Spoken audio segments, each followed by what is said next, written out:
Our journey begins by the explanation of a game. It's one of those mobile with an automatic system generic AF. Blessing of Miracle. Probably choose because of course, it's full of the top tier waifus. Still, despite enjoying the game, our man never spent a cent and didn't even film at the end of it. Then the unthinkable happened. He was sucked into the game. As a playable character? As an NPC? No, he became a nobody, a random background figure standing still and isolated. His new name? Kong Jiama. By accident he bumps into a girl with blue hair and freezes, clearly startled because, oh no, it's a woman. Trauma? Most likely. He awkwardly asks if she's okay and she apologizes for the inconvenience. Fortunately for him, the game setting is Korea. Names, locations and geography are familiar, allowing him to adapt quickly. And so, for almost a year he lives an ordinary life as a simple teenager, not even sure if this reality is a game anymore. Then one day he arrives home to his overly excited mother, who calls him the pride of the Kong clan. She hands him an acceptance letter. He's been admitted to Joaquin Academy. Annoyed, he says he already knows and begs them to stop talking about it so much. But his blurred-faced mother and the rest of the family can't stop praising him. Tomorrow is the entrance ceremony, and they're all buzzing with excitement. Sitting in his chair, he sighs. Tomorrow's the day. There's no way out. He's begged countless times to quit, but it was pointless. He stares at a photo, exhausted, muttering that this is all because of the real Kong GM, the original owner of this body. Apparently, this Kong GM passed the Academy's difficult admission test just before he took over. The parents don't know anything, but for our guy there's no excuse. Getting into this academy is insanely difficult. Was Kong GM a genius? Did he have a blessing? In this world, blessings, special abilities, are a big deal. Not everyone has one because most powers are genetic, passed down from birth. Society is structured around this. The noble, common, and privileged ranks maintain the power of the elite. Joaquin Academy was built to train heroes, exclusively for the most important families. Recently, though, they introduced special admissions, likely because they need new heroes. Maybe it's the monsters. And Kong GM? He was one of the few accepted through this new system. Our guy knows he's in trouble. This isn't his reality. This is a school for war. Training heroes here is nothing like joining the army. Grudgingly, he opens his status window. His blessing? The ability to negate pain, for 30 seconds. But the cooldown? 12 hours. Useless, he mutters, frustrated. There's one more blessing though, the blessing of the sword god. The effect is straightforward. If he attacks, it will cut. No activation limit, but there's a catch. It only works with blades under 30 centimeters long and 5 centimeters wide. It's an ability he's never heard of before, even though he knows the game well. And while then when you attack, it cuts. Effect sounds simple, the activation condition. Oddly specific. A blade shorter than 30 centimeters, like a sashimi knife. With no idea what's expected of him, he prepares for the ceremony, or remembers too late that he still needs equipment. At Joaquin Academy, even the cheapest E-rank weapons cost millions. Anything above C-rank is worth hundreds of millions, and A-rank or S-rank weapons are priceless treasures. The Academy itself already costs a fortune. Asking his parents for more money isn't an option, but they require him to bring equipment. So, he shrugs it off and decides to visit any random shop. His solution? Convenience store sashimi knives. After all, Japanese knives are known for being sharp. And a master shouldn't blame their equipment, right? The scene shifts to the entrance ceremony. Someone stares at him and asks, "What exactly did you bring?" Our guy stands there, awkward and silent, surrounded by a pile of sashimi knives. He knows the rules. Anyone who doesn't bring decent equipment gets marked, an easy target for the wealthy students' bullying. The evaluator slams the table, furious, demanding to know if Kong thinks this academy is a joke. Why would anyone bring a pile of kitchen knives here? Kong, maintaining a serious expression, calmly replies that this is his equipment. The professor looks baffled, nearly yelling, but Kong interrupts him, telling him to calm down. He explains that he was accepted through the new special admission system, and his family doesn't have the luxury of buying expensive equipment. Kong points to the badge on his uniform, which clearly indicates he isn't from a wealthy family. To him, it's ridiculous that a professor at an institution claiming to treat everyone equally would act so prejudiced. He adds with confidence that blaming equipment is something only amateurs do. A true expert never blames their weapon. The professor, though stunned, is impressed by the boy's unshakable confidence and wisdom. Reluctantly, he grants admission to Kong, who just thanks him and walks off. In the background, murmurs arise from other students who overheard. Some of them, clearly irritated by the special admission label, mutter insults, even saying Kong stinks. The professor quickly shuts everyone up and orders them to leave once the evaluation ends. Kong doesn't stick around to argue. He dashes out, wanting to avoid these lunatics. Outside, the day has barely begun, yet Kong already feels drained. He expected judgment like this, but living through it still stings. At least he survived the evaluation. Now the only thing left is the classroom qualification test. But he's too far into this to quit. The next 3 years at this academy feel inevitable. As he looks around, he's taken aback by how massive the place is. It's more like a small city than a school. He has to admit though, it's pretty cool. It's surreal for Kong, who dropped out of high school in his old world due to family issues, to be standing here now. Then, a voice over the intercom announces that tests are starting and instructs new students to gather in the training area. Everything feels like it's happening too fast, but a test is a test. Kong is determined to give it his best. Except for one little detail. He's never actually used a knife since coming to this world. He's completely unprepared. He remembers the professor's words, never let go of the knife no matter what. Holding it now, he wonders if the original Kong GM had been slicing sashimi at 2 years old or something. Kong unsheathes the knife and immediately, a blue aura surrounds it. The equipment meets the conditions, activating the blessing of the sword god. However, there's a catch. Kang's physical strength is too low, and the knife itself is at an equally basic level. To compensate, suppression kicks in, synchronizing the equipment with his abilities. Kong stares, amazed that just pulling the knife out triggered the blessing. Before he can process what's happening, something approaches, an overwhelming force that sends him into agony. He starts screaming as reality itself begins to warp around him. It's like he's rupturing the world. Desperately, he drops the knife and everything immediately snaps back to normal. He's left gasping on the ground, clutching his pounding head. So that's what activating the blessing feels like. If every use comes with this much pain, then he can't rely on it at all. The intercom voice drones on, calling students to the training field. Kong hesitates, staring at the knife on the ground. He doesn't want to leave it there, it's still technically his equipment. Summoning his resolve, he picks it up by the handle, only to be struck by another jolt like lightning. He screams again. The scene shifts to the training hall, located in a massive coliseum filled with spectators. Nobles are gathered, whispering about their children entering the academy. All eyes turn to the arrival of someone significant, the Sword Emperor Siegfried von Nibelung. His name alone draws reverence. A messy-haired chubby guy nearby declares Siegfried to be the strongest human alive. Siegfried descends, his gaze shifting sideways. Someone else has arrived, Midia Poison. Her name suits her venomous aura. She greets Siegfried playfully, noting it's been half a century since they last met. He remarks on her academy attire, mocking her for acting senile at 70. She retorts that every woman wishes to stay beautiful, offering to make him 10 years younger with her powers. Siegfried scoffs, saying character is what matters, not appearances. Midia laughs, amused that Siegfried hasn't changed. However, she slyly points out that his presence here signifies something unusual. Normally, Siegfried avoids mingling with the elite. Perhaps, she suggests, it's because of his granddaughter who is among the new students. Siegfried dismisses the comment, calmly stating that things are about to begin. The artist must have decided to give everyone ridiculous UGO-level hairstyles. Meanwhile, our boy stands there with his plain black hair, wondering if he's the only one with a normal look. Everyone whispers about him being a special admission student. So, this is what it feels like to come from humble origins. Suddenly, there's a flash from the back and the murmurs intensify. Who's arriving now? Oh, the blue-haired girl. He already knew she studied here. Abel von Nibelung, the granddaughter of the sword god and, more importantly, the heroine of that game. The reason he got addicted. Hot and sneaky. The story explains the existence of a subspace, a separate reality where all attacks feel real, and the pain is fully experienced. However, since it doesn't interfere with the actual world, even murder is allowed there. The upcoming test is revealed. A battle royale competition inside the subspace. Students will be grouped in tens and their survival will determine their ranks. Midia announces there will be no equipment restrictions, while Siegfried points out this unfairly benefits the wealthy.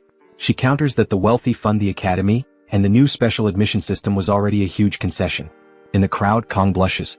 She's so much more beautiful in 3D, just looking at her leaves him rattled. Seeing the hopeful gazes of the other guys, he feels sorry for them. He knows the game well. Abel von Nibelung has a miracle blessing. In other words, she's tied to another protagonist. Beautiful people always have someone destined for them, so Kong decides it's best not to get involved. His goal is simple: live a peaceful, ordinary life. Finish school without trouble, get a safe desk job, and that's it. Then a paper catches his eye: heroes earn the highest salaries. But after the agony he felt from drawing that knife earlier, he knows hero work is out of the question. Those roles are for people who can protect the world. He'll stick to his comfortable desk. A crystal in the sky suddenly announces the Academy's test. A battle royale. Last one standing receives the star rank. Second and third place earn the dragon rank. Fourth through seventh get the wolf rank. And 8th to 10th? They're labeled common trash. The scoring is automatic and there's no time limit. Kong recognizes it immediately. This is just like the game. His strategy is to avoid drawing attention and finish quickly. A blue energy spreads as the test begins. May the blessing of the heroes be with you. Kang, however, is determined not to use his weapon. Cut to the next scene. Most students are already defeated. The top rankings are announced as 24 groups wrap up. Siegfried observes that this year feels unfair, with Abel and the descendants of the Shang and Jiao families competing. The results were predictable. Abel finishes her match in just 7 minutes and 14 seconds. It doesn't break her grandfather's record, but it's still one of the Academy's top 10 times. Siegfried shrugs it off. It's only natural for a Nibelung descendant to have that talent. With things wrapping up, Siegfried decides to leave. Abel asks if he wants to watch the other descendants, but he dismisses them as a bunch of pigs. Classic humility. He doesn't like nobles at all. Fair enough, he fought in the war and earned his authority. Suddenly the atmosphere shifts. A strange energy surges, startling both Abel and Siegfried. They look up, confused and alarmed. Pieces of the subspace begin to shatter, crashing to the ground and exploding among the students. People panic, wondering if someone fell from the alternate space. A blue light flashes in the sky. Siegfried watches intently as a small knife falls, embedding itself in the ground. Medea immediately calls for medics and orders cadets to help. And lying there, unconscious? Yep, it's Kang. The outcome seems decided already. A blonde noble yells that he'll take Kang out, but another grabs him by the neck and punches him. Kang snaps to his senses, realizing he's now in the middle of the battle royale. Worse, the June brothers are here, infamous for their brutality. Horrified, Kang watches as the brothers torture students for over 30 minutes instead of killing them outright. But why are they leaving him alone? Is he so weak they don't even consider him worth fighting? One of the brothers, holding the blonde noble by the neck, checks if he's dead yet. Then he throws another student to the ground, complaining that it's getting boring. He begins to count the remaining people. He glances at his brother and tells him to slow down, he's killing too quickly. Then he stomps on another person, crushing them underfoot. Sarcastically, he apologizes, saying, "Oops, there goes another one." Pointing to a terrified girl nearby, he says, "You can have her for some fun." The girl freezes in fear. Hiding nearby, Kang is paralyzed. Ever since the torture began, everyone has panicked, but the brother's sadistic behavior hasn't changed. The brother in red begins walking toward the girl. He smirks, saying she's just his type and that he's already imagining the screams coming from her mouth. His brother in blue calls him a pervert, but the red brother insists, "I'm just going to start tearing her apart." Suddenly, a voice shouts out, "You damn bastards." It's Kang, his voice trembling as he calls them out for their psychotic behavior. Even if this is a separate space, this is too much. The brothers pause and turn toward him, curious about who dared to speak up. They quickly notice he's a special admissions student. The red brother sneers and promises to crush Kang's head in an instant. As he advances, he adds that he'll rip Kang's tongue out for the insult. Kang panics, scrambling for a plan. He considers using his pain-nullifying ability, but it only lasts 30 seconds. The brothers have been at this for half an hour. What chance does he have? Then he remembers something, the sashimi knife in his bag. But there's a problem. Activating it will also trigger his blessing. Still, it's his only choice. The brothers hesitate as Kang pulls out the knife, which glows with a faint blue aura. He expects them to be frightened, but instead they burst into laughter. "Are you serious? What's that supposed to do?" Kang glances at the girl. She's alive for now. He steels himself. The red brother laughs again, promising to give Kang a painless death since he's so amusing. Then he lunges, aiming for Kang's head. Kang activates the pain-nullifying ability for 30 seconds, knowing this is his only shot. As the brother mocks him, calling it a kitchen knife, Kang prepares to strike. He knows it's now or never, cut or be killed. He remembers questioning why gangsters always use sashimi knives in movies. Back then he thought it was exaggerated. But now, as the knife slices cleanly through flesh, the brother's laughter turns to a blood-curdling scream. The chubby brother stares in horror as his arm falls to the ground with a heavy thud. A flashback hits. Kang, in a kitchen long ago, once asked his mentor about those movie scenes. His mentor, a former gangster, smacked him and explained, "In real life, skin and organs contract when stabbed. Cutting cleanly? Impossible." But Kang, as clueless as ever, joked that maybe his mentor wasn't skilled enough, earning another smack. Back in the present, the truth speaks for itself. The severed arm lies at Kang's feet while the brother screams, clutching his bleeding stump. In a panic, he turns and bolts toward his sibling, crying for help. But the red-clad brother freezes, his face pale with fear. Snapping out of it, he shouts, "This brat will slice us both up," and charges forward. Kang doesn't hesitate. The blade slices cleanly again as if cutting through paper. The fallen brother watches in horror as his sibling collapses. Looking down, he sees half of his brother's face staring back at him. The air is heavy with shock. A red-haired observer watches silently from the sidelines, stunned by what just happened. The blue brother tries to regain his composure. He reasons that they're in the void space. This must have been a fluke. Judging by Kang's awkward form, he's clearly an amateur. But one thing is clear, that knife is dangerous. Realizing his brother lost due to recklessness, the blue brother prepares. He activates 3 blessings simultaneously: a defensive shield, a jump boost of 200%, and spiritual damage for his fists. With confidence he declares, "This time you're done for." Meanwhile, Kang is still counting down the seconds left on his pain-nullifying ability. The blue brother charges, confident that his fists will crush Kang's head. But suddenly he's stunned, his body freezes. Kang has used him as a target for a throwing knife. The brother stands dazed, not understanding what just happened. Time is almost up. 5 seconds, then 2, then 1. The brother collapses unconscious, and at that exact moment Kang's blessing ends. The pain hits him like a truck and he starts screaming. Sometime later Kang wakes up. He's lying in what looks like a hospital room, disoriented and unsure of how he got there. As Kang gets up, a blonde boy bursts into the room and dashes outside, shouting that the student has woken up. Moments later, someone enters the room and Kang immediately recognizes the man, not personally but from stories. This is Siegfried, one of the 7 heroes of the 7 stars, the strongest man in humanity, and the one who destroyed the Demon Lord's Legion 50 years ago. Accompanying him is Media, the academy director. Kang wonders why 2 such prominent figures are here. Siegfried wastes no time and asks for Kang's name. After Kang introduces himself, Siegfried gets straight to the point, demanding to know what Kang did during the test. Although Kang himself isn't sure, he's painfully aware that he caused everything.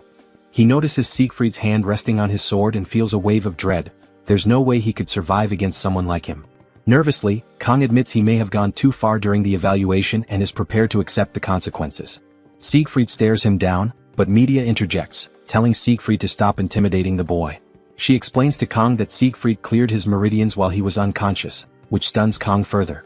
Media then says she finds him interesting. Siegfried reprimands Media for being so casual, but she brushes him off, saying she reviewed the test footage while Kang was out. She confesses that watching Kang risk everything to protect another student moved her deeply, even calling him a hero. Siegfried, ever the stoic, tells her to act more dignified. Media assures Kang that he won't be punished for his actions, though she mentions that the Mao brothers are on the verge of dropping out. Relieved, Kang feels some weight lift, knowing he won't have to deal with them again. Then Siegfried drops a bombshell. Kang ranked as the top student in the evaluation. Kang is floored. His whole plan was to stay under the radar and live a quiet, uneventful life. Later, in Media's office, she reflects on her 2 decades as academy director, admitting she's never seen anything like this. Meanwhile, Kang expresses his dislike for being named the top student. This surprises both Siegfried and Media. They explain that the subspace itself determines such rankings, but Kang still refuses to accept it. Siegfried, puzzled, wonders aloud how Kang, a seemingly ordinary boy, could possess such extraordinary skills. He admits that if Kang had an incredible physique, immense experience or even natural talent, it would make sense. Yet Kang has none of these. In fact, his untrained body contradicts the master-level swordsmanship he displayed. Siegfried feels an uncharacteristic surge of competitiveness, unable to understand how someone so young could perform at such a level. Media, ever eccentric, teases Siegfried, suggesting Kang might be worth pursuing romantically despite his age. Siegfried, unimpressed, spells out what people at the academy call women like her. Media loses her temper, but the focus shifts back to Kang. Through some maneuvering, Kang manages to get himself downgraded to the Wolf class. This is a relief as he had no desire to remain at the top and become a target for power struggles. While some argued for placing him in one of the elite classes, Media ensured the matter stayed quiet, honoring Kang's wish for a low profile. When Kang enters the Wolf class, all eyes are on him because of the badge on his chest. After a few moments, the students return to their conversations, allowing Kang to breathe easier. He hopes this means they'll ignore him. As he takes his seat, enjoying the solitude, a voice calls out to him. Turning, he sees the red-haired girl from the test. She thanks him for what he did. Kang brushes it off, saying anyone would have done the same, though deep down he feels like a hypocrite. Everyone sees him as a hero, but in truth he only acted to save himself. Kang introduced himself as Kang Jianma, and the girl introduced herself as Chloe. He politely commented that it was nice to meet her and added that he hadn't expected them to be in the same class. Internally though, he was puzzled. He had played the game countless times and had no memory of a character named Chloe. Since the main story didn't involve her during the Demon Tribe War, he concluded she must be just an ordinary person like himself. Kang asked her to keep what happened earlier a secret and she agreed. Chloe then mentioned she had a question for him, but before she could ask, the professor interrupted, telling everyone to take their seats. They agreed to continue their conversation later. The professor slammed a notebook onto the desk, congratulating the class on their admission and reminding them they carried the pride of the hero Valor Draken. He introduced himself as Lee Won-bin, the instructor for the Wolf class, and ordered everyone to change into their physical training uniforms. Training would begin in 30 minutes. When a boy with glasses asked about the training objective, Kang immediately guessed it: Saitama's regimen. He joked internally, wondering if this meant everyone would eventually go bald. Kang approached the professor, who immediately called him by name, surprising Kang. He explained that he wasn't feeling well. The professor pondered aloud, saying basic training might not benefit the academy's top cadet, and suggested Kang move to the star class. Realizing that media must have informed the instructors, Kang quickly clarified that he just needed to use the bathroom and would return for training. Outside, Kang joined the others in running. Or more accurately, he lagged behind, struggling with his unfit body. He hadn't even finished the warm-up and was already exhausted. Chloe caught up to him, asking if it was really that difficult. Kang denied it, insisting he was fine, though he'd only managed 5 laps, while Chloe casually mentioned she was on her 9th. She encouraged him to keep going and ran ahead, leaving Kang stunned by how unprepared he was. Later, back at home, surrounded by empty bottles, Kang slammed one on the table in frustration. He was completely drained and starving. After just 1 week at the academy, he faced an unexpected problem: food. The scene shifted to the cafeteria, where Kang, desperate for pork, was told by the counter lady that he needed a meal ticket. When he checked the price, 50,000 won, he was devastated. That amount was nearly what he used to spend in an entire month. Frustrated, he leaned against the wall, sipping what little he could afford. Suddenly, a system notification appeared. His physical stats had reached level 12. This meant fewer restrictions and the ability to wield a weapon up to 38 centimeters long. He noticed his body becoming more defined, his evolution progressing rapidly thanks to the sword god's blessing. He realized his fear of using a sword during the ceremony was fading. Now being without one felt strange. As Kang pondered the system's influence on his psyche, someone knocked on the door. It was Chloe, asking politely if she could come in. She noted she hadn't seen him in the cafeteria all week and wanted to check if he was okay. Kang explained he had been bringing food from elsewhere, reassuring her not to worry. Chloe mentioned she was planning to cook dinner but needed to buy ingredients. Before she finished, Kang was already outside, telling her to hurry up. He offered to cook instead, and later, after Chloe finished her meal, she praised how delicious it was. Noticing the empty plates, Kang asked why her fridge was stocked with so much fish. Chloe explained she lived near the beach. Kang remarked that it was perfect, as cooking fish was his specialty. Deciding to show off, he prepared sashimi using the sword god's blessing. With impressive precision, he finished in just 21 seconds, marveling at his own work. When Chloe asked how he became so skilled at cooking, Kang explained he had worked part-time at a Japanese restaurant. Chloe seemed unfamiliar with the concept of part-time work, highlighting their difference in social statuses. Kang simply smiled, saying he was glad she enjoyed the meal. Chloe offered to handle the dishes, leaving Kang to relax after a surprisingly eventful day. He stepped outside to admire the moon, feeling a rare sense of satisfaction after a grueling week. But his peace was interrupted by a sudden noise inside. Turning back, he saw Chloe struggling with the dishes. Clearly, this was her first time attempting such a chore. As he moved to help, a book tumbled from the shelf and landed open. Glancing at it, he realized it was a diary. His curiosity got the better of him and he began reading. One entry caught his attention. She had received help from someone in class and felt indebted to repay the favor. Smiling at the stickers adorning the diary, he thought it was endearing for someone her age. Flipping another page, he read about how her heart wouldn't stop racing whenever she saw the person who helped her. It dawned on him that she was talking about him. Amused, he turned another page only to find it filled with "I love you" scrawled over and over. Alarmed, Kang thought it might be time to quietly slip away. But Chloe had already noticed. Dropping a glass, she stared at him in shock and demanded to know if he had read it. The scene shifts to Chloe's backstory. Born into the infamous Cecilia family, she was trained from childhood to be an assassin. In their tradition, emotions were weaknesses, suppressed through rigorous conditioning. By the age of 15, Chloe had taken her first life. The family motto drilled into her was clear: assassins don't deny their talents. Despite her skill, the Cecilia family insisted their children keep a low profile at the academy, always enrolling in the lower-ranked common classes. Chloe accepted her fate, believing it was impossible to break free. Her life seemed predictable, until Kang appeared. During a subspace trial meant to test her resolve, she was prepared to face death calmly as she always had. But Kang disrupted the narrative. He yelled at her attackers, standing between her and harm. In that moment, Chloe saw something she had never experienced: someone fighting for another person. The memory of childhood fairy tales flashed in her mind, and for the first time, her heart raced uncontrollably. Was this love? Back in the present, the atmosphere between them grew tense. Kang, awkward and clueless, tried to shift the mood by commenting on the beauty of the night and thanking her for the meal. As he turned to leave, Chloe stopped him. "Did you see it?" she asked, her voice sharp. Feigning ignorance, he stammered, "See what?" But Chloe pressed on. He tried to deflect, mentioning the book and hoping she'd let it go. She didn't. Realizing there was no escape, Kang admitted he had read the diary. The air around her changed instantly. Chloe's demeanor grew cold as she reached for her sword. Kang's mind raced. He was on the 4th floor with no chance of jumping out the window. The only exit was through the door, but she stood between him and it. As she dragged her sword along the ground, her eyes lifeless and her movements mechanical, he realized she had entered an entirely different state, one far more dangerous. She wasn't the shy, awkward girl he had spoken to moments ago. This was her assassin side, awakened and intent on eliminating him. Piecing things together, Kang understood her diary was the trigger, and now her lethal instincts were in full control. He needed a plan. His sashimi knife was in his room, but the only nearby weapon was a box cutter on the table. Chloe lunged. Kang snatched the box cutter, regretting that it had come to this. All he could do now was defend himself and hope for a chance to break through her icy resolve. Kang activated the sword god's blessing, hearing the familiar phrase, "May the blessing be with you." As Chloe charged at him, he made an offhand remark about her hair being too long. With a single clean strike, the scene shifted and Chloe was lying unconscious on the floor. When she woke, she seemed dazed, muttering about where Gemma had gone. Her memories were fragmented. She recalled glancing at him by the window while washing dishes and wondered where her katana was.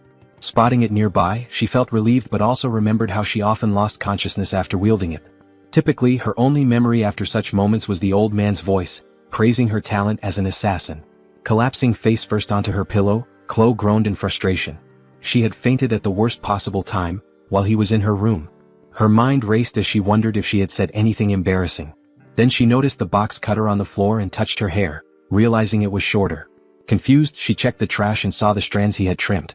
As unstable as she was, Chloe interpreted this as an act of kindness. To her, he had been considerate enough to give her a haircut. Feeling touched, she opened her diary and began writing a heartfelt entry about how much she adored Gemma. Meanwhile, outside, Kang was throwing up. The blessing had saved his life, but he had overused its effect, burning through 5 extra seconds beyond the 9-second limit. Completely drained, he slumped onto a bench, lamenting how even the energy from dinner was gone. He started reflecting on Chloe's fighting style. Unlike most swordsmen who aim to disarm or incapacitate, Chloe's every move was designed to kill. Her strikes targeted vital points with terrifying precision, like a trained ambush specialist. Fighting her, Kang had genuinely feared for his life and instinctively aimed to counter with a lethal blow. Thankfully, the box cutter's short blade only managed to give her a haircut. Though she had fainted afterward, Kang was grateful the situation resolved itself. Life at the academy was proving far more dangerous than he had anticipated. Sitting there, Kang thought back to his life before falling into this world. He had been ambitious, a master of sashimi knives who had reached the pinnacle of his craft. Now, in this game-like world, everyone seemed bound by their roles. The game was called Blessing of Miracles, named after the legendary blessing granted to the protagonist. Another blessing, Valor, was tied to Baylor Joachim. As far as Kang could remember, these 2 blessings were central to the story.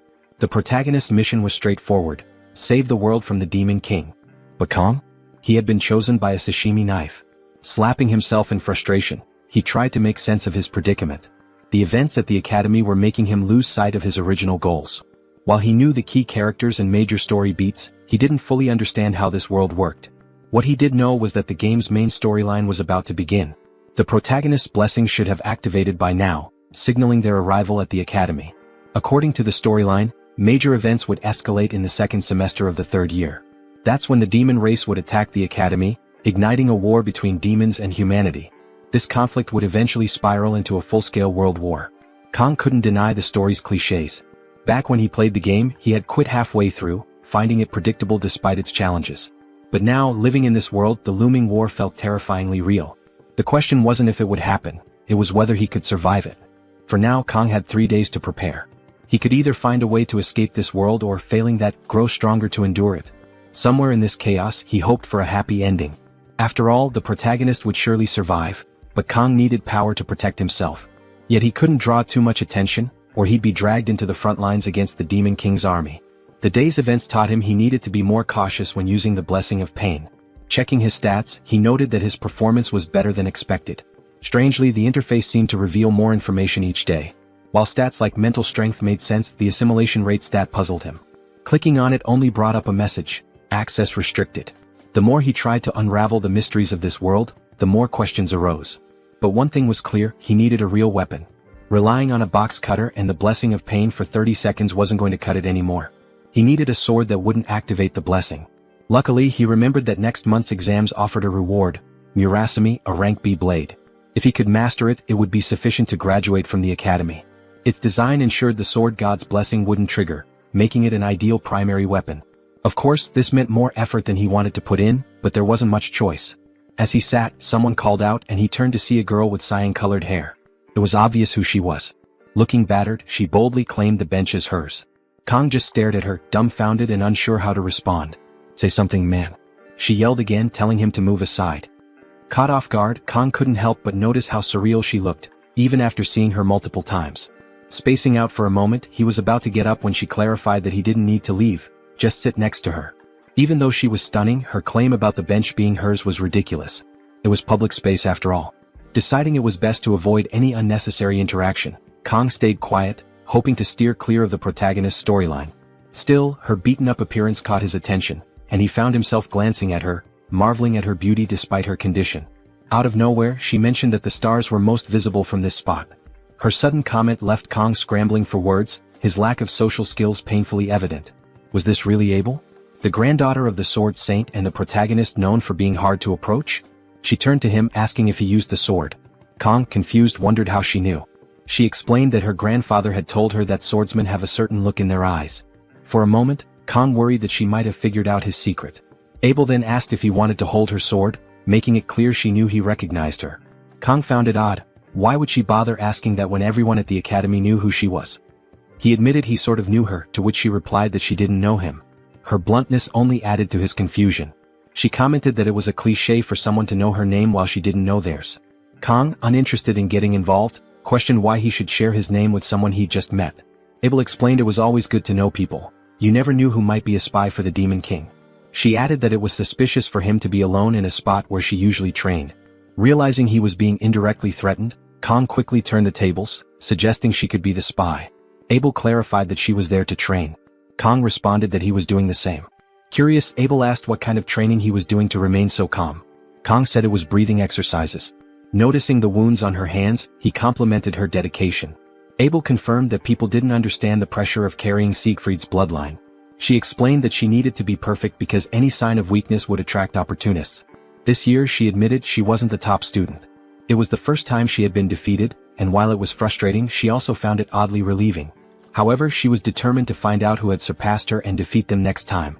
Kang asked if it was worth taking so seriously. Abel replied that it was a matter of pride. She even begged her grandfather to reveal the person's identity, only to learn they weren't even in her class. The worst part? They had just joined the academy. Realizing she was oversharing, Abel apologized, saying she shouldn't talk about such things with someone she'd just met. Intrigued, Kang asked why she was telling him all this. Abel replied it was because he seemed weak. Her family's motto was to be firm with the strong and kind to the weak. Finally understanding her kindness, Kang realized she thought he was trash. Well, that explained why she was so difficult to approach in the game. Deciding it was time to leave, Kang wished her a good night. As he turned to go, she demanded his name. The scene shifted to the classroom. Life at the academy was calmer than Kang expected. Chloe had quickly made new friends and blended into the class, while Kang did his best to avoid eye contact. Whenever she approached Kang, her friends would cast judgmental looks. But Kang didn't care. Likely because he was a special student. And besides, he wasn't the only one in the Tiger class this year. Kang thought it was a relief he ended up in this class.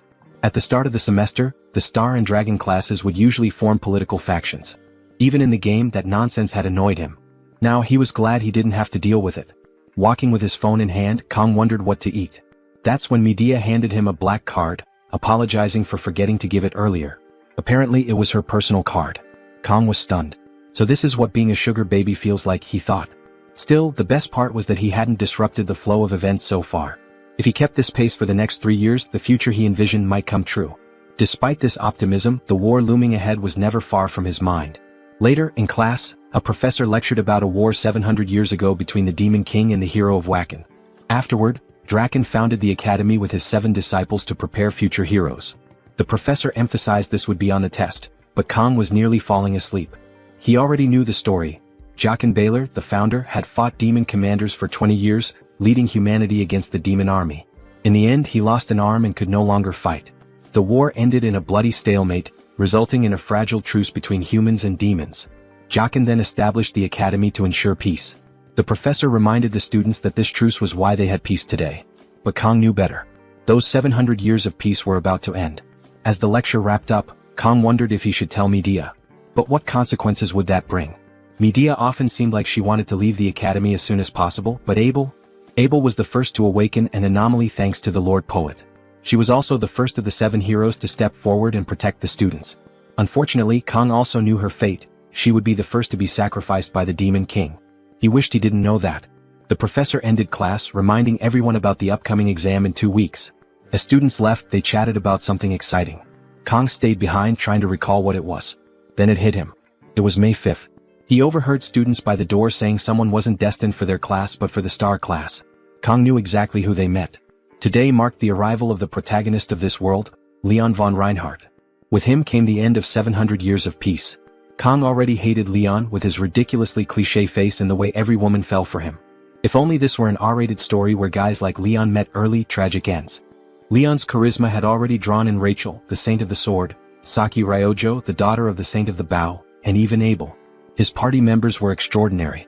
Despite Kang's disdain, Leon's blessing of miracles made him humanity's first choice for the hero's journey. Except calling it a choice was generous. People were forced to join the war. Kang remembered that even the legendary hero Valor had only managed to defeat the Legion's first commander. Imagining the strength of the true Demon King was surreal. Leon walked into the classroom, greeting students with his radiant smile. Then he noticed Kang and flashed him a grin too. Kang immediately sensed something off but reminded himself of what the blessing of miracles could do. He was sure Leon would handle everything. Leon's trustworthy aura made it seem like he could solve any problem. Suddenly the scene shifted. Kang was at the training hall swinging a sword. Since it was a longer blade, the blessing of the sword god didn't activate, allowing him to practice uninterrupted. He desperately needed to master the basics of swordsmanship. Earlier, Rachel had approached him, asking if she'd done something wrong. Kang almost lost his composure but kept calm since they'd be stuck together for at least a year. He assured her everything was fine and she looked relieved. But Kang was still confused, trying to piece together her identity. There was also the mystery of how she could wield a sword even when unconscious. Her expression seemed to cry for help, yet her sword radiated murderous intent. If it came to killing, Rachel might be more dangerous than even the notorious evil brothers. Rachel apologized for what had happened earlier and offered to make it up to Kang by cooking him another dinner. She promised to do her best, even if her cooking wasn't as good as his. Kang hesitated, vividly recalling her wielding a sword. The problem was the way she seemed to glow as she begged. It was hard to refuse. But in his mind he pictured himself waking up in the morning, sliced into pieces and stuffed in the fridge. That's when an idea struck him. Instead of dinner, he asked if she could do him a favor. Rachel looked puzzled and Kang explained it was something only she could help with. Blushing, she asked what it was. Kang then requested her help with swordsmanship training. At the training hall, Kang realized how urgently he needed a teacher. Chloe with a sword in hand was terrifying. Every night before bed he'd watch YouTube videos on how to survive Yandras. When Chloe arrived, cheerful as ever, she asked when he'd gotten there. Kang, already on edge, replied he had just arrived. Chloe mentioned she'd been waiting for him since 6:30. Kang frowned, reminding her they'd agreed to meet at 8. Her innocent expression didn't fool him, and he was reminded of her unhinged nature. Still, his attention momentarily drifted to her toned abs, finally understanding the source of her strength. Chloe handed him a sword and asked why they weren't using real ones. Kang was stunned. Who trains with a real sword? He explained that, since it was just practice, wooden swords were safer. Chloe gave him a sweet smile and said he was kind for not wanting to hurt her. Then she swung the wooden sword, slicing through the air with a sharp whoosh. Kang broke into a cold sweat, realizing even a wooden sword could shatter his skull. He checked the system, relieved the blessing of the sword god hadn't activated. Yet, the synchronization stat still confused him. Chloe called out, asking if something was wrong. Kang quickly reminded himself only he could see the system. Turning to her, he said, "It's my first day, so maybe go easy on me." Preparing himself, Kang asked if they could start. In his past life, he had always valued practice. He believed that mastery required more than just physical effort. It demanded total dedication. At the academy, his progress came from observing himself and learning to self-correct. He noticed his sweaty palms and unsteady stance. Reminding himself that swordsmanship required precision, he braced for the training. But Chloe leaped toward him. Kang wasn't fully prepared and the blade was already near his neck. It wasn't clear if he dodged or if the blade nicked his cheek. Panicking, he yelled, asking why she wasn't going easy on him. Chloe, unfazed, switched the blade to her other hand and prepared another strike. Kang managed to block it, but the force sent his arm flying upward, leaving him trembling. Feeling a surge of confidence after the block, he attempted a counter-strike. But before he could land it, Chloe was already airborne. Kang found himself questioning how Chloe kept getting faster with every move. Perhaps her first attack had been just a warm-up. He blocked again, but the force cracked the wooden hilt, sending him stumbling backward. Chloe's relentless barrage continued. Though Kang managed to hold his defense, each strike made him fear for his life. Worse, he couldn't find any opening to counterattack. Suddenly his wooden sword shattered. Chloe apologized, saying she didn't mean to break it, but admitted she hadn't thought it was so fragile. Then she froze. The broken sword's altered length activated the blessing of the sword god. The system kicked in, reshaping Kang's personality and reducing his humanity. A dark aura enveloped him as the heat activated, and Chloe instinctively backed away, visibly terrified. The system coldly announced Kang's humanity was slipping away. In the midst of this transformation, Kang's perception shifted.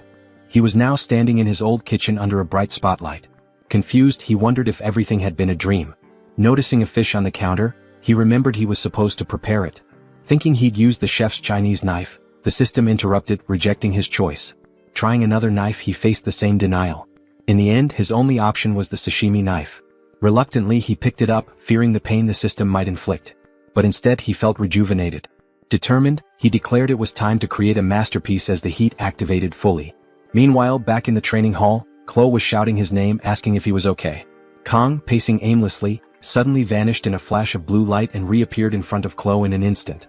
She barely managed to block his attack, but the impact sent her flying, crashing to the ground and coughing up blood. Chloe, shaken, realized Kang had become an entirely different person in mere moments. His behavior now resembled a deranged protagonist's. When Kang struck again, she dodged narrowly, struggling to comprehend how a single hit had overpowered her. Weak and unable to stand properly, Chloe begged him to stop. Inside Kang's mental world, he was baffled. The fish on the counter was now dodging his cuts and, even more bizarrely, speaking. Listening closely, he realized it was calling his name, Juma. Looking at the sashimi knife, Kang remembered who he was. Then, as if awakening from a dream, he recognized the fish as Chloe pleading for him to regain control. The blade slammed into the wall beside her, missing by a hair. Kang, barely managing to stop himself, let go of the sword just before it struck her. Chloe opened her eyes, stunned she wasn't hurt. Kang suddenly pulled her by the waist. For a moment, it seemed like a setup for a kiss, but instead he told her they should stop for the day. Chloe asked if he was okay, but Kang casually thanked her for the practice and walked away. She couldn't believe this lunatic had almost killed her and then left as if nothing had happened. Later, as Chloe returned to her room, she reflected on the day. Kang's power wasn't just raw strength, it carried an unusual, almost instinctive energy. Even with the broken sword, she realized she had no chance against him. Suddenly, a voice interrupted her thoughts. Knox Audier, a second-year student she addressed as her brother, commented on her enjoyment. Chloe's demeanor shifted instantly. Knox mocked her, asking if she was now associating with insignificant people like Kang. Chloe snapped back, telling him not to insult others. Smirking, Knox warned that if she continued spending time with Kang, the Audier family would eliminate him. Lowering her head, Chloe retorted that even if the entire family came after Kang, they wouldn't be able to defeat him. Without waiting for a reply, she walked away. Knox remained behind, pondering Kang's name. Meanwhile, Kang was beginning to realize that his power wasn't a blessing or divine favor. It felt more like a curse. Determined to stop relying on the sword god's dangerous influence, he resolved to find new equipment. Yet the strange power seemed to defy his will, controlling his body and urging him to cut deeper, destroy more. For a fleeting moment, he lost all control, feeling utterly free yet bound like a puppet. It was only Chloe's desperate scream that finally snapped him back to reality. He glimpsed fragments of another reality and instinctively let go of the sword, breaking its hold over him. His body seemed to know that holding onto the blade any longer would mean losing himself forever. Strangely enough, it was Chloe, the Yandra girl who once wanted to kill him, who snapped him back to his senses. While part of him resented that the power had activated because Chloe broke the sword, he couldn't deny his gratitude. He left quickly, but the question lingered, how could he prevent this power from ever awakening again? This so-called blessing from the sword god was far more of a curse. Kang began to realize that activating it came at the cost of pieces of his life. 3 days later, the classroom buzzed with energy. A purple-haired student tried to chat with Chloe, but she brushed him off, saying she'd check it out later. All she could think about was Kang Jiama, who hadn't shown up that day. Earlier, she had knocked on his door and heard groans of pain but hadn't dared to barge in. She feared breaking the door might make him hate her, so she left. Yet she realized how much she enjoyed secretly watching him, whether he was fighting or simply lost in thought. Oh Chloe, you're the definition of a Yandra. She'd lost count of how many times she'd spied on him, always making sure not to get caught. Another day passed, making it 4 since anyone had seen Kong. The teacher silenced the class, scolding them for wasting the opportunity to study at such a prestigious academy. Since it was raining, they would have an indoor study session. But even the teacher couldn't help noticing Kang's prolonged absence. He chose to trust the boy and hoped he'd return soon. As the lesson began, the classroom door opened, startling the teacher. "Who dares to arrive late?" he barked. The figure approaching was unfamiliar, taller, colder, and more imposing. Chloe called out to him in confusion. Wait a second, where was the kind-hearted Kong Jiama? This version looked like a bad boy, and naturally the girls were swooning. The teacher dismissed the commotion, urging everyone to take their seats. Whispers filled the room as students wondered if this was the same special admission student. Someone even commented that he looked more handsome now. Of course they love bad boys. Kong sat with a brooding expression that practically screamed he hated the world. When class ended, everyone headed to the cafeteria. Chloe approached Kong asking what had happened. He brushed it off, claiming it was nothing serious. She pressed further, mentioning his absence and expressing her worry. Flashing a faint smile, he thanked her for her concern, but Chloe could tell he wasn't being entirely honest. In truth, Kong had endured a harrowing 3 days. He had been bedridden, convulsing, and mentally drained. The curse of the sword god had inflicted unbearable pain, leaving him too weak even to eat. When he finally looked in the mirror, he barely recognized himself, skeletal and with strands of his hair turning white. This was the price of meddling with that cursed power. Spotting Chloe's guilty expression, Kong decided to ease her mind. "Is your dinner offer still open?" he asked casually.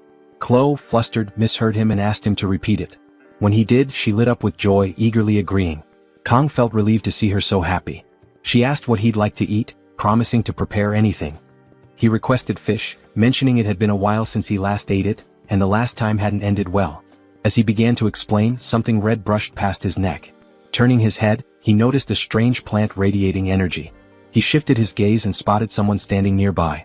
It was Nox Audier, his crimson eyes glowing with mischief. Chloe froze in fear. Kong immediately asked if she knew him.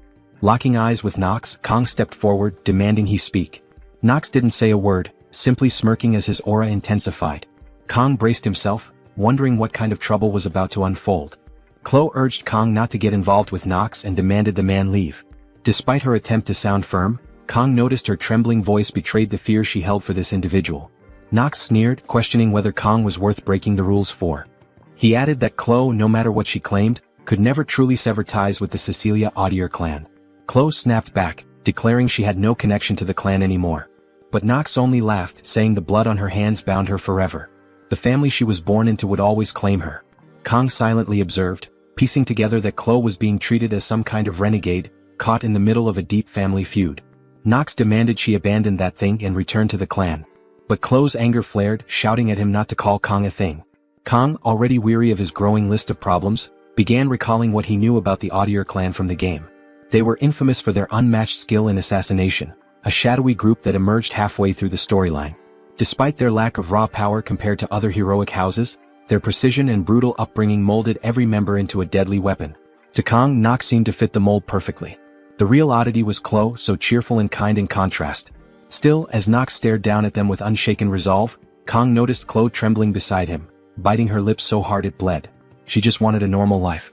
But Kong knew that for someone like her, born into a clan like the Audiers, that dream was nearly impossible. Just as his cursed blessing tied him to a cruel fate, Chloe's birth had chained her to a life of violence. Kong wasn't a hero, nor did he aspire to be one. But he couldn't stand by and do nothing. Deciding to face Nox, Kong felt a rush of determination. If he couldn't escape his curse, then he'd use it. He asked Nox if he was ready, calmly declaring that he wouldn't run anymore. The time had come to move forward. Elsewhere, their instructor was deep in thought, concerned about Kang's recent demeanor. A student interrupted with a teasing comment about his grumpy expression leading to baldness, but he brushed it off irritably. Suddenly, an urgent call came through. The instructor's expression darkened as he learned about the brewing confrontation between Kong Jianma and Nox Audier. The subspace arena was being prepared. In the arena, Kong stood ready. He hadn't expected the setup to be so quick, but it didn't matter. This wasn't reality, so physical harm wasn't a concern, though the mental strain would still be real. As the crowd gathered, Kong couldn't help but note the irony. All he ever wanted was to avoid attention, but now he stood center stage, a gladiator in a coliseum. Chloe, visibly shaken, stood by his side, guilt weighing heavily on her. Kong reassured her, thanking her for the equipment she'd lent him. She warned him that Nox was dangerously strong, the greatest genius in the family's history. Kong dismissed the title as overdramatic. Titles didn't matter, winning did. The announcement for the duel rang out. Kang turned to Chloe one last time, telling her not to worry. "The world is full of geniuses," he said with a confident smirk, "and that's why I'll win." As the doors opened, Kang stepped into the subspace arena. The crowd roared, and he felt like a gladiator under the watchful eyes of the elites, even spotting familiar faces like Abel. Nox appeared on the other side, his temper barely restrained. Kang smiled to himself. If nothing else, this fight was going to be unforgettable. Nox demands to know if Kang can't differentiate between bravery and foolish arrogance. He questions why Kang even showed up wielding such a pathetic excuse for a blade. The dark aura surrounding him begins to ripple toward Kang, who instantly recognizes it as pure killing intent. Kang smirks, replying, "A skilled fighter never blames their weapon." Nox, visibly on edge, opts to end things swiftly.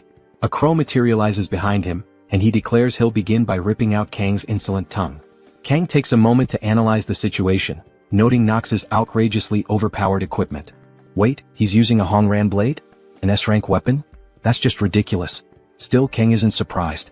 He expected the guy to have an advantage, but Kang came prepared too. His weapon of choice? A simple sashimi knife borrowed from CLO's kitchen. The drone descends, signaling the start of combat with a radiant blue light. "May the blessings of the heroes guide you," it announces. The crowd quiets as the two opponents face off. Kang wastes no time, activating blessings to suppress pain and calling upon the sword god's blessing. His eyes glow white, giving him an almost demonic presence. The spectators whisper in shock. Was this going to be more than the simple mismatch they expected? The battle erupts with a flurry of strikes, each faster than the last. A blonde observer comments on the unexpected speed of the duel, while Edbull, watching from the sidelines, struggles to reconcile this skilled fighter with the supposed weakling he'd seen before. Nox presses the attack, sending purple slashes of energy ripping through the ground toward Kang. Yet every strike misses. Frustrated, Nox leaps into the air, activating his three-headed crow technique. A violent purple aura surrounds Kang, and Nox is confident the boy's finished. But in a blur of blue, Kang vanishes, reappearing on the opposite side of the arena, untouched. The crowd gasps as whispers ripple through the stands. Even Abel can't figure out how this newcomer is holding his ground against someone as formidable as Nox. Nox recalls CLO's warning that Kang wasn't ordinary, but he convinces himself Kang is merely relying on agility. Still, seeing Kang fight with kitchen knives fuels his rage. When one of Kang's knives falls to the ground, Nox sneers. "What kind of plan is this?" he demands. Kang remains silent, extending his arm and pointing the remaining knife, adorned with floral designs, at Nox. The absurdity of the gesture leaves Nox baffled, but he decides to end this farce with his full power. He boasts about the might of his Hongran blade, but before he can strike, Kang disappears again. Time seems to freeze as Kang reflects on his desire for a simple, unnoticed life. But since he can't escape this path, he resolves to cut through it perfectly. In an instant, Nox's arm is severed, flying across the arena. The audience falls silent as Nox stares in disbelief, and Kang appears behind him. The crowd erupts in chaos as Kang slashes again, this time decapitating his opponent. The once calm protagonist transforms into a merciless warrior, leaving everyone stunned. Nox collapses, motionless, while Kang calmly sheathes his makeshift blade. Abel watches in shock, while her friend gazes at Kang with heart-shaped eyes. The drone hovers overhead, announcing, "Winner, Kang Jayama." Duel completed in 26 seconds? The crowd roars in disbelief. A first-year student had just defeated a second-year prodigy. Though victorious, Kang knows he shattered any chance of staying under the radar. The academy buzzes with gossip about the boy who defeated an audier, and Kang resolves to face whatever comes next head-on. Meanwhile, Abel finds herself unable to stop thinking about him, hearing his name at every turn, a constant reminder of the duel that changed everything. When Nox's arm hit the ground, Abel stood frozen, her mind racing to comprehend how Kang wielded such flawless swordsmanship using nothing more than kitchen knives. She had always been proud of her knowledge, being the granddaughter of a sword master, but this moment made her realize just how naive she had been. A memory flashed in her mind, her smugly saying she was curious about the person who had beaten her. She'd vowed to crush him the next time. She also remembered teasingly making a cute face, claiming to share everything with him because he seemed weak. Now, as the puzzle pieces fit together, she wondered if Kang was this year's top student. Her face turned crimson as she muttered under her breath, "It must be this damn guy who's stronger than me." Abel's thoughts spiraled, and she desperately wanted to know what had been going through Kang's head at that moment. Suddenly she woke up startled, her heart racing. Her blonde friend Rachel leaned closer, asking what was wrong. Abel quickly brushed it off, saying it was nothing. Rachel wasn't convinced. "Are you sure? Did you forget your gear? Are you hungry? Do you need the bathroom?" she teased, one question after another. Abel snapped, telling her to shut up. Then Rachel smirked. "Wait, is it about a boy?" Abel's face turned tomato red and Rachel burst into laughter. I never thought the legendary Abel would be caught up in romance. Abel stammered, denying any romantic feelings, but Rachel was already curious. Who's the lucky guy? Is it Leon? He's handsome. Abel's expression gave nothing away, but Rachel's gears were turning. Then it hit her. Wait, is it that special student from yesterday? Kang? Abel froze and Rachel's grin widened. Oh, I'm a genius. Grabbing Abel's hand, Rachel announced, we're going to the Tiger's classroom. One dramatic entrance later, Rachel burst through the door, stunning the students inside with her beauty. She climbed onto a table shouting, where's that black-haired guy? Someone meekly pointed out that standing on tables wasn't appropriate, but Rachel waved it off. I'm pretty enough to get away with it, she said confidently, and the poor guy agreed. Abel meanwhile stood awkwardly at the door, mortified by the scene. Then Rachel's eyes lit up as she spotted Kang. Found him, she exclaimed. But she also noticed Kwa, a girl nearby, looking at Kang with unmistakable admiration. Rachel's grin turned mischievous. This just got even better, she muttered, starting to unbutton her shirt and loosen her tie. Kwa, sitting quietly until now, suddenly felt a chill run down her spine. Rachel approached Kang, sniffing him playfully, leaving everyone including Abel and Kwa thoroughly confused. Rachel shrugged and dramatically flopped onto the table in front of Kang, who was just waking up. Kang blinked groggily, his brain struggling to process Rachel's presence. Are you Kang Jayama? She asked, leaning in closer. Kang's instinct screamed danger, but before he could react, Kwa grabbed Rachel's arm, demanding to know who she was. The tension in the room skyrocketed as Rachel smirked, clearly enjoying the chaos. Kang finally understood why his gut had been warning him. Rachel's demeanor shifted and she pulled out a dagger. A fight was about to break out in the middle of the classroom, something Kang had never expected. Abel stepped forward, her voice sharp.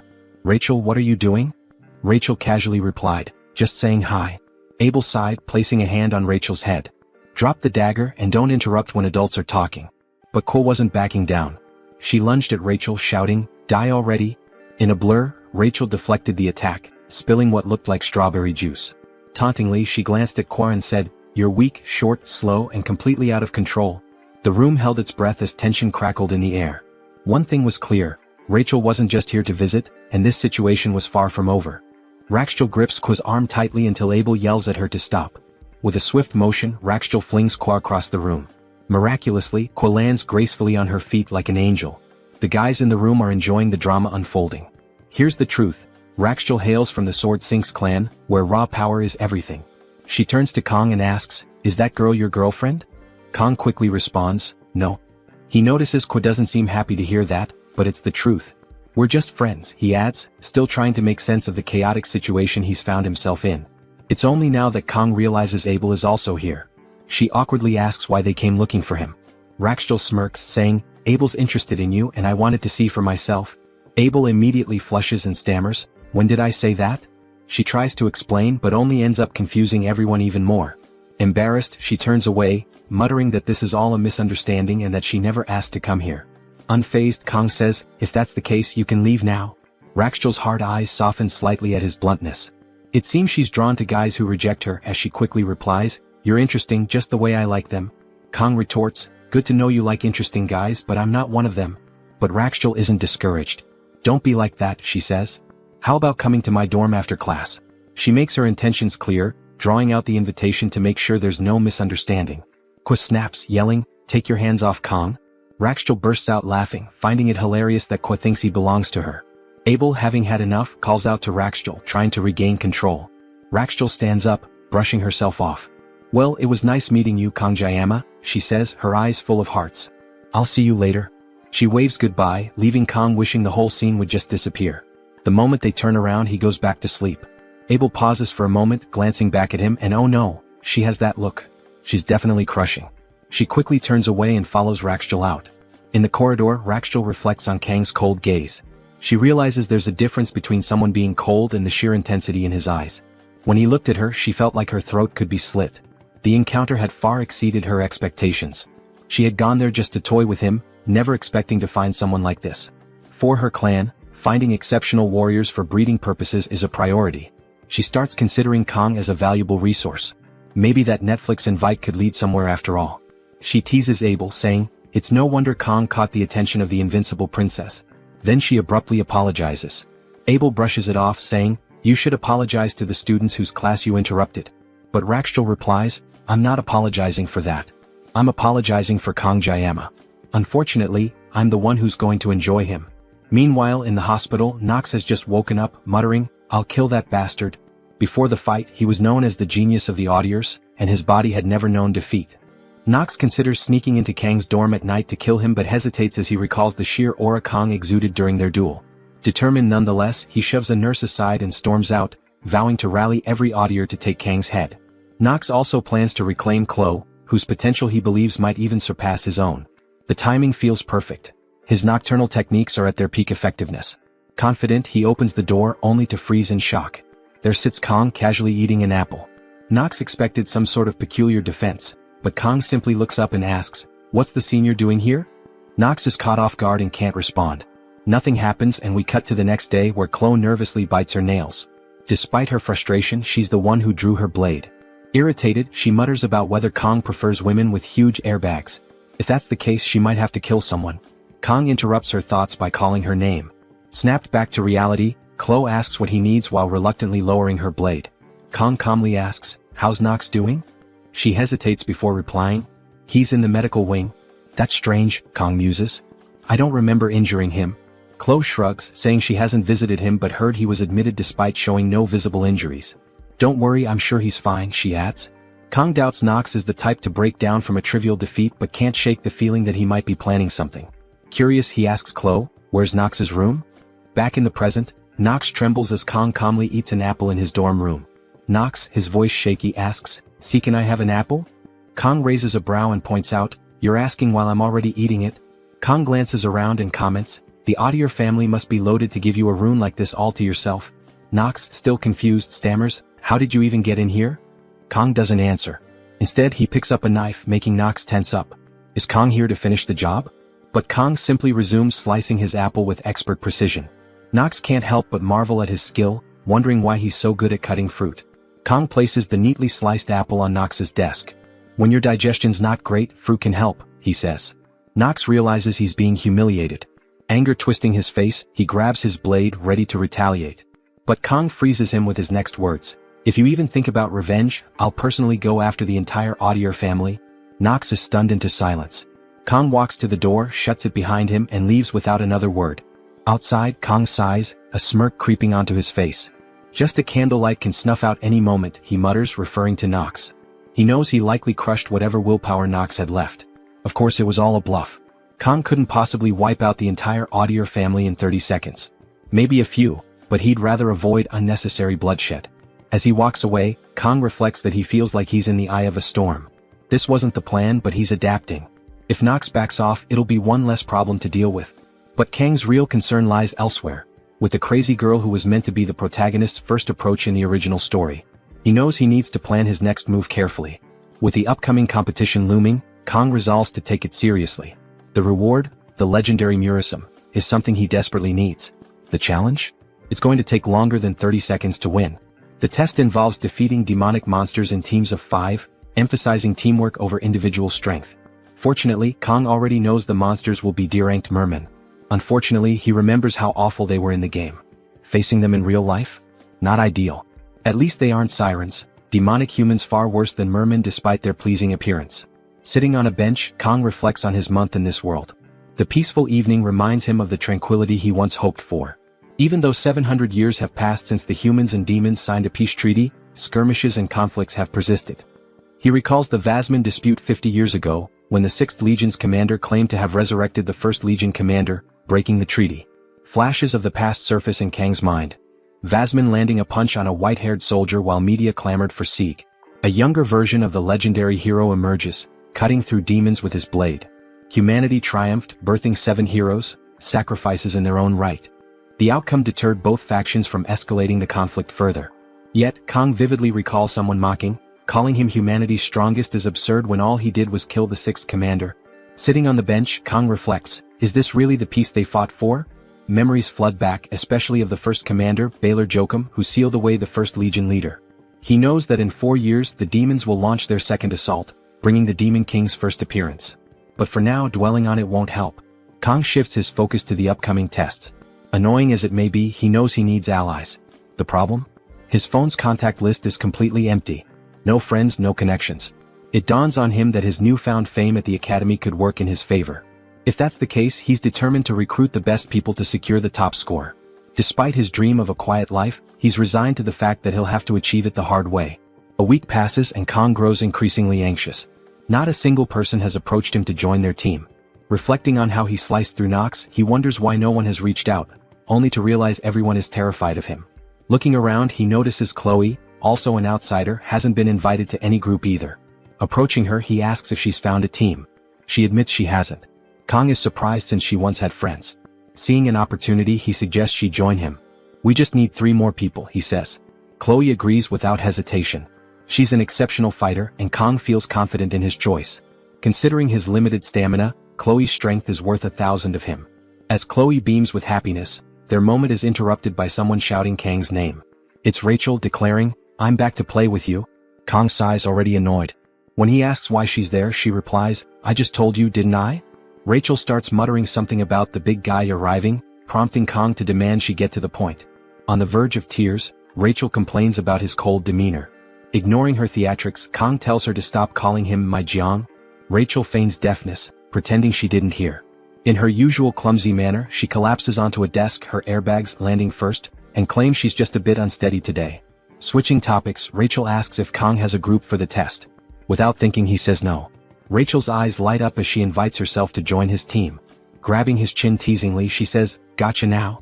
Kong brushes her hand away, questioning why she'd want to team up with him when she has plenty of admirers. Smirking, Rachel responds, "Because it'll be way more fun with you." Kong explains he already has a team with Chloe. Rachel grins and declares that's perfect. Now they only need 2 more people. Kong, baffled, wonders if she realizes she's risking her score by teaming up with him. He looks at Chloe, who seems fine with the idea. Reluctantly, he agrees. Rachel claps her hands, declaring, "No turning back now." When Kong asks who else she plans to recruit, Rachel grins and mentions a name that freezes him. Leon. The protagonist. Kong trembles, questioning what karmic misdeed led to this. All he ever wanted was a quiet life, and now he's stuck with Leon, Rachel, and Abel, characters he desperately wanted to avoid. While the girls might be manageable, Leon's presence threatens to completely derail everything Kong thought he understood about the future. He considers backing out, but Rachel doesn't give him a chance. The moment he agrees, she submits the team registration, locking him in. For the first time, Kong genuinely feels the urge to stab someone. Chloe notices his distress and asks if something's wrong. She mentions that since Rachel entered, Kong hasn't seemed like himself. He brushes it off, saying he's just surprised to be in this situation. Chloe reassures him, stating she's confident in his abilities. Kong starts reconsidering. He invited Chloe, so he can't abandon her now. Besides, this group is probably the strongest in the academy. Maybe he just needs to stay optimistic. When he asks about the team meeting, Chloe replies, "That giant blonde said it's at 6 in the cafeteria." The scene shifts to a cafe humorously named Starbucks with 2 S's.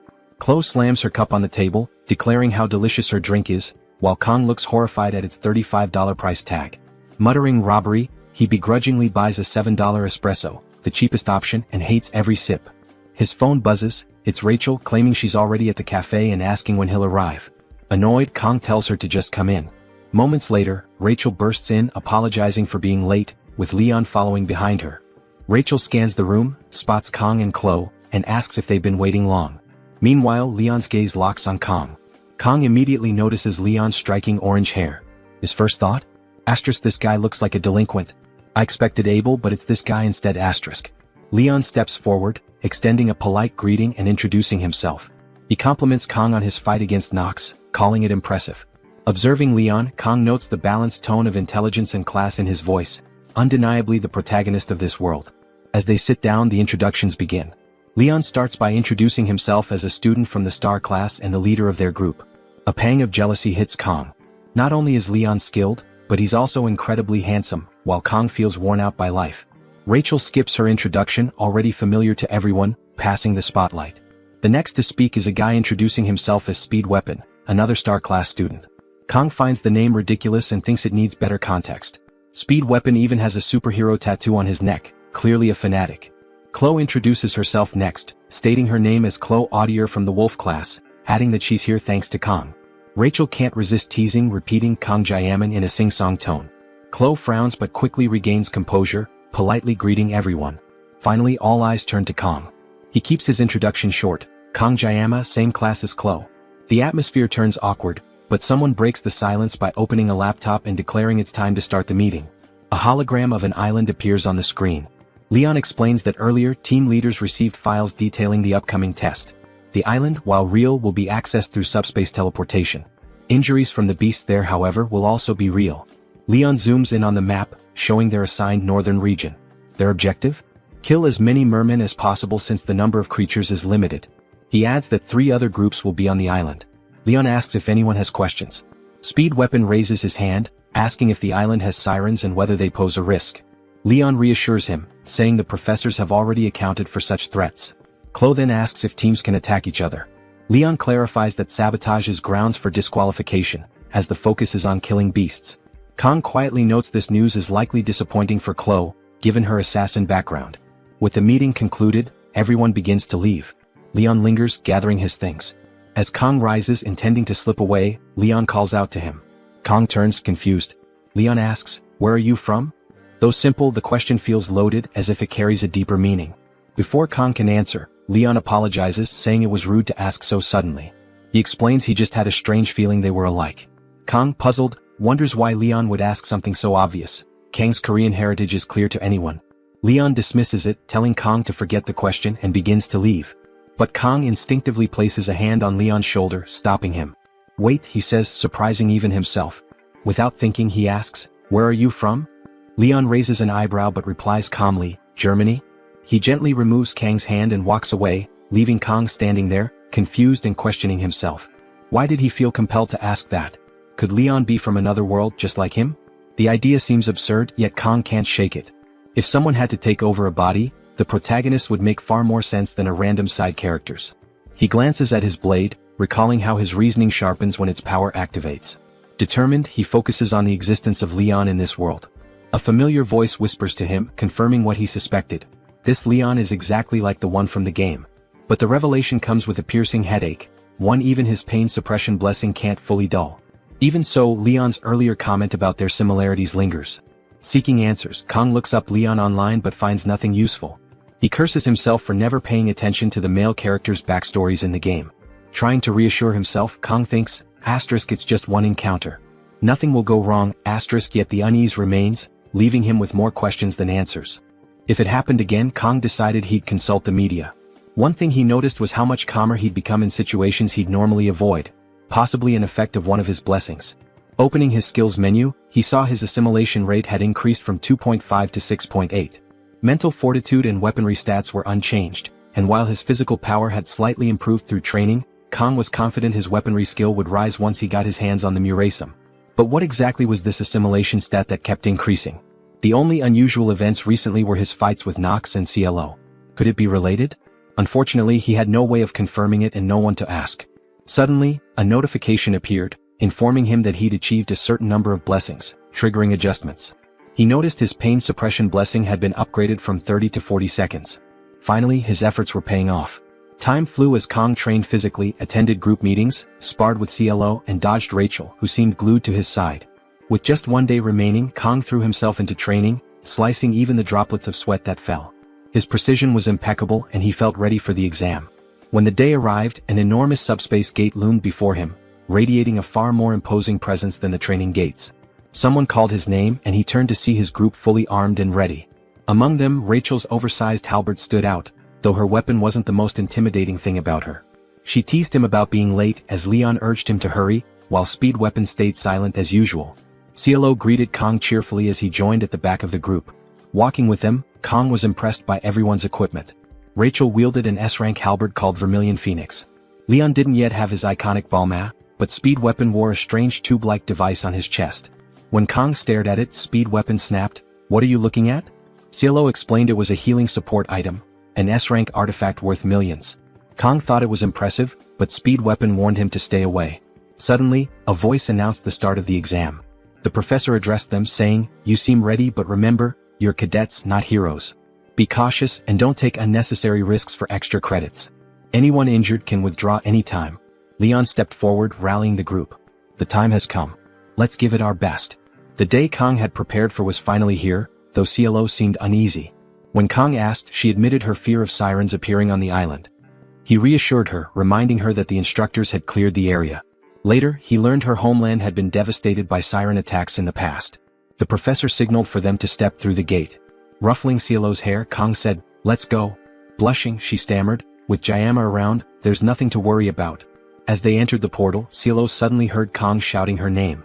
Snapping out of her daze, she realized she had zoned out. The group was discussing whether to call an instructor, frustrated by their lack of connection in subspace. Someone was already sprawled on the ground. The nightmare had begun.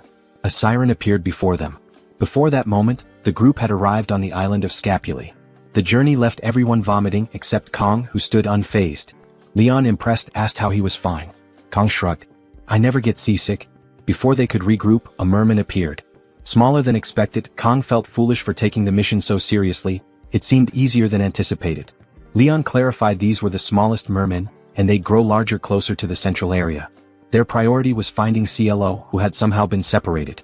Moving through the forest, Leon warned everyone to stay alert, sensing her nearby. Suddenly, a red blur descended from the trees. CLO landed in front of them. Leon scolded her. "Why were you swinging like a monkey?" CLO admitted she was trying to stay unnoticed. She reported a cave 500 meters ahead. The group soon stood before the cave, its entrance dark and foreboding. Inside, dozens of glowing eyes reflected the firelight. Mermen filled the cavern. Rachel estimated 50 to 60 of them. They discussed their options. Clearing this horde could secure first place, but the risks were high. Ultimately, the decision rested with Leon. Earlier, they had agreed CLO would scout the island. Now their resolve was about to be tested. Leon had assigned Kong to the rear guard to deal with any threats from behind, a role Kong gladly accepted, appreciating the relatively light responsibility. Leon himself planned to stay in the center, ready to step in only if absolutely necessary. When Rachel asked about his strategy, Leon revealed his plan. On the island, Kong noticed the determination in Leon's eyes. Leon called on Rachel, who prepared her halberd, charging it with energy. With a Spartan-like throw, she sent it hurtling toward the merman's fire pit. The rest of the group stood in shock, questioning if such an elaborate move was necessary just to deal with fish. Before the merman could react, CLO darted in, snatched up the halberd, and used it to cut through two of the creatures with swift precision. She recalled Leon's directive, "Take down as many as you can." Her confident response echoed in her mind, "Of course." Meanwhile, Speed Weapon played a melody on his flute, activating a blessing that threw the mermen into a panic, scattering them in confusion. Empowered by the blessing, Rachel began dispatching the creatures with astonishing speed, counting each kill. 11, 18, 22, 24, she muttered as her blade danced through the air. Thanking Speed Weapon for his support, she switched to her personal weapon, activating her cat blessing. With a single strike, she felled 8 mermen. 2 more lunged at her from above, only to be swiftly cut down. On the other side of the battlefield, Rachel had already dispatched 45 enemies. The 2 women soon found themselves heading toward each other. Just as they seemed on a collision course, a massive merman leaped onto their path. Without breaking stride, they obliterated it simultaneously, its remains scattering in all directions. Rachel smirked, "You're faster than before." CLO replied sharply, "That one was mine." The 2 then separated, continuing their carnage in opposite directions. Kong, relieved that their competitive clash hadn't turned violent, observed Leon taking down a merman with pinpoint accuracy. Leon turned to him and said, "You're worried about them?" Kong shrugged. "I was, but clearly I didn't need to be." The 60 mermen in the cave had been utterly decimated. Leon, satisfied, reminded Kong to trust in his allies and declared it time to move forward. Kong couldn't help but admire how well the plan had worked. Though in truth, it mostly relied on sending the 2 powerhouses to handle the heavy lifting. As Kong mulled over their success, a sudden blue flash appeared. Before anyone could react, the light pierced Leon's chest. Time seemed to stand still as gasps echoed through the group. Kong turned to see the source, a demonic siren, its presence chilling. Rachel screamed in disbelief, "Why is it here?" Speed Weapon questioned how this could happen when the cave had already been cleared. Panic threatened to overwhelm the group, but Kong forced himself to stay composed. He stepped forward, his voice cutting through the chaos. "I'm the only one thinking clearly right now." Kong ordered Speed Weapon to heal Leon immediately. Turning to CLO, he instructed her to escape and warned the cadets and instructors to evacuate. CLO hesitated, but Kong reasoned that fleeing with Leon in his condition was impossible. It was imperative to alert everyone before more enemies arrived. After a moment's hesitation, CLO nodded and ran off to carry out the orders. Rachel, furious, demanded to know Kang's plan. He simply told her and Speed Weapon to focus on the smaller threats. Closing his eyes, Kong muttered, "I've never enjoyed dealing with small fish. It's the big catches that show real skill." He then turned to them with a smirk. "This is my specialty. Demons wield a unique power akin to human blessings. Magic. Leon fell to a single ordinary attack powered by it, underscoring the stark difference in strength between humans and demons. Despite wielding the blessing of the sword god, Kong isn't confident he'll emerge victorious. As he moves forward, the narrative highlights that even in the original game, subduing a magic-wielding demon required a full party. Now standing face-to-face with the demon mermaid, Kong acknowledges the impossibility of soloing a raid boss. But with Chloe still 10 minutes away, his only option is to cut down this monstrous fish in 40 seconds. Equipping 2 sashimi knives, Kong shifts from a single sword style to dual wielding. The system informs him that his nerves have steadied, his mental fortitude has increased, and his blessing will now adjust to his level. The blessing of the sword god activates, and Kong, now looking more demonic than the mermaid, thinks it's been a while since he's done proper sashimi. While Kong readies for battle, Rachel is a powerhouse on the battlefield, skewering mermen left and right with her halberd. One slimy creature attacks her from the side, but she blocks and retaliates, obliterating several in a single strike. Despite her strength, Rachel begins to tire as the mermen keep spawning. Speed Weapon, overwhelmed with healing Leon, can't assist her. Leon's wounds are deep but slowly recovering. Watching Kong prepare, Speed Weapon recalls the absurd strength he saw in their duel and wonders if Kong is simply insane. The mermaid powers up but Kong doesn't care, he's ready. Speed Weapon, unnerved by the oppressive presence of both Kong and the mermaid, fears it might be too late to stop him. The mermaid launches a water beam but Kong, fully focused, dashes forward, evading it. While dodging, Kong assesses her as a long-range attacker using water magic. He doesn't know much about magic but to him she's just flesh and bone. When the mermaid fires another beam, Kong jumps over it and slashes at her. She uses her water magic to distort the attack, making it feel as though he's cutting through water. Attached to the pond, she readies a water drill aimed at Speed Weapon. Just as she's about to strike, Kong slashes off one of her fins. The cut is too shallow and she retreats into the water before he can follow up. Kong recognizes the difficulty of predicting her movements and wonders if she's targeting the injured on purpose. Speed Weapon calls out to him and Kong briefly checks on Leon, asking if they're holding up. Speed Weapon confirms they're fine, and Kong charges back into the fight, telling Leon he's counting on him. Speed Weapon, reflecting on Kang's words, recalls a past conversation about heroes sacrificing themselves for hope. While the Academy is full of aspiring heroes, Speed Weapon hasn't seen anyone embodying those ideals, at least not in the Dragon class. Watching Kong fight, Speed Weapon realizes that Kong might be the hero he's been searching for, even if Kong himself rejects the title. The mermaid summons glowing piranha-like creatures and launches them at Kong. With impressive agility, he dodges and spins through the attack, noting that these magic fish are slower than the water beam.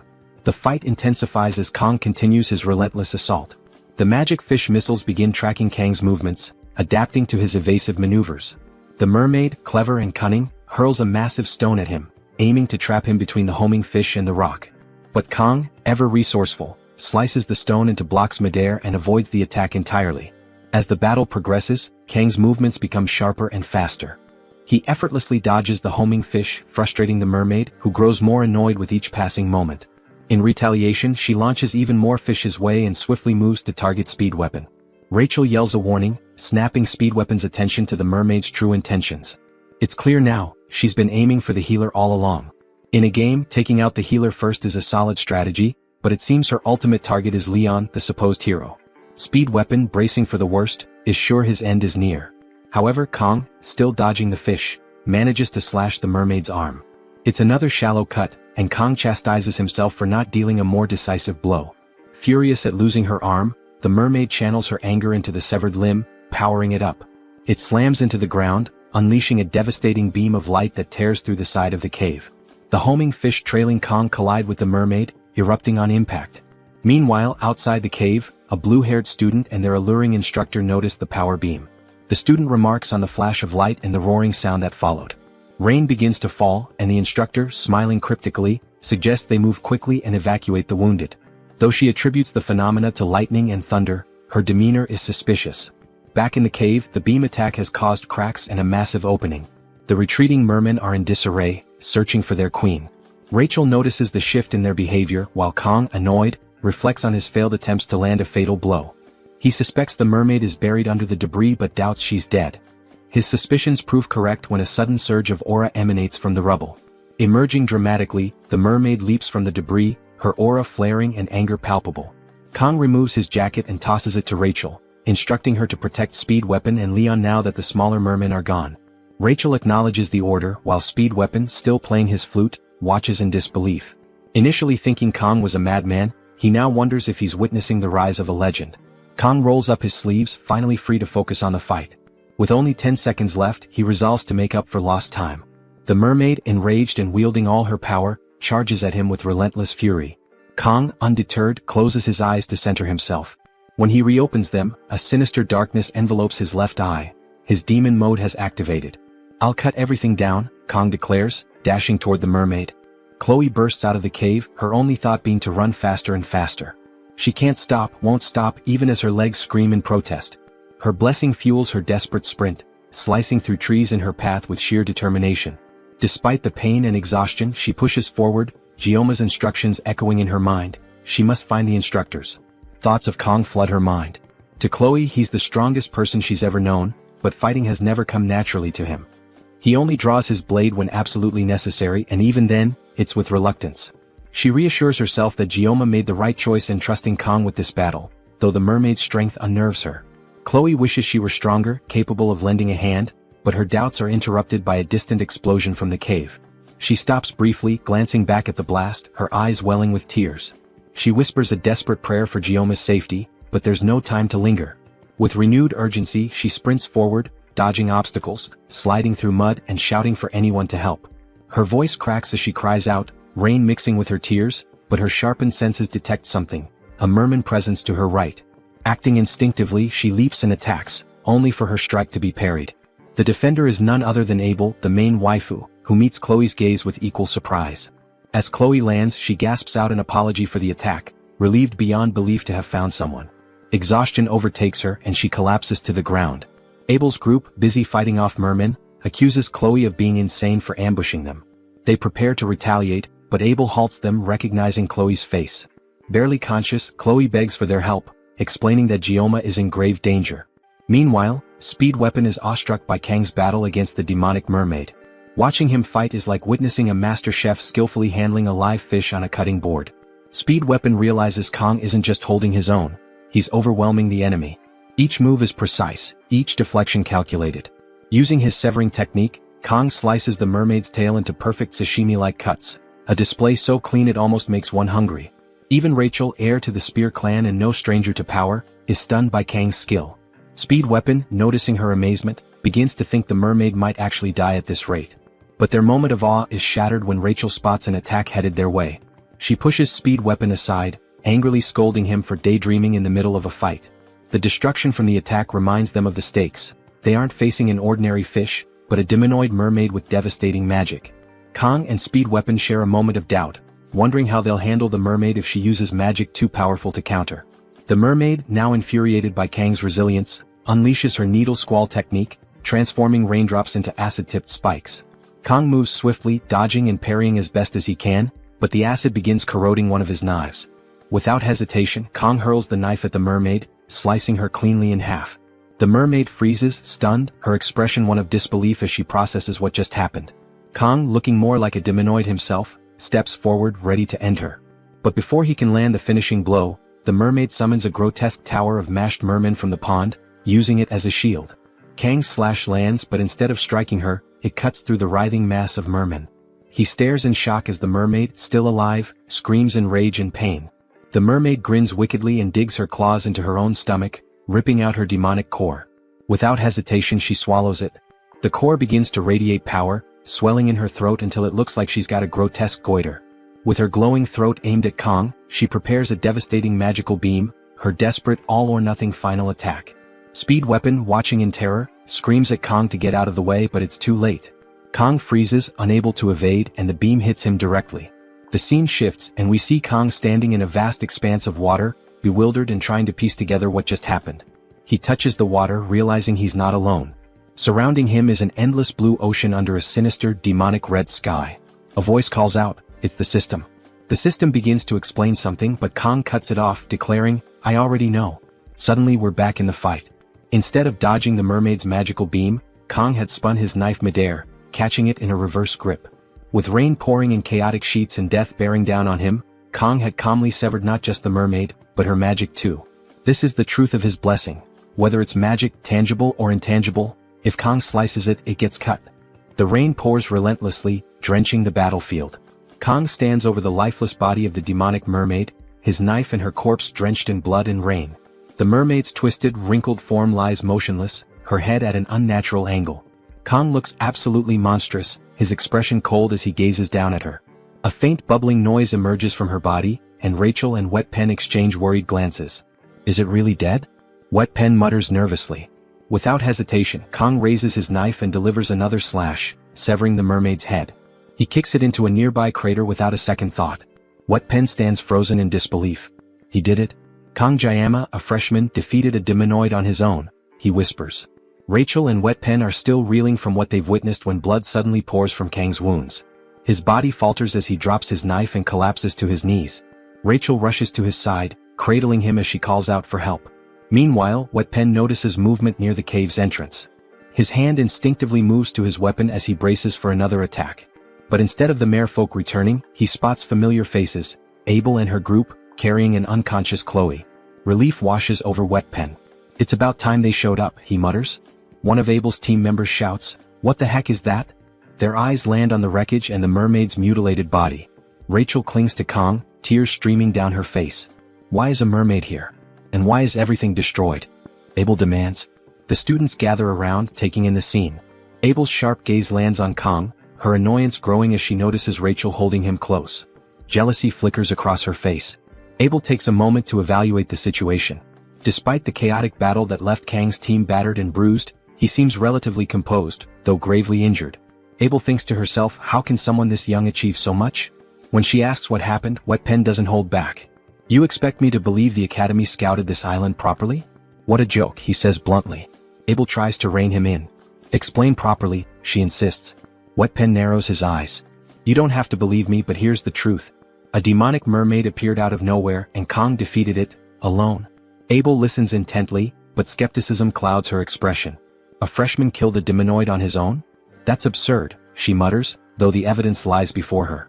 As she processes Wet Pen's words, Abel reflects on her own prestigious lineage, descended from legendary heroes. Yet compared to Kong she feels ordinary. The sheer gap in their abilities stirs a mix of admiration and dread within her. Finally, Abel orders her group to start healing Kong. The guy is dying here, Wet Pen grumbles. Rachel continues to hold Kong tenderly, marveling at his strength. He's my age, yet he fought a demonoid alone and won. It's unbelievable. Abel, both impressed and irritated, watches silently. Wet Pen interrupts her thoughts, asking, You contacted the Academy, right? Yeah, Abel replies. Wet Pen hesitates before continuing, Don't tell them everything. Something doesn't add up. What do you mean? Abel asks. Wet Pen explains, If they scouted this island, how did a demonoid just appear in a cave cadets could easily find? It doesn't make sense. Abel stiffens, glancing toward her unconscious teammate. Suspicion creeps into her mind as Leon, standing nearby, speaks coldly. You think there's someone from the demon faction within the Academy, don't you? Wet Pen shakes his head. That's not exactly what I meant. But the uneasy tension lingers, and Abel's sharp gaze suggests she isn't ruling anything out. They can't rule out the possibility of a spy, and it's undeniable that this cave isn't easy for cadets to miss. As Wet Pen points out, if it weren't for Kong Jayama, Leon's group would have been slaughtered by the demonoid. But the question remains, how did this even happen? The story reveals that, despite conflicts during the 700-year truce, demons had never dared to target cadets of the Joaquin Academy. There was even a clause in the truce stating such an act could justify war. Abel begins to comprehend the potential gravity of the situation. This could be a spark for war. Wet Pen notices Abel's frozen expression and snaps her out of it. I know what you're thinking, he says, but we're jumping the gun here. Sure, it's wise to be cautious about the possibility of a spy, but it's way too soon to assume that's the case. Leon nods and adds, if there really is a spy in the Academy, Kong will become their prime target as soon as word gets out that he defeated a demonoid alone. Wet Pen agrees but expresses his concern.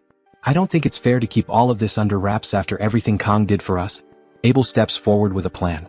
We should talk to my grandfather, the Sword Emperor, she suggests. He's outside the Academy's authority and can keep this confidential. The scene shifts to a sunny day.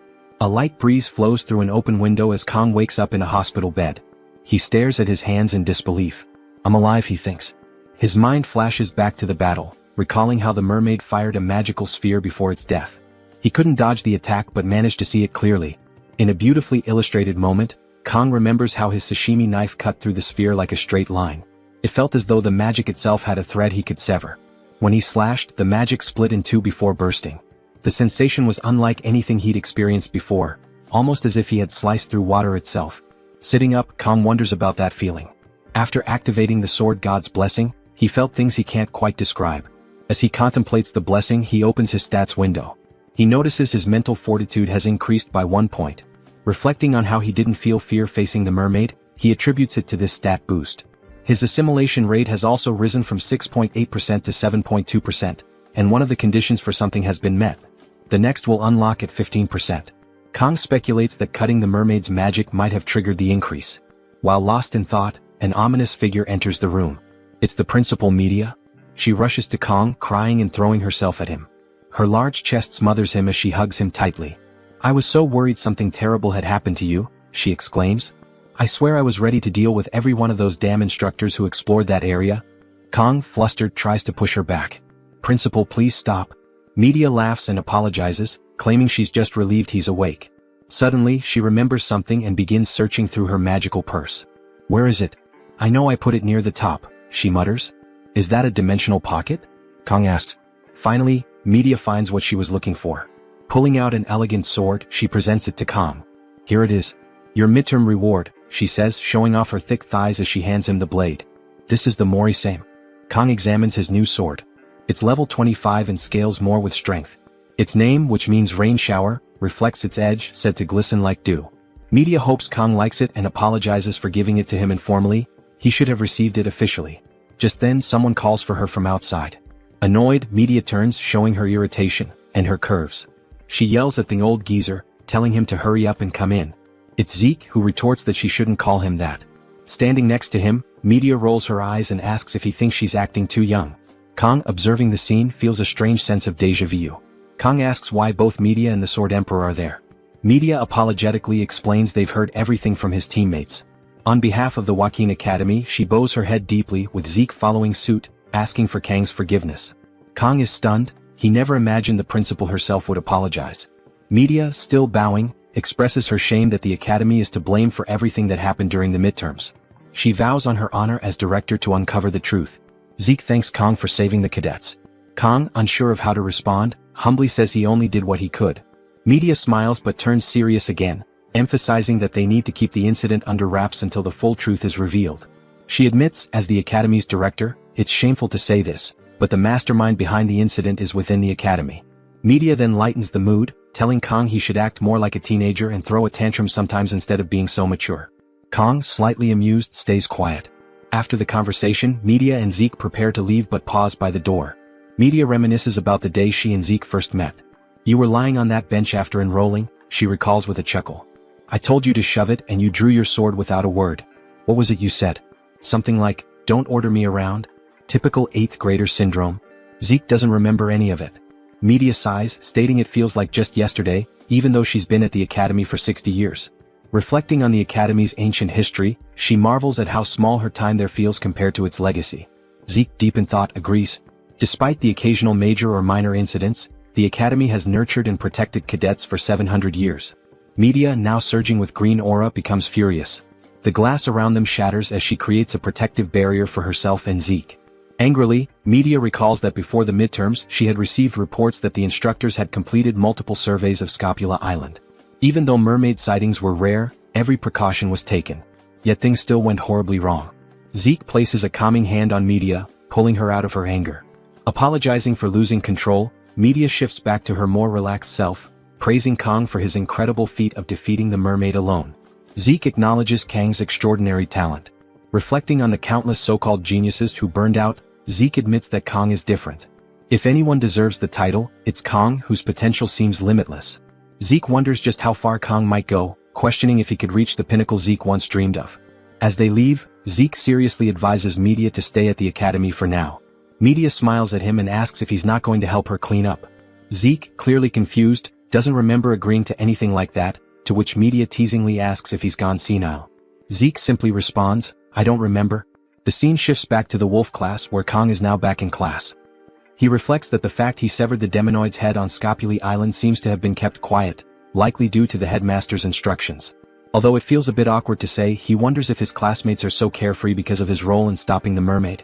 Kong tells us that after his discharge, the first thing he did was visit the school's forge to reshape and enhance his new sword. He muses that his school never had a forge. Did anyone else's? Honestly, to Kong, the sword was just a metal rod, given the sword god's blessing, so reforging it was a necessity. The blacksmith, Volander, was full of enthusiasm, especially with it being the 700th anniversary event. Volander didn't charge him anything, instead telling him to come back in a week. Kong feels lucky, hoping for a successful enhancement. Just then, someone calls his name and Kong turns around to see Chloe, now using crutches because of her injured foot. She can't believe Kong has been discharged and asks how he's feeling. Kong asks how she's doing and Chloe smiles, showing her bandaged leg. She explains that her injury happened thanks to Speed, or whatever his name was, and the doctor said she should be able to walk without crutches in a week. Confidently, she adds that as an auditor, she'll recover even faster.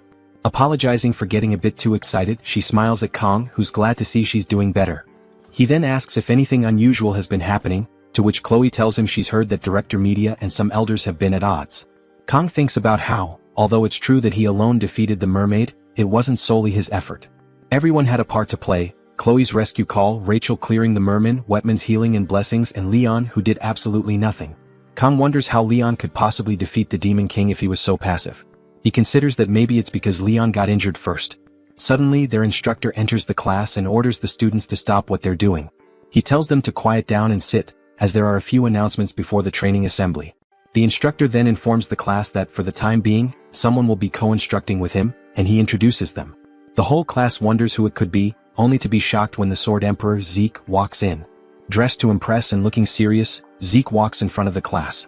The students are in awe, and even the instructor bows to him. Zeke, with his glowing eyes, focuses intently on the students, while Kong, now worried, thinks, "What is this old geezer doing here?" The scene shifts to what appears to be an abandoned house, where an old man is being beaten. He tries to apologize but is struck across the face by the sexy pink-haired instructor, who was clearly behind the mermaid attack. The old man is truly sorry and apologizes to Instructor Kim, but she mutters something in demon tongue, her demonic aura radiating as she looks at him. She coldly states, "The 5th Corps commander is enraged." Instructor Kim, holding a worm or perhaps a candy worm, asks the guy she's beating why he didn't cooperate when he had the chance. With a seductive look, she eats the candy worm and comments that he really has a knack for annoying people. The guy attempts to apologize again, but she slaps him across the face. Sucking on the candy worm, she tells him to repeat himself. Annoyed, she mumbles that this is becoming too much. The guy, bleeding, mumbles an apology and Kim kicks him, saying he still isn't taking her seriously. He curses her, calling her a mere instructor and questioning how she dares hurt him. Kim is irritated, disgusted by the blood on her shoes. Cleaning them off, she remarks that it's ridiculous a mermaid was taken down by a group of first-year students, but looking at the new students this year, she wouldn't be surprised if they could do anything. The guy then tries to explain that the mermaid was defeated by just one cadet. Kim asks if it was Leon, but the guy shakes his head. She demands to know who it was, and the bloody guy reluctantly reveals that it was this year's top student, Kong Jiama. Kim recalls Jiama, realizing he's the special admission student. Holding and burning the candy wrapper, she understands the situation and finds it exciting. As the wrapper disintegrates, she enters her seductive demon mode. The scene shifts to cadets running and counting after their instructor, signaling the start of training. The instructor yells at them to shout louder since he can't hear them. All the students are running and counting, but one student is sitting on a bench. Chloe, the injured cadet, cheering on the others. Kong looks at her and smiles, feeling jealous. From behind, someone yells at him to pick up the pace. It's the old Sword Emperor Zeke in a tracksuit. He asks Kong if he's still injured from the midterms, and Kong responds that he's fine now. Zeke wonders why the old man is running alongside him, thinking about Zeke's identity. Zeke is a descendant of the first Sword Saint and the right hand of Baylor Wakin, the Sword Saint Aaron Nebulum. Kong knows that Zeke would later become one of the greatest forces in humanity's coming war, and also Leon's swordsmanship master during the Second Demon War. Kong wonders why Zeke is here now and just wants him to go back to Leon, as the main story is falling apart. Despite his annoyance, he's impressed by how fast Zeke is, realizing that this old man is faster than he is. Kong remembers from the game wiki that Leon never actually received the Sword Saint title, which was a major issue in the game community. He wonders if it matters since Leon could still inherit it, but it still feels uncomfortable. Other students are impressed with Kong and Zeke, with Kong noting that Zeke's speed seems almost poster-worthy, like master and pupil running together. Zeke states that the foundation of any warrior is physical strength and endurance. No matter how talented someone is, it's useless without the body to support it. Conditioning is key to growth. He tells Kong not to cut corners and keep up. Kong, out of breath, shouts back, "Yes, sir." Zeke is pleased and urges him to keep up, dashing forward quickly. Kang struggles to keep up, wondering if Zeke is aging backwards. The cadets are then informed that, unless it's for field training, personal weapons are strictly prohibited. Instead, they must choose from a pile of rusty old farming or training weapons. Zeke tells them to pick one and master it. Some students can't believe it, as they have family heirlooms they'd rather use. Kang looks at the pile and notices a sashimi knife. One student raises his hand to ask Zeke if it wouldn't be better in the long run to get used to the weapons passed down by their families. When asked why personal weapons are prohibited, Zeke responds that it's a good question. He explains that mastering the basics is more important than relying on high-grade weapons. The more someone depends on superior equipment, the more they risk neglecting their training. A good warrior shouldn't rely on their weapon alone to make up for shortcomings. A student argues loudly that learning how to use these weapons is even more important. The other students get annoyed, sensing he's just trying to get attention. Zeke responds firmly, saying that no matter how well equipped you are, if your skills are lacking, your weapon will be like a pearl necklace on a pig. A true master never blames their equipment. These words hit Kang like a truck, and he agrees, saying it's 100% true. Zeke taps his cane on the ground, stating that once they master the basics, they'll become comfortable with any weapon. He adds that cadets who handle basic weapons well are likely to receive higher scores in the class promotion evaluation at the end of the year. Hearing this, all the students rush to grab their weapons. Kang thinks Zeke knows how to motivate people, and the other students are completely inspired. He had always thought of Zeke as a punching bag for the media, but now he's seeing a different side of him.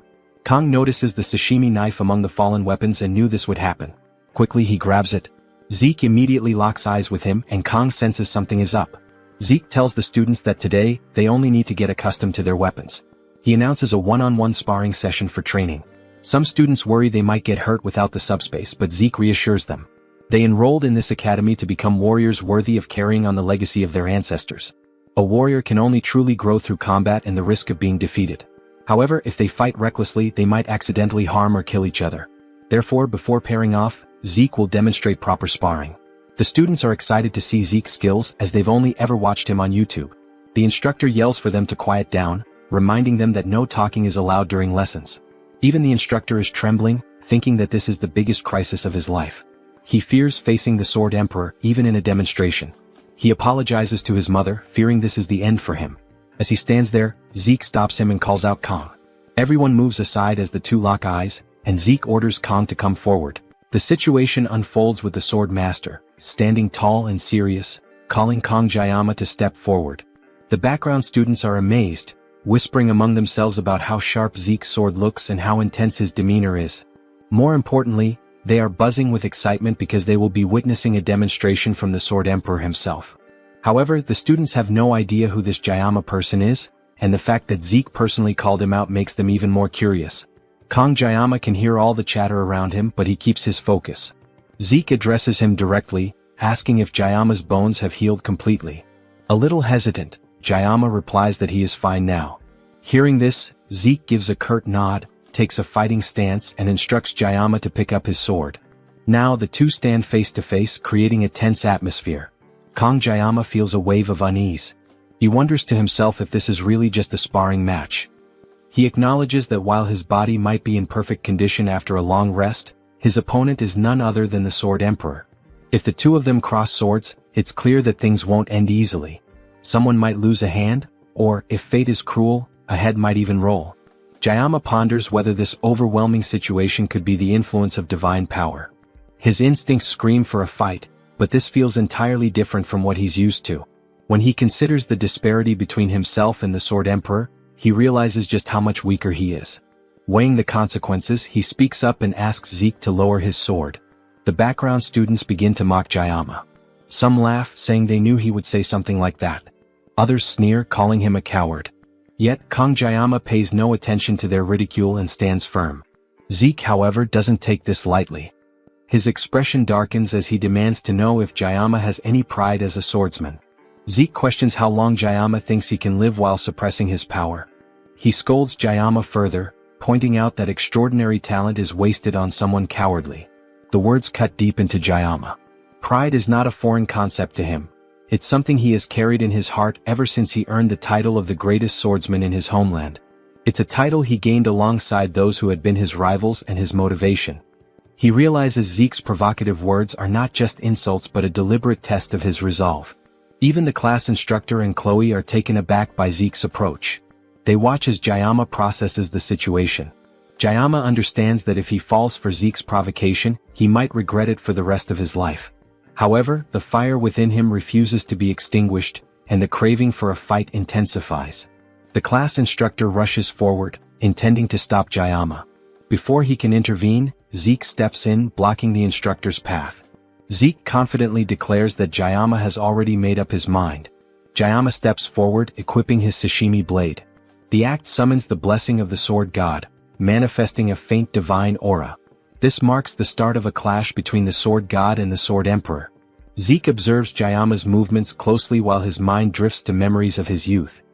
He recalls an encounter with a one-armed wandering knight, whose swordsmanship left an unforgettable impression on him. Even now, Zeke feels the same clarity and determination as he did when he first witnessed that knight's skills. Returning his focus to the present, Zeke initiates the fight with a powerful slash. Jayama reacts swiftly, dodging the attack and moving to counter. Zeke anticipates the move, changing the trajectory of his strike mid-swing to target Jayama's new position. Despite the shift, Jayama's reflexes allow him to evade the attack once again. The fight intensifies as Jayama boldly charges forward, displaying a sword style reminiscent of a swallow in flight. Zeke notes the peculiar nature of Jayama's techniques while parrying each strike with precision. Jayama doesn't let up, launching a series of attacks in quick succession. Zeke eventually lands a counterattack, disarming Jayama and sending the Sashimi blade flying from his grip. But Jayama reacts immediately, catching the blade mid-air and slashing at Zeke once more. Zeke blocks the attack, though it forces him to take a step back. The Sword Emperor acknowledges that Jayama's physical strength has significantly improved. Deciding to end the fight decisively, Zeke unleashes his full power, summoning a blue demon-like aura that radiates throughout the room. The students around exchanged uncertain glances, their faces filled with confusion. None of them seemed to understand what was happening. One student observed the two combatants standing still, their gaze locked in intensity. He questioned quietly why there was no movement, no action. Another student muttered his frustration aloud, questioning why the Sword Emperor wasn't taking the opportunity to humiliate Kong Jayama with a clear and decisive lesson. The murmurs spread among the rest, who eagerly anticipated a crushing victory for Zeke. Their expectations for an overwhelming triumph grew with each passing second. Amid the chaos of speculation, the instructor remained silent but attentive. His expression betrayed an understanding of the situation that others had failed to grasp. The instructor had already deduced the truth. He recognized that the confrontation was not unfolding in the physical realm but in a far more dangerous place, the mental realm. He recalled Zeke's prior words, explaining that there would be no real crossing of swords. This battle would be fought in an entirely different arena, one where only those with exceptional mastery could enter. Zeke stood amidst the confrontation, his gaze sharp as he observed Jayama. His initial doubts had dissipated, replaced by a sense of amazement. The rapid development of Kong Jayama's skills had surpassed all expectations. Determined to bring the duel to an end, Zeke unleashed his power.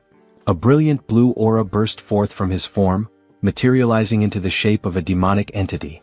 The sheer pressure radiating from the aura bore down on Kong, who struggled visibly to maintain his footing under the immense weight. The intensity of the aura rippled outward, penetrating even beyond the confines of the mental realm. Those watching from the physical world felt its presence, their faces marked with disbelief. None could comprehend the magnitude of what they were witnessing. Without warning, the mental realm shattered. The boundaries of the ethereal plane dissolved as the two combatants returned to reality, standing face to face. The instructor's expression changed instantly, his calm composure replaced by alarm. The situation was spiraling beyond his control. Realizing the danger, the instructor moved in haste to intervene. However, before he could act, both Zeke and Kong launched forward with unrelenting speed. Their strikes were set to collide, the air charged with the promise of an unstoppable clash. Before their blades meet, a massive surge of energy disrupts the battle. The ground trembles as media poison arrives, her fury palpable. Her veins bulge with anger and her glasses fly off her face. She shouts at Zeke, demanding to know what he's doing to his student. "Have you completely lost your mind?" she yells, her voice echoing through the battlefield. Hours later, in Media's office, Zeke stood with a deeply remorseful expression, apologizing for his actions. Medea, still visibly irritated, found his behavior unusual. Her annoyance grew as she recalled the effort it took to place Zeke as an instructor in Kang's class, only for him to take such reckless action. The outcome of the battle could have been disastrous had Medea not intervened. Sieg, reflecting on the events, admitted that causing such chaos was never his intention. He acknowledged losing complete control during the battle, leading him to unleash his aura to its maximum. Medea, recalling her arrival at the battlefield, muttered in frustration, trying to regain Sieg's attention. Lost in thought, Sieg apologized once more, surprising Medea. She emphasized how uncharacteristic it was for the emperor to express regret. In 50 years she had never seen him apologize, and now it had happened twice. Medea pressed for an explanation as to why Sieg used his aura against the student. Sieg explained that without doing so, he would never have gained the upper hand in the battle. Medea, taken aback, realized the gravity of his words. For someone as proud as Sieg to admit inadequacy against a student was a rare show of vulnerability. Sieg then revealed that Kang had achieved control over the mental realm. Medea was struck with disbelief. A young man of only 17 years mastering such a skill seemed unfathomable. Sieg had no answer for how this was possible. Medea recalled her brief encounter with Kang at the conclusion of the battle. His gaze had emanated an intimidating aura. His resolute expression exuded an unshakable determination that left her unsettled. The fear she felt mirrored an encounter from her youth with a commander named Vaesen. Yet the source of her apprehension toward Kang remained unclear. Composing herself, Medea questioned whether Sieg considered himself defeated. Sieg, incensed, rejected the idea outright. Despite Kang's exceptional talent, he could never compare to Sieg. Medea chuckled at Sieg's exaggerated reaction and teased him, remarking that it was unlike him to make excuses. She joked about the emperor blaming his equipment, finding the notion almost comical. Sieg responded with playful irritation, masking his fondness for his old friend. The exchange ended with an affectionate reconciliation between the two. The scene transitioned to a flashback of the battle. The intensity of their clash replayed in Kang's mind. He woke suddenly in his room, relieved the battle had concluded without catastrophic consequences. Despite Sieg's hot-headed nature, the presence of Medea had clearly prevented things from escalating further. As he tossed in bed, Kang pondered whether what he experienced during the battle truly was the mental realm. The sensation was peculiar. The mental realm could only be accessed by mastering a weapon and required specific conditions to activate. Only those with unique weapons and mastery could enter it. Even heroes struggled to use the mental realm freely. Kang reflected on Leon, who had spent 3 years training as a hero to achieve access to this skill. This thought gave Kang pause. How had he managed to achieve it so quickly? The answer was clear. It was the knife. In his previous life, Kang had spent over 2 decades perfecting its use. Each time the spirit of the blade was unleashed, Kang reached new heights. He contemplated how events in this world intertwined with those of his past life. Realizing the futility of avoiding challenges, Kang resolved to address his problems head-on. Rising from his bed, he decided to strengthen his control over the mental realm. With his knife in hand, Kang focused intently, attempting to enter the mental realm. As he succeeded, an unfamiliar energy began to draw closer. The force intensified until it collided with him, causing the realm to shatter along with his knife. Dazed, Kang struggled to comprehend what had just occurred. Meanwhile, a heated discussion unfolded at a grand table. Members of a clandestine group deliberated their next move. Some proposed dispatching demons, sworn enemies, to handle a certain individual. One member, resembling an elderly woman with green hair, questioned if Leon, the aspiring hero, was the real issue. Another member, appearing like a vagrant, dismissed the notion.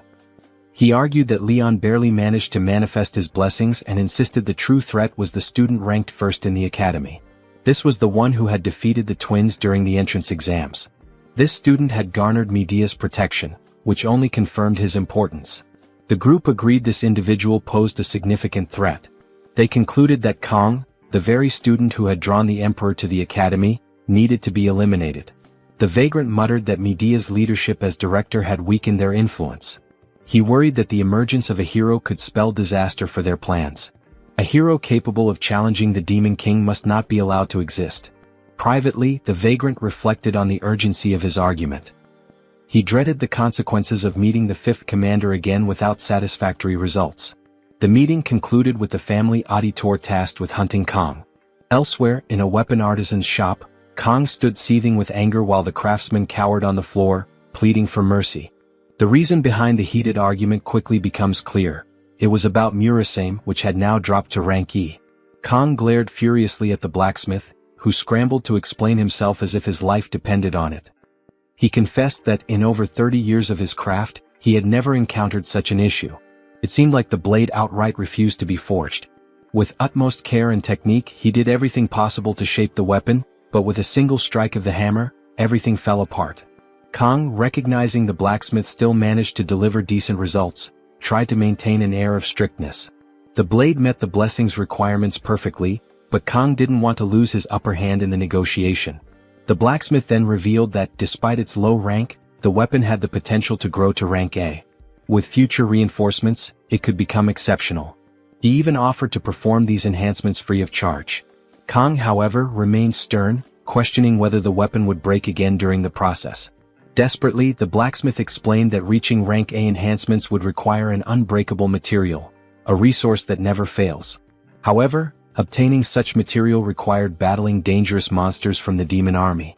These rank A monsters were equivalent to the ones Kong fought during his examination, making him weigh the risks. After all, lower-ranking monsters could also yield upgrade materials, and his funds were limited. Kong ultimately struck a deal with the blacksmith, who promised the plan would succeed. Nevertheless, Kong demanded compensation for the loss caused by the weapon's degradation, 10 million won. Shocked, the blacksmith protested that he had delivered precisely what Kong had requested and even promised not to charge for future improvements. But Kong emphasized that a rank B weapon had been reduced to scraps, and in market value, it was now severely devalued. The blacksmith wondered how Kong dared to outwit an adult like this. Threateningly, Kong hinted at testing the weapon's usability if the merchant kept hesitating. In desperation, with nowhere to turn, negotiations began. The blacksmith countered with 500. Then 1,000. Finally, they settled on 800, acknowledging that even scraps of a rank B weapon held significant market value. With the deal closed, a wave of relief filled the room. The scene shifted to Kong, seated on a bench, checking his current stats. While savoring his meal, he noticed increases in his weapon points and the unlocking of additional options. Reflecting on the intense pain caused by using the blessing, he realized the pain had lessened and acknowledged the need to improve this stat further. He recalled how unbearable the pain had been when he first tested the blessing. If he could significantly enhance this stat, perhaps he could use the blessing without suffering. Moreover, by mastering his weaponry, he hoped to grasp the full extent of the power granted to him. As he enjoyed his anchovies and pondered who might have sent him to this world, someone approached him. Chloe startled him by calling his attention. After calming down, they greeted each other. Chloe asked why he hadn't finished his meal, and Kong claimed he had lost his appetite. Kong noticed Chloe had removed her cast, prompting him to question whether she was fully recovered. Chloe assured him she felt much better, though she still needed crutches. She even joked, asking if her bones had strengthened after healing. Kong thought to himself that bones don't work like muscles. Out of nowhere, he removed something from Chloe's face, catching her off guard. It turned out to be a grain of rice. But this small gesture was a critical hit to Chloe's heart. She was so overwhelmed that she fell. Kong helped her up, and during the process, Chloe noticed the blade on the bench. Observing its simplicity, she enthusiastically remarked that it looked cool. She added that even though it was ranky, it seemed pretty good. Kong recalled that detail and began to reflect. Chloe, thinking her comment might have sounded offensive, tried to apologize, but Kong was preoccupied. He responded that the blacksmith would compensate him for leaving the weapon in this condition through refunds and free services. Chloe praised Kong, saying he was already strong without an exceptional weapon and would become even more formidable with one. But Kong, deep in thought, saw no reason to become stronger. He already handled powerful monsters. What he truly desired was to eliminate the pain caused by the blessing. Chloe, once again apologizing, assumed Kang's silence was due to her words. Kong reassured her it wasn't the case and told her to relax. Chloe then began to radiate her Yandra tendencies. Anyone who wronged Gioma or his precious weapon would face her wrath. She declared she would kill them all. Kong snapped her out of it and she regained composure. Suddenly, he felt something strange and turned his gaze toward a tree. Chloe, however, seemed unaware of anything unusual. Both moved toward the tree, and Kong delivered a powerful kick to the trunk, revealing the source of his concern. Nox fell to the ground, exposing that he had been spying on them. Kong looked at him in disappointment, while Nox, now on alert, lamented being caught. Simultaneously, Chloe recognized her brother and Kong armed himself. Both stood ready, anticipating trouble with Nox's arrival. Kang observed that Nox's behavior lacked any intent to fight and demanded to know the reason behind his actions. After a brief silence, Kang reminded Nox of the consequences he faced if he reappeared. Nox admitted his intentions were different this time. Kang insisted on knowing what it was about. Nox revealed that he could have informed Chloe, who would in turn tell Gioma, but he chose to deliver the message personally. It was a matter directly concerning Gioma. The Academy elders wanted to get rid of him. Kang acknowledged the existence of this organization and was shocked they were targeting him. Chloe asked why Nox had come for this. Nox pointed out that she had been away for so long and lost her privileges. Alerted, Chloe demanded Gioma stay behind her for protection, but neither Kang nor Nox felt it was necessary. Nox joked that she was still as feisty as ever. To conclude, Nox stated he had no interest in Kang's actions but found the elders' obsession peculiar. He added that it wasn't just him but the entire auditor family that decided to delay the extermination request. This request had been made secretly without anyone at the Academy knowing. Eliminating a student was, above all, against the auditor principles. However, it was hard to ignore for long as the demand came from the elders. If pressured, they wouldn't have a choice.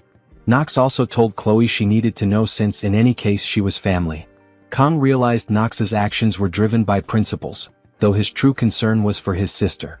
As Nox bid farewell, Kang stopped him to ask about his final remark.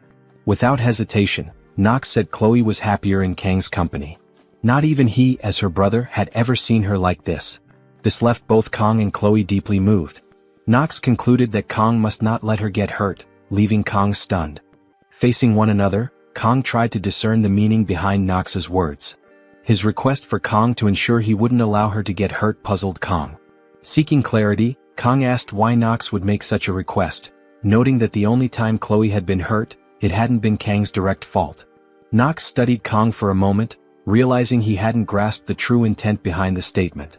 This left Kang even more confused as he observed both Nox and Chloe, trying to piece together what he might have missed. Deciding to change the subject, Nox prepared to ask a question that seemed important to him. Looking at Kang, he asked how Kang had managed to become strong. The question shifted Kang's demeanor. Instead of answering directly, Kang replied with a question of his own. Could he truly be considered strong? The question led Kang into a moment of reflection. He thought about the concept of strength and the Emperor, whose immense power served as his standard. To Kang, true strength meant being capable of handling any threat, no matter the situation. By this measure, Kang saw himself as lacking.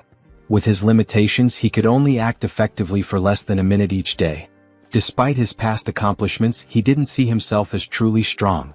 As these thoughts passed, Kang also realized that Nox had used Chloe as an excuse to share something personal with him. This made Kang wary, as he considered it risky to share anything too significant about himself with someone who might misuse the information. Redirecting his attention to Nox, Kang decided to turn the question back on him. Instead of explaining how he had become strong, Kang asked how Nox planned to grow stronger, adding that he lacked a sense of desperation. Nox, clearly caught off guard, asked what Kang meant by that. Kang explained that Nox's experiences as a member of the Auditor family and a student at the Academy were too limited, confined to those controlled environments. If Nox wanted to grow stronger, he would need to push himself beyond them and face the challenges of the real world. With that, Kang turned and walked away, leaving Nox standing in confusion. His words lingered, unsettling Nox, while Kang questioned whether he had expressed himself correctly. Still, he believed there was truth in what he had said. Later, in the classroom, the instructor began a lecture about the many gods that ruled over creation. Despite the detailed discussion, Kang's mind wandered, preoccupied with the ongoing pursuit of the elders that loomed over him. The elders are direct descendants of 5 out of Baylor Hogan's 7 disciples, an elite group celebrated for their enormous influence not just within the Academy's halls but across the entire world. Their legacy casts a long shadow, shaping history and power structures for generations. Kang recalls their notorious role in the game, where these elders earned infamy for constantly hindering the protagonist. Their actions, driven by a ruthless desire to preserve their own authority and status, earned them the grim moniker Corrupt Remnants among players. Yet, despite their notoriety, Kang cannot grasp why they seem to have turned their attention toward him. Seeking clarity, Kang begins listing the pivotal events he has been part of since arriving at the Academy. He jots down the Academy's rigorous admission exam, where he emerged victorious over the twins, showcasing his skill and resilience. Next, he notes the subspace training session, where his confrontation and triumph over Nox stood as a defining moment. Lastly, he recalls the midterm exams during which he saved Leon, an act of courage that further distinguished him. As he examines his notes, Kang is struck by the realization that his actions have been far from ordinary. Time and again he has found himself at the center of significant events, inadvertently attracting attention. However, this self-awareness only deepens his confusion. None of his actions fully explain why the elders would single him out. His thoughts drift to Scupley Island, replaying the events following his victory over the mermaid and his rescue of Leon. A troubling pattern begins to emerge. Kang comes to a chilling conclusion: the elders aren't truly after him. Their real target is Leon. Kang was simply an obstacle in their path, a nuisance they were forced to deal with. Despite efforts by the media to suppress the Scupley Island incident, Kang knows that news of his defeat of the mermaid must have reached the ears of the noble elite. This realization leads to an even more disturbing thought. The elders' actions suggest a sinister motive. By targeting Leon, a hero candidate, they reveal their willingness to conspire against humanity's future. Kang cannot ignore the implications. Someone among the elders, or perhaps all of them, may be colluding with demons. The betrayal shocks him to his core. For these elders, individuals entrusted with safeguarding humanity and guiding the academy, to prioritize their power over the survival of the world crosses every conceivable line. The fact that they would go so far as to try to eliminate Leon, a mere student, is beyond reprehensible. Kang's anger simmers. He briefly entertains the idea of barging into the elders' chambers and confronting them head-on. But he reins in his impulse. The time to act hasn't come yet, and he knows he must bide his time. When the moment arrives, Kang resolves to ensure the elders face justice for their treachery. A sharp voice cuts through his thoughts as the teacher instructs the class to take notes. Kang blinks, realizing he has been distracted. Refocusing, he reminds himself of his immediate goal: acquiring a weapon enhancement. For this, he knows he will need to venture into a dungeon. However, he understands that clearing a dungeon solo is a near impossible task. He needs a party. Kang considers his options. Chloe comes to mind as someone who would undoubtedly assist him.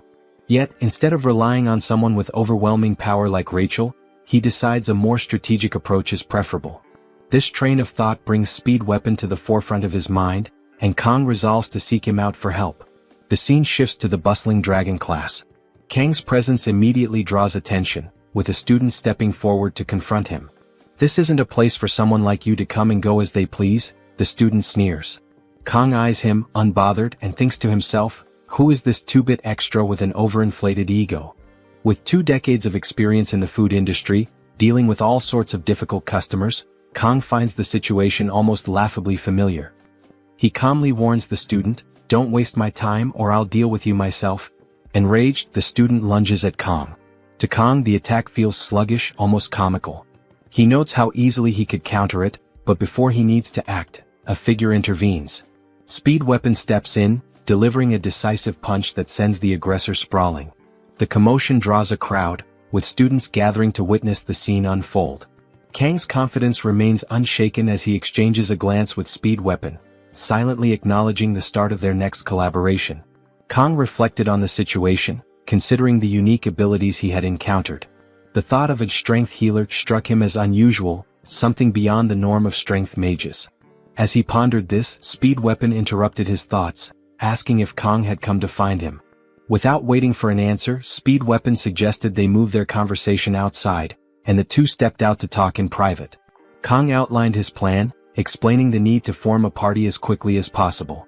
Speed Weapon agreed, emphasizing the importance of teamwork in tackling the challenges ahead. He proposed a straightforward deal. The rewards from the dungeon would be shared among the team, while Kang would have sole claim to the magical beast materials. After explaining the arrangement, Speed Weapon turned to Kang, seeking confirmation with the question, "Did I get that right?" Kang responded honestly, stating that if he were to attempt to recruit a party on his own, the only person who might agree to join him would be Chloe. He added that Speed Weapon's connections to the dragon class could make the process significantly easier, or so he thought. Speed Weapon quickly corrected him, pointing out that Academy rules required a party to have at least 4 members to secure dungeon clearance permits. He went on to remark that if not for these restrictions, someone like Kang could easily handle 5 or 6 dungeons alone. Kang countered immediately, denying Speed Weapon's claim with, "I can't even clear 1 dungeon by myself." Speed Weapon smirked, accusing Kong of downplaying his abilities. He reminded him of his solo victory against a mermaid, a feat that was far from ordinary. "Your false humility is starting to get annoying," Speed Weapon added with a hint of exasperation. As Kong listened, he realized that Speed Weapon genuinely believed he was being modest. Before he could say anything further, Speed Weapon observed that Kong seemed to be recovering well. Kong nodded in agreement, acknowledging that the rest and care he had received had significantly improved his condition. After some deliberation, Speed Weapon accepted Kang's offer. He saw no reason to decline and was intrigued by the prospect of working alongside him, anticipating it would be a unique experience. Grateful for his support, Kong shifted his focus to selecting an appropriate dungeon for their team. The C-rank Buffalo Dungeon in Chilwon stood out in his mind, a classic challenge that seemed fitting for their current composition. Speed Weapon immediately recognized the dungeon Kong had in mind and noted their existing lineup of three: himself, Kong, and Chloe. However, he reminded Kong that they still needed a fourth member to comply with Academy regulations. Kong expressed his preference to avoid including either Rachel or Leon in their group. Speed Weapon reassured him, explaining that Rachel was currently in seclusion, recovering from injuries sustained during intense training, while Leon was occupied with preparations for upper-grade dungeon raids alongside senior students. Relieved by this information, Kong agreed to proceed with Speed Weapon's plan. Speed Weapon then mentioned having someone in mind for the fourth slot on their team. As their conversation progressed, Speed Weapon suggested they take a detour to the cafeteria to pick up something before heading to the person he had in mind. Later that evening, they arrived at a modest house nestled within the academy grounds. Kong surveyed the area, noting how unfamiliar the location felt to him. Despite his extensive experiences, even as a Japanese cuisine chef in his previous life, this hidden corner of the academy struck him as something unique. Inside, the house was cluttered with archery equipment, arrows scattered haphazardly across the space. It was clear the resident had an affinity for precision and skill, though the disorganization suggested a more carefree attitude. Speed Weapon navigated the clutter with ease, locating a young woman fast asleep in the middle of the room. Approaching her, Speed Weapon attempted to rouse her by gently shaking her shoulder. When that failed, he leaned closer and mentioned her favorite treat from the cafeteria. At the mere mention of it, the girl's eyes snapped open, and she bolted upright with startling speed. She spotted Kong holding a bag and rushed toward him, her movements so swift that she collided with him, causing them both to tumble to the ground. Kong found himself momentarily stunned as the blue-haired girl hovered over him, clutching the bag with a triumphant expression. Inside, as she eagerly opened it, she discovered chocolate. Her face lit up with delight, and she immediately began enjoying the treat, oblivious to the awkward position they were in. As Kong tried to process what had just happened, the girl looked up at him with sparkling eyes, her expression filled with anticipation. It was clear she was already hoping for more chocolate, her joy at the moment seemingly boundless. Kong, still on the floor and taken aback by her energy, realized this was the person Speed Weapon had in mind for their team. Kong then recalls the time when he was at work and rushed to hide in the bathroom to check the game. Excited, after spending his hard-earned money, he smiled at the possibility of obtaining the heroine in the game. Kong, tired of being surrounded by men everywhere, thought he would finally find some relief right after making the game's payment. However, the RNG betrayed him and reality was far from joyful. Instead of Abel, the character who was supposed to be one of the game's main leads and the reason he became obsessed with it, the system rewarded him with Saki. Yes, the oddball who threw herself at him for chocolate. The cursed Yangang. Kong was in shock at the outcome. Reflecting on the game's narrative, where Leon was the protagonist surrounded by waifus, there was one standout among them, Abel, highlighted as the primary heroine. While various heroines possessed and demonstrated their unique abilities throughout the game, Abel was the one who, in addition to her skills, also embodied the overcoming of adversities and challenges. Such a bond could only result in a romance. This story left Kong so captivated that it drove him to invest 149,000 won in an attempt to obtain Abel. Her prominence also rendered the other waifus less significant when it came to relationships, reducing them to mere weapons.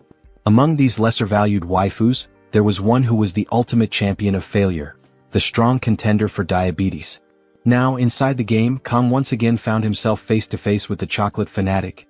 His first rank S. Kong was still deep in thought as she asked for more chocolate. When she didn't receive a response, she became frustrated at how lost in his thoughts Kong seemed. Kong then realized why Speed Weapon was so confident about choosing the fourth member. Knowing the character, she was in fact one of the best DPS characters with long-range capabilities, thanks to her skill-based attacks, which differed from Leon's. Finally, one very important point stood out. Since she was a failure in terms of narrative importance, her participation in the group wouldn't heavily impact the story's plot. Or would it? Kang then wondered if everything would work out. Shifting focus to the scene, the future diabetic approached Speed, asking why they had come to her house. He stuttered and she, impatient, demanded he spit it out. Speed then introduced Kang, asking if she remembered him. She ate a piece of chocolate again as if to activate the part of her brain responsible for memory, and only then responded that she did. Speed explained that they had gathered that afternoon. He stammered again and she once more urged him to hurry up. Speed continued explaining, this time recounting how he had arrived in class and been approached by the big guy. Once again she hurried him along. Finally, Speed declared that they had come to recruit her for the group that would be tackling the Buffalo Dungeon the following week. Perplexed by Speed's absurd lack of clarity, Kang reflected on how fitting his nickname was. He explained a story at the same speed as a turtle. Speed continued detailing the mission, explaining there would be a division of spoils except for the horns. As soon as he finished, she shifted her gaze to Kang. It didn't take long before she began walking toward him with a determined look. She then asked if it was Kang who had fought him in training.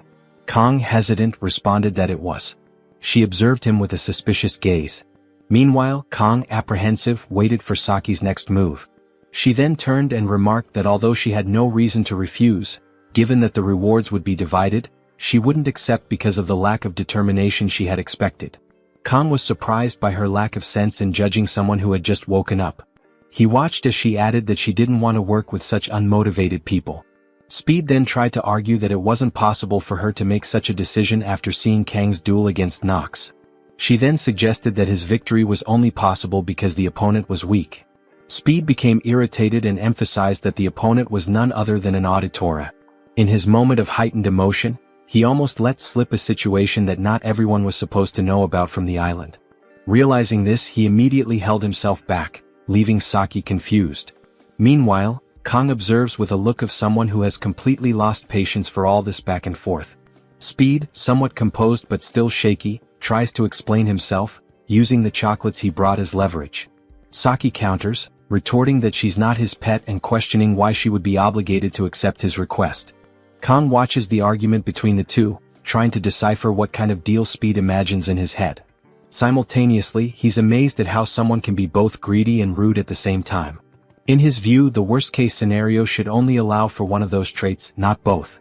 There's no plausible reason to keep insisting on this pre-diabetic individual. Deciding enough is enough, Kang interrupts Speed, declaring there's no need to waste time on someone unwilling to cooperate, as it would harm the team's performance. The priority now is finding someone better. Hearing this, Saki challenges Kang, questioning whether the urgency of the raid justifies his attitude. Kang, without saying a single word, looks at her calmly before opening his vest and pulling out a knife. Both Speed and Saki are stunned, unable to figure out what Kang plans to do. Then, with the knife in hand, he swings it laterally, not to attack but to throw it. The blade flies swiftly toward its target, landing precisely in the center. This surprises Saki, but she has no time to process the feat before being caught off guard by a second throw. The second knife lands so quickly that she barely has time to track it. Before she realizes it, the second blade is lodged right in the same spot as the first. Her morale now hits rock bottom. Recognizing her shaken state, Kang delivers an ultimatum, asking if she will join the team or not. Perplexed and struggling to comprehend the situation, Saki remains deep in thought. The scene transitions to a Starbucks, spelled with 2 S's. The first to arrive, waiting for the others, is none other than the troublemaker herself. Now her demeanor is entirely different. Speed, surprised, comments on how early she arrived, while Chloe greets her warmly. Kang, as usual, simply observes as Saki takes the initiative to greet him. He responds while internally reflecting on how persuasive a sashimi knife can be. Speed, astonished at how quickly Saki prepared for the meeting, hears her nonchalantly say it was easy to manage before she formally declares the start of the meeting. Speed rises and begins explaining the mission details, preparing a precise drawing to illustrate the task. He elaborates that the enemies are rank C monsters known as water buffaloes. They have the ability to charge long-range attacks, making close combat risky. Thus, the best strategy is to attack from a distance. Kang and Chloe marvel at the impressive drawing, while Saki focuses intently on the explanation. Speed then outlines a critical rule: there's a gate at the dungeon's center that must not be opened. Curious, Chloe asks what happens if the gate is opened. Speed admits he doesn't know the exact consequences, mentioning only that there appears to be a seal, though it's merely a hypothesis. Saki, however, emphasizes that the academy mandates the gate remain closed, and there's no reason to disobey that order. Kong listens and agrees aloud not to disobey, but his expression betrays his true thoughts. Everyone notices his reaction, and it doesn't take long for Kong to realize he's let slip his curiosity about opening the seal. He finds himself the center of attention, with everyone staring at him in confusion. Speed Weapon, unable to contain his curiosity, presses Kong for an explanation, asking if he knows anything about the seal. Kong denies it, but deep down he knows something. He silently concludes there's undoubtedly a boss behind that gate.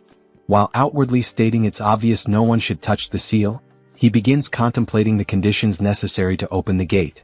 Satisfied with Kang's answer, Speed relaxes, relieved he misunderstood Kang's earlier reaction. Kang's mind, however, remains occupied, analyzing the dungeon's potential scenarios for unlocking the gate. Meanwhile, Saki watches him with curiosity while indulging in her favorite pastime. Kong is baffled by how much she enjoys those sweets, and she responds that intelligent people need them. Kong jokes about her barely being able to talk while eating until he notices something strange. Chloe is on high alert, her knife in hand, prompting him to become vigilant as well. They are being watched. Chloe is confused and asks what is wrong. Kong then tells her to stay calm and wait. The observers will reveal themselves at the right time. After the meeting ended, sometime later, the team prepared to face the dungeon. On the way to Chorwon, Kong seemed already familiar with the place. As he reflected on his time in the military, he remembered swearing never to set foot near that place again. Yet, despite his personal vow, he had no choice but to press forward. His mission was clear: he needed to collect the necessary materials. But that didn't stop the weight of his broken promise from settling heavily on his mind. Just as he was lost in these thoughts, the bus came to an abrupt stop, pulling him back into reality. A conversation began at the front of the vehicle. It was the local guards conducting their routine inspections. The guards scrutinized the passengers carefully, ensuring that they were indeed academy students. After a brief exchange, their identities were confirmed, and the group was permitted to pass through the checkpoint. As the bus continued its journey, Kong silently observed the operation, paying attention to the movement of the guards and the way they monitored incoming travelers. It didn't take long for him to piece things together. This was likely a civilian access checkpoint meant to regulate entry into the dungeon. The security was strict, reinforcing his growing awareness that he and his team were being watched. And not just by these guards, Kong was all too aware of the watchful eyes of the elders, ever present, ever scrutinizing. His thoughts were interrupted by Speed Weapon, who approached and asked if he wanted to eat an egg. Caught off guard, Kong hesitated, and Speed quickly mentioned that it was a traditional practice in Korea. Kong thanked him while thinking that it was a somewhat outdated tradition.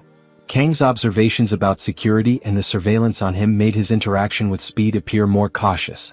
Speed noticed this and reassured him that the dungeon was only rank C, so there was no need to worry. He assumed that was what troubled Kong. Kong didn't explain much and simply agreed with Speed Weapon's statement. Speed then decided to offer his egg to Saki, emphasizing how delicious it was. However, Saki refused. Her eyes then shifted toward Kong, observing him as he resumed his conversation with Speed Weapon. While Kong silently hoped he wouldn't be forced into action inside the dungeon, Speed was clearly looking forward to seeing him go all out again. Kong, sensing her gaze, glanced in her direction. The moment their eyes met, Saki quickly averted her gaze, pretending to be more interested in the passing scenery outside the bus window. Kong, however, was unsettled by Saki's suspicious gaze, as being marked by the elders was already bad enough. Finally, the bus stopped and Chloe took the lead, stepping out first and celebrating their arrival, enjoying the local atmosphere. As the group disembarked, Kong realized that this was a place where demonic beasts had once nested, but now it was nothing more than a simple dungeon. Restless, Speed Weapon asked what Kong was carrying in his bag, given that his backpack looked quite bulky. Kong asked if Speed really wanted to know, while Saki observed and Chloe was preoccupied with admiring the view. Kong then decided to open the bag to reveal its contents. Unsurprisingly, it was knives. Lots of knives. A huge amount, in fact. With this quantity, one could make a good profit selling knives, and Speed immediately pointed that out. Kong simply replied that excessive caution never hurt anyone. This made Speed compare Kong to an old man in the way he spoke, but he understood that Kong must have his reasons for being so prepared. Chloe interrupted the conversation, urging them to move forward and leading the way, while Kong placed his trust in her leadership. The group then proceeded to the dungeon's entrance area, and as they approached the gate, they encountered two guards. The guards noticed the group and, analyzing their appearance and clothing, concluded that they were students, requiring each of them to write their names in a logbook. Chloe, Speed, and Saki wrote their names, and when it was Kang's turn, one of the guards seemed surprised, his expression carrying a hint of malice upon recognizing him. Kong noticed his behavior and immediately became more aware of the atmosphere forming around them. Speed, noticing Kang's delay in writing his name, called his attention. Kong responded that he was on his way. They then proceeded into the dungeon, which had a rather unpleasant smell, while Speed reminded everyone to be cautious. Kong entered last, still thinking about the guard's trembling gaze. As they advanced and the doors closed behind them, he declared that nothing bad could happen. As they walked, the scenery caught Kang's attention, as some inscriptions on the walls suggested that the dungeon was actually a tourist site for nobles. Suddenly, a hand tugged at Kang's jacket sleeve. When he turned around, he realized it was Saki, complaining about being tired. So soon, and this diabetic was already exhausted. Kong replied that her fatigue was quite noticeable, and she asked if he had something sweet to give her energy. Without responding immediately, Kong opened his backpack and started rummaging through his belongings, searching for something that would suffice. As she waited, Saki began to sway slightly back and forth, humming softly, as if she were about to receive a precious gift. Her expression was so exaggerated for someone who was merely expecting candy. He finally found a small piece of candy and offered it to her. However, she frowned, saying it wasn't to her taste, and asked if he had that chocolate instead. Losing patience, Kong bluntly stated that he wasn't some kind of storage unit to always have what she wanted on hand and was sure she had brought something herself. She admitted that he was right but argued that she was saving it for later. As they argued, something caught everyone's attention. Chloe suddenly announced the presence of enemies, 4 of them heading toward the group. Speed quickly reminded everyone to follow the plan to avoid any problems. He then called out to Chloe and Saki, informing them that he would grant them buffs and wish them luck. They were already in position to start the battle. Saki immediately drew her bow, catching Kang's attention. He noticed that her weapon was an S-rank item, which meant dealing with the dungeon's monsters wouldn't be difficult. Saki, analyzing her weapon more closely, admitted that she hadn't used it in a while and that the equipment felt a bit stiff. This revelation made Kong doubt whether he could trust its effectiveness. Suddenly, she announced that she had something to help. To everyone's surprise, or perhaps not, it was one of the chocolates she had been saving for later. After satisfying her sugar craving, even the bow seemed to have loosened up. She smiled confidently, but her attitude didn't convince Kong that she was reliable. With that commotion over, everyone focused on the approaching monsters. As they advanced rapidly, the team prepared for the attack, with Speed weapon granting buffs to everyone while Chloe charged toward the monsters. Chloe moved ahead alone, leaving the others in the rear, with Saki ready to use her bow and observing the monsters' reactions. Then, Chloe leaped into the air, hoping to get a better view of their enemies, and unleashed a volley of arrows. One monster was struck in the eye by an oddly different grain of sand and collapsed, but the remaining 3 continued advancing unfazed. Chloe's attacks weren't enough to halt their charge. Frustrated, she decided to launch more attacks, this time using her sword. Speed weapon immediately warned her to fall back as per the plan. She ignored him and pressed on, but before she could reach the monsters, Saki stepped in and began her attack, aiming between their eyes. She fired 3 arrows simultaneously at the monsters that were already dangerously close to Chloe. Upon impact, all of them turned to ash, such was the power of her arrows. Chloe stared in shock, while Saki sarcastically lamented that the monsters had exploded. Saki resumed eating her chocolate, while Kong internally regretted that such powerful attacks could also destroy the materials he needed. Though this was a concerning issue, Kong acknowledged that Saki's class was truly impressive and unstoppable. But he quickly returned to worrying about his enhancement materials when Chloe urged the group to move deeper into the dungeon. Suddenly, the monster that had been hit by the strange grain of sand stirred. With an oddly pitiful groan, it got back on its feet and without hesitation, charged straight toward Saki, who was caught off guard. Realizing it was the first monster she had hit, she tried to reposition herself but tripped and started falling, leaving her defenseless against the creature's attack. Her only option was to protect herself with her arms and shut her eyes, an obviously effective defense strategy, capable of stopping even nuclear bombs. Noticing the delay in being struck, she opened one eye and saw Kong standing in front of her, holding her up with one arm, a knife in his other hand pointed upward, and the bowl that was once one now split into two. She stared in shock at the knife, processing the fact that Kong had just protected her, remaining motionless for a moment as she absorbed the situation. The creature, or rather its halves, collapsed to the ground and Kong, a small smirk on his lips, turned to her and asked if she was okay. Then, a faint flush crept up her cheeks as the weight of the situation settled in. Her heart pounded slightly, her mind replaying the scene of Kong effortlessly stepping in to protect her. She had no words, only a lingering sense of awe at his heroism. Meanwhile, outside the dungeon, the scene shifted to a ringing phone, its screen devoid of any identification. The guard with the strange gaze picks up the phone and positions it. As soon as he answers, he addresses the caller as Master. Kong firmly grasps the horns of the defeated bull monster, focusing on the real reason he entered this dungeon. Buffalo horns, classified as a C-rank reinforcement material, hold significant value for weapon upgrades and other practical uses. With this in mind, he decides to gather as many as possible. As he collects them, Saki approaches and hands him a piece of chocolate, a silent gesture of gratitude for saving her earlier. Meanwhile, Chloe's gaze sharpens, her demeanor shifting into something more intense. Kong quickly catches on and turns to her, snapping her out of it. Lowering his voice, Kong leans in and whispers something to Chloe about the guard they had encountered. Her expression shifts and she responds with a brief nod. Nearby, Speed Weapon observes their interaction and wonders aloud if they are a couple, suggesting that it would make sense. Chloe's face immediately flushes red, while Kong dismisses the assumption, stating that assuming every male-female relationship is romantic is a narrow perspective. Chloe's reaction remains frozen in surprise and Speed Weapon, caught off guard, questions if he had been mistaken all along. Saki watches the exchange with a quiet smile. Kong, however, remains puzzled by Chloe's lingering stare.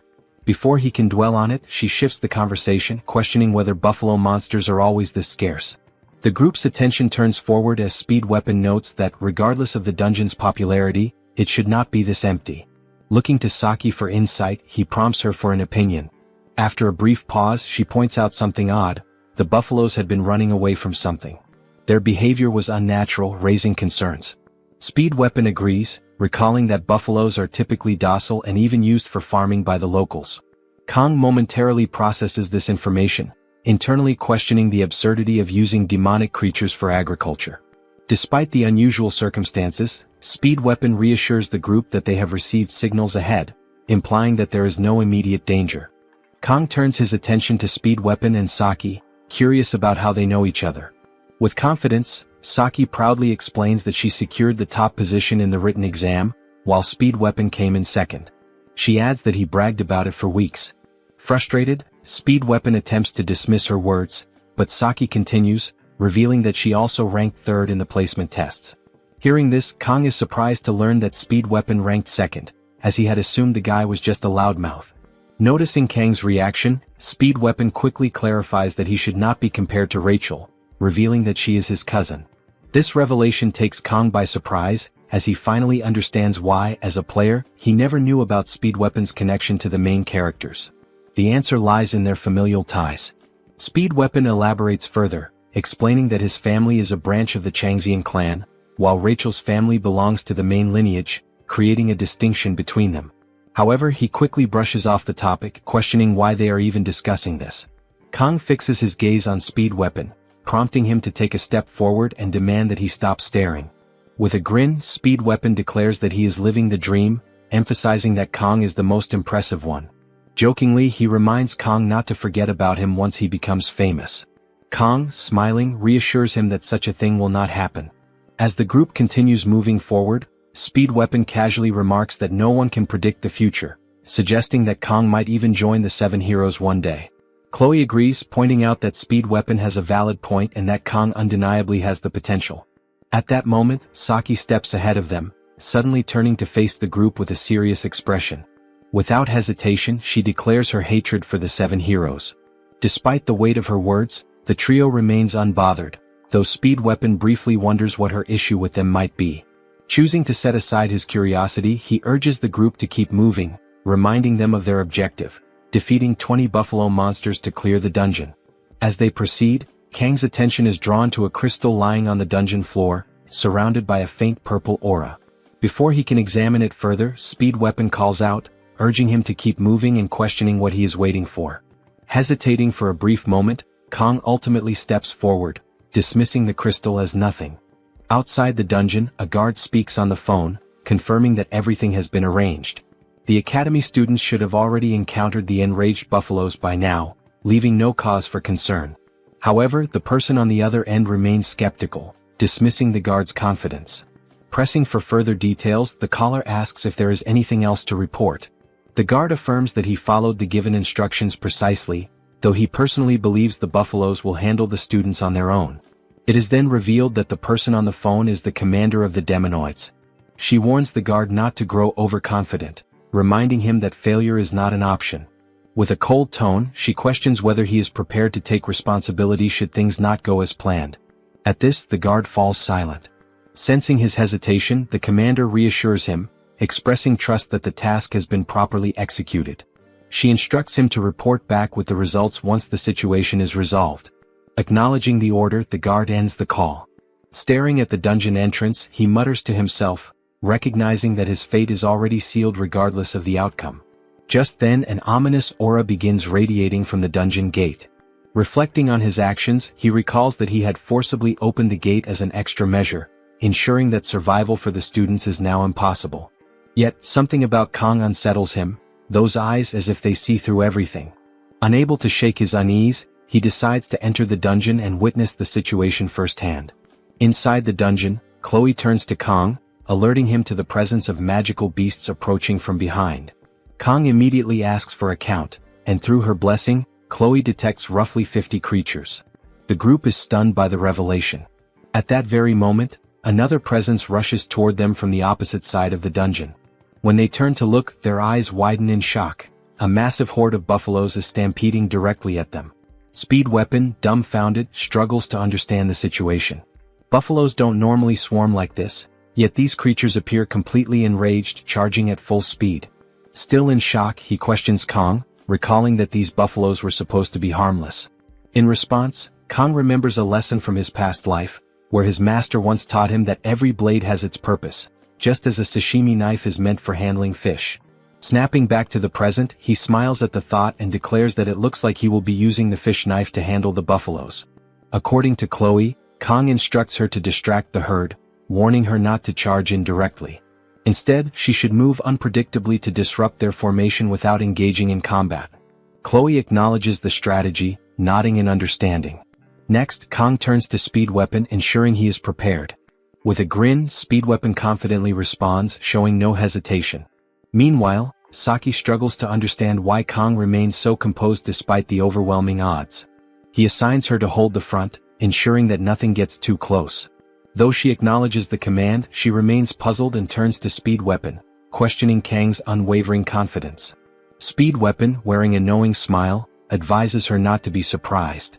Still, Saki remains confused, unable to grasp Kang's plan. With his resolve unwavering, Kang steadies himself, refusing to overthink the situation. He came prepared.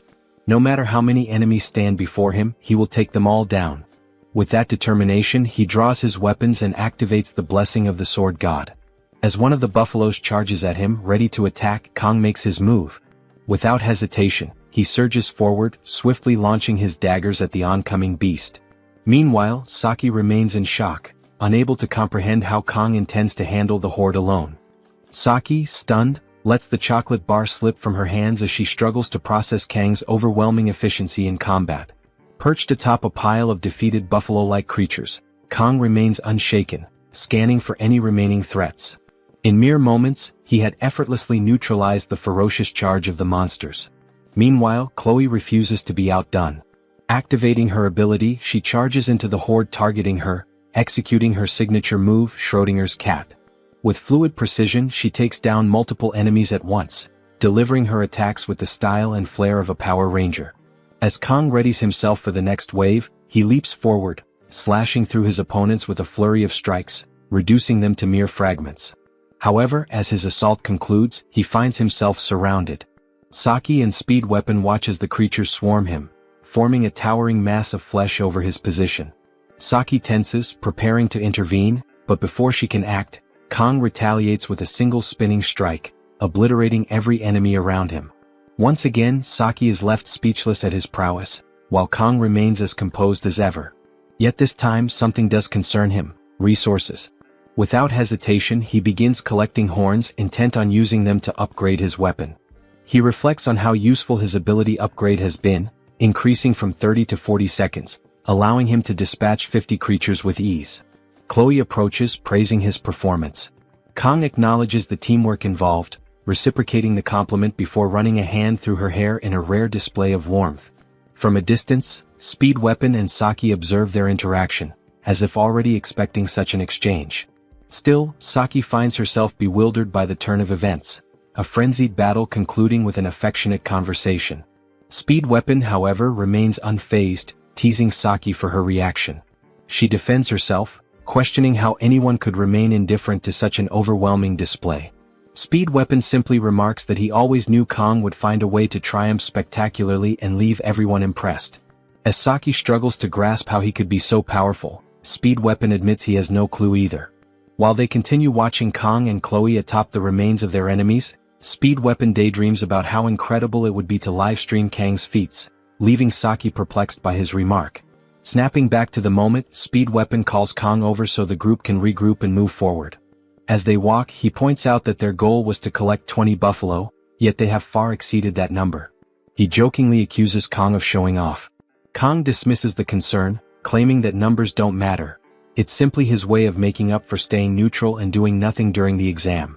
In truth, he had saved everyone from the siren, though that detail was meant to remain a secret. Speed Weapon nearly blurts it out before catching himself, remembering the need for discretion. Continuing the discussion, he recalls the terror they felt upon seeing the massive stampede charging toward them, even comparing it to the way the Lion King met his end. As a man of culture, he appreciates the reference, though Saki remains completely clueless, interpreting Lion King as some kind of dominant species. Suddenly, Chloe notes the eerie silence that has overtaken the dungeon. Saki, sensing something amiss, attempts to articulate her suspicion when a deafening rumble interrupts them. Their attention shifts to a strange disturbance emanating from what appears to be a gate. Turning to face it, they are met with the sight of the very thing mentioned during the briefing, the chained gate. The group is left in shock as Kong immediately realizes the gravity of their situation. The scene shifts to the corrupt vigilante as he continues advancing through the dungeon, coming across the traces left behind by the team. Their ability to handle such a large number of monsters surprises him. He recalls the deal he made in pursuit of 20 billion, an agreement offered by a self-proclaimed instructor. The mission itself is simple to understand.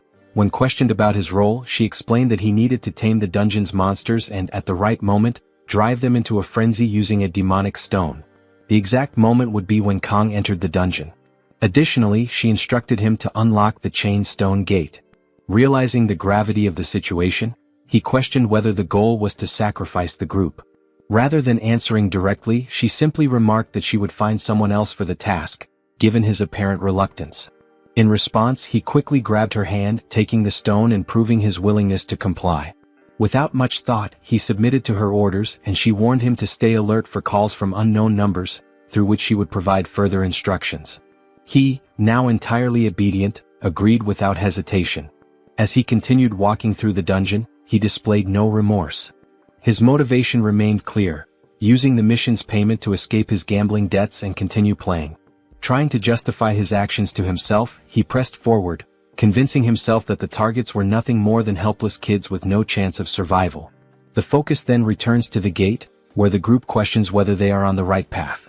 Kong quickly realizes that their journey had been surprisingly smooth because they were being led into a trap. Recalling the vigilante's gaze, he regrets not trusting his instincts. However, he remembers that the gate can only be opened in the presence of a demonic stone. He had previously seen its fragments but never expected the gate to be left wide open.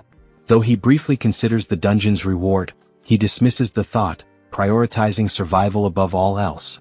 His attention shifts to the red line crossing the gate, and he reminds himself that he has already used his blessing. However, he believes Murasame will hold out for some time if a fight breaks out. His only option is to shatter the gate before it fully breaks apart. A sudden, thunderous sound erupts through the dungeon, drawing everyone's attention. Chloe panics, questioning what is happening, while Speed Weapon finds himself equally unsettled. At last, the colossal figure reveals itself, wielding a massive twin-bladed axe. The group immediately recognizes it as a buffalo, yet unlike the others, its overwhelming presence radiates an energy powerful enough to instill fear. Kong realizes that there is no more time for preventive measures. The dungeon's ultimate reward is the Blessing of Transition, an ability that allows a blessing to be transferred from one person to another, but it can only be used once.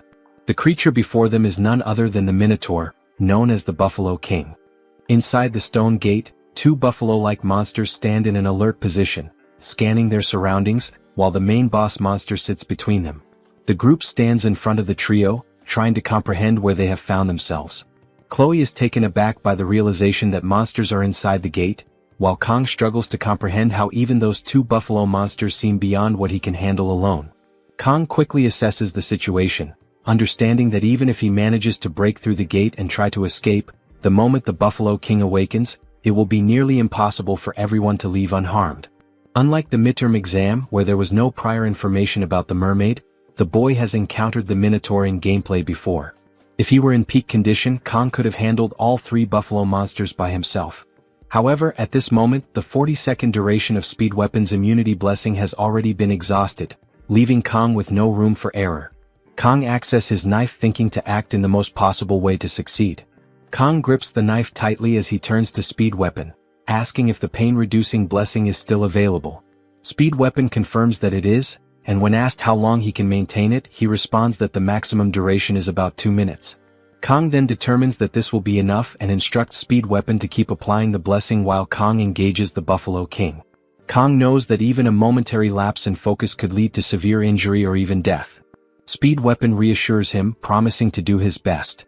Kong then shifts his attention to Saki and Chloe, assigning them to handle the wounded buffalo monsters on the side while warning them to stay away from the boss, as it is far too dangerous.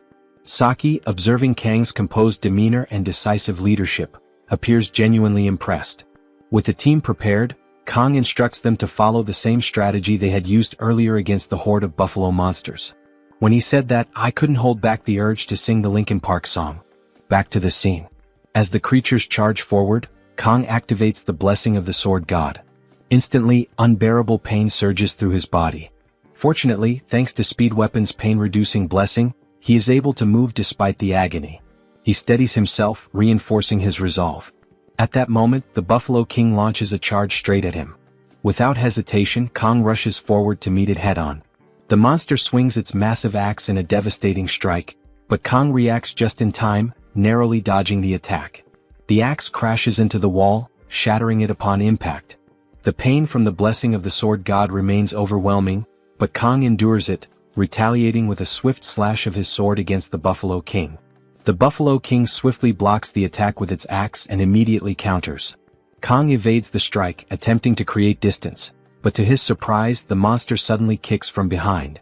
He barely manages to block the kick with his knife, preventing a direct hit.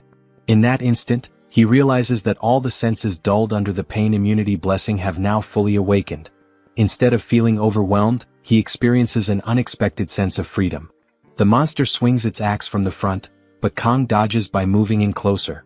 However, the boss monster anticipates this maneuver and abruptly redirects its axe toward him. As the weapon is about to strike, he reacts instantly, ducking just in time to avoid the blow. The axe crashes into the dungeon wall, sending debris flying. Seizing the opportunity, he swiftly moves behind the monster, but relying on its sharp instincts, the beast quickly turns and delivers a powerful strike at the exact spot where he had been standing. The impact sends a cloud of dust billowing through the air, covering the battlefield. As it settles, the monster is momentarily stunned, finding Kong sitting on the blade of its axe. Saki watches in disbelief, unable to comprehend his movements, which seem beyond human capability. At that moment, one of the buffalo monsters charges at her, but she dodges with effortless grace. As she moves, she analyzes the battle, considering precise muscle control, posture, striking angles, and energy positioning. A combat sense designed to disrupt the enemy's center of gravity with minimal movement. Yet, she understands that the gap between theory and actual combat remains vast. Even in the face of life-threatening danger, Kong remains completely unwavering. His presence on the battlefield reminds her of the legendary sword Emperor Siegfried. Seizing an opening, Saki draws her bow and releases a perfectly aimed arrow, striking the buffalo monster with flawless precision and taking it down in a single shot. As she secures her victory, she recalls rumors about the Sword Emperor unleashing his aura against the special trainees. Piecing everything together, she deduces that Kang must be that very special trainee. Meanwhile, Kang's aura intensifies, fully enveloping him in its blessing. However, the Buffalo King remains unfazed. Instead of showing fear, it discards its axe and lunges forward, aiming a powerful punch. In an instant, he counters with a precise strike, severely injuring the monster's right arm. The beast lets out a deafening roar of pain as he slices a bull steak chunk from its arm. At the same time, Speed Weapon continues applying his blessing while Chloe engages another buffalo. With swift and precise movements, she easily defeats her opponent. Despite her victory, she acknowledges her lack of experience in fighting monsters. She notes that the closer a monster's form is to that of a human, the more dangerous it becomes. While the level of threat varies, a monster that exhibits human-like behavior is particularly formidable. In her assessment, the Buffalo King is not just a beast, it resembles a true demonic sword master. Just then, the boss lets out a thunderous roar, grabbing the axe with its left hand and channeling magic into it, gathering its aura around the weapon. Saki is shocked.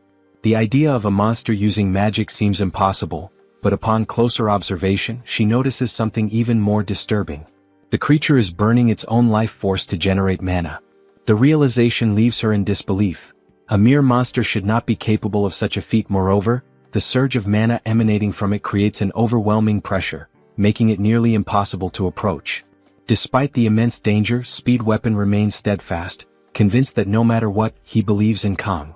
At that moment, the Buffalo King, having completed its spell, charges forward and swings its axe with full force, aiming directly at him.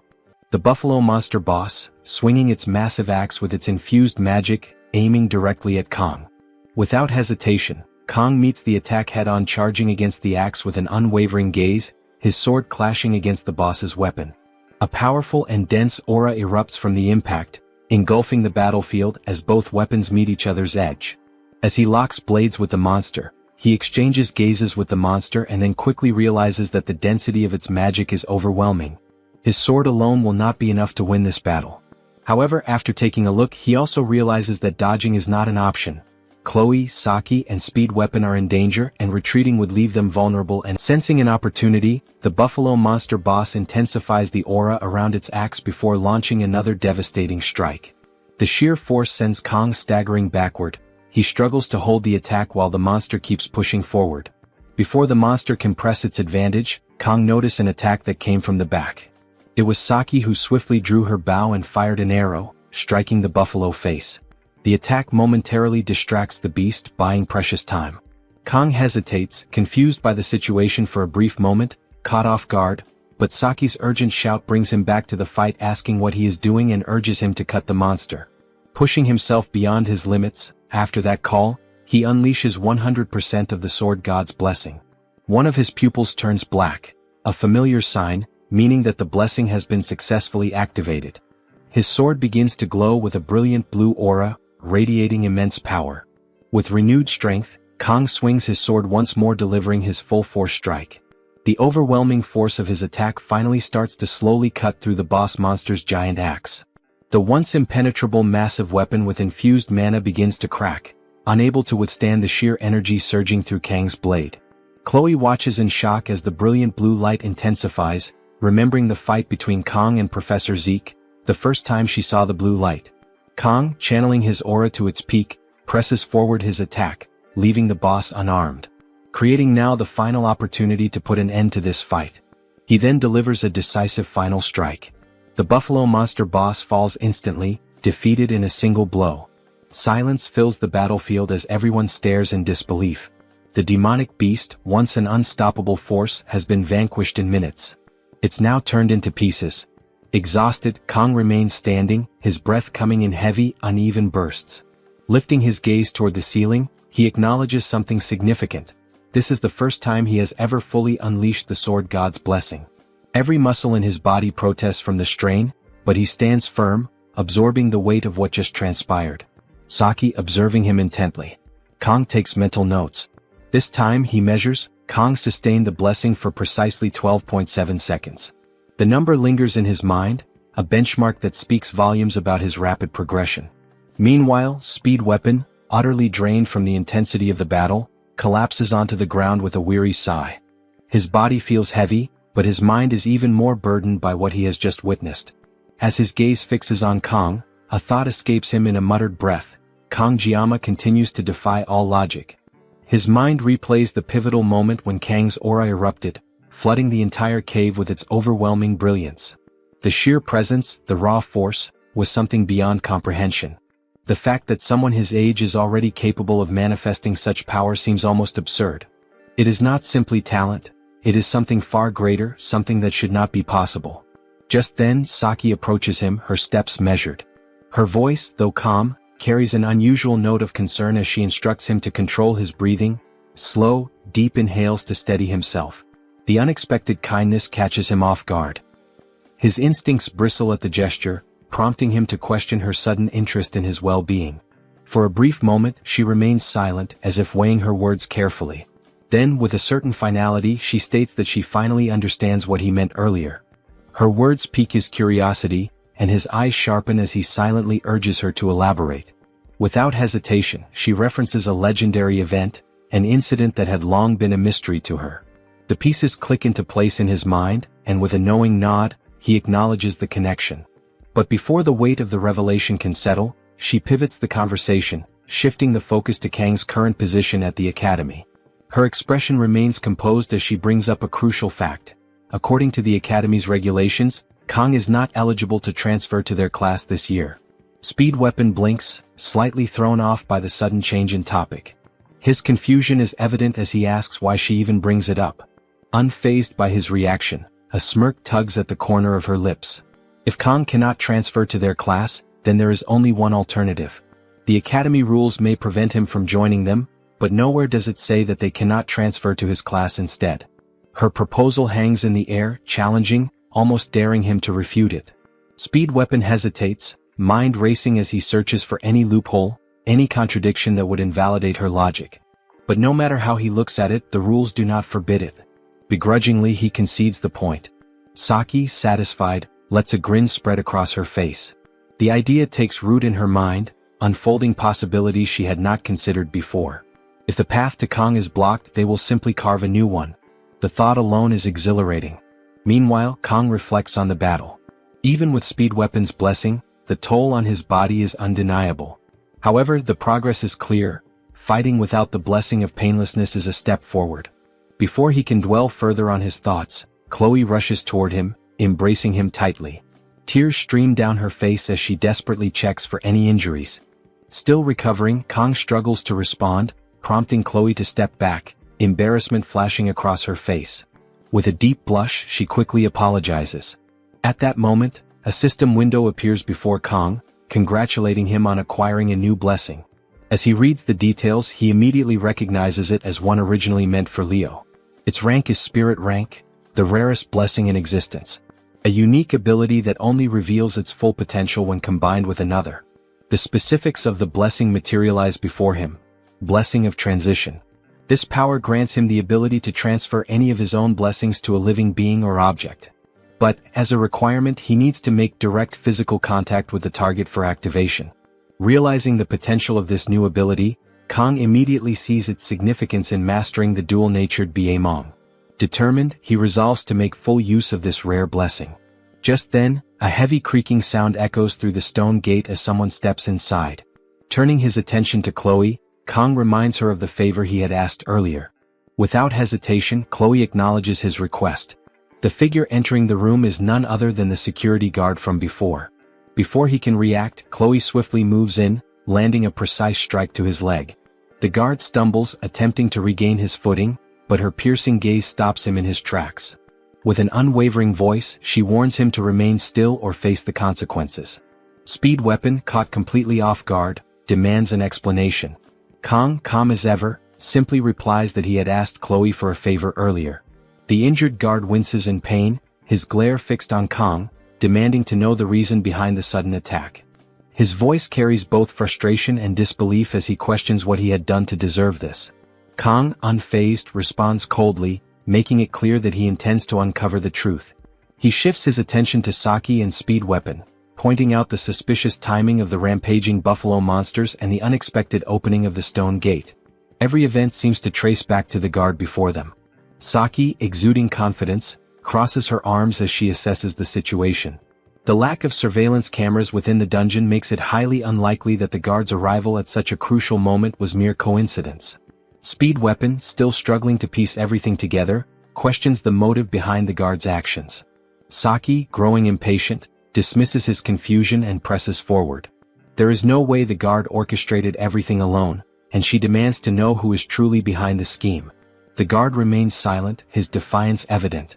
However, Saki's sharp gaze remains locked onto him, her stance unwavering. If he refuses to speak, she is prepared to make him talk by any means necessary. Before she can act, Kong steps forward, his calm yet firm tone leaving no room for negotiation. He makes it clear that if the guard does not reveal the identity of his superior, there will be consequences. Fear flickers in the guard's eyes as he begins to tremble. Realizing he has no way out, he finally gives in, his voice tense as he confesses. A few days prior, an instructor from Hawken Academy had approached him with an offer to have his debts erased in exchange for his cooperation. The revelation ignites fury in Speed Weapon, who clenches his fists, barely containing his anger. Saki, quick to regain control, orders him to stay calm before demanding a description of the instructor. The guard hesitates momentarily before revealing what he remembers. The instructor was a tall woman with purple hair and sharp eyes. At this, Saki's expression darkens. The details match someone she recognizes, a familiar face that immediately stands out in her memory. She turns to Kong, her voice steady yet grim. If her guess is correct, the instructor being described is none other than the assistant instructor from her own class. Speed Weapon's eyes widen in realization. If this instructor was involved, then she was likely responsible for the incident during the midterm exams as well. His words catch Saki off guard, and she quickly demands further clarification. Kong, his tone serious, confirms what Speed Weapon suggests. During the midterm exams, his team had encountered a demonoid mermaid. Saki, visibly shocked, processes the new information. Leon, who had ended up hospitalized, had fought against a demon?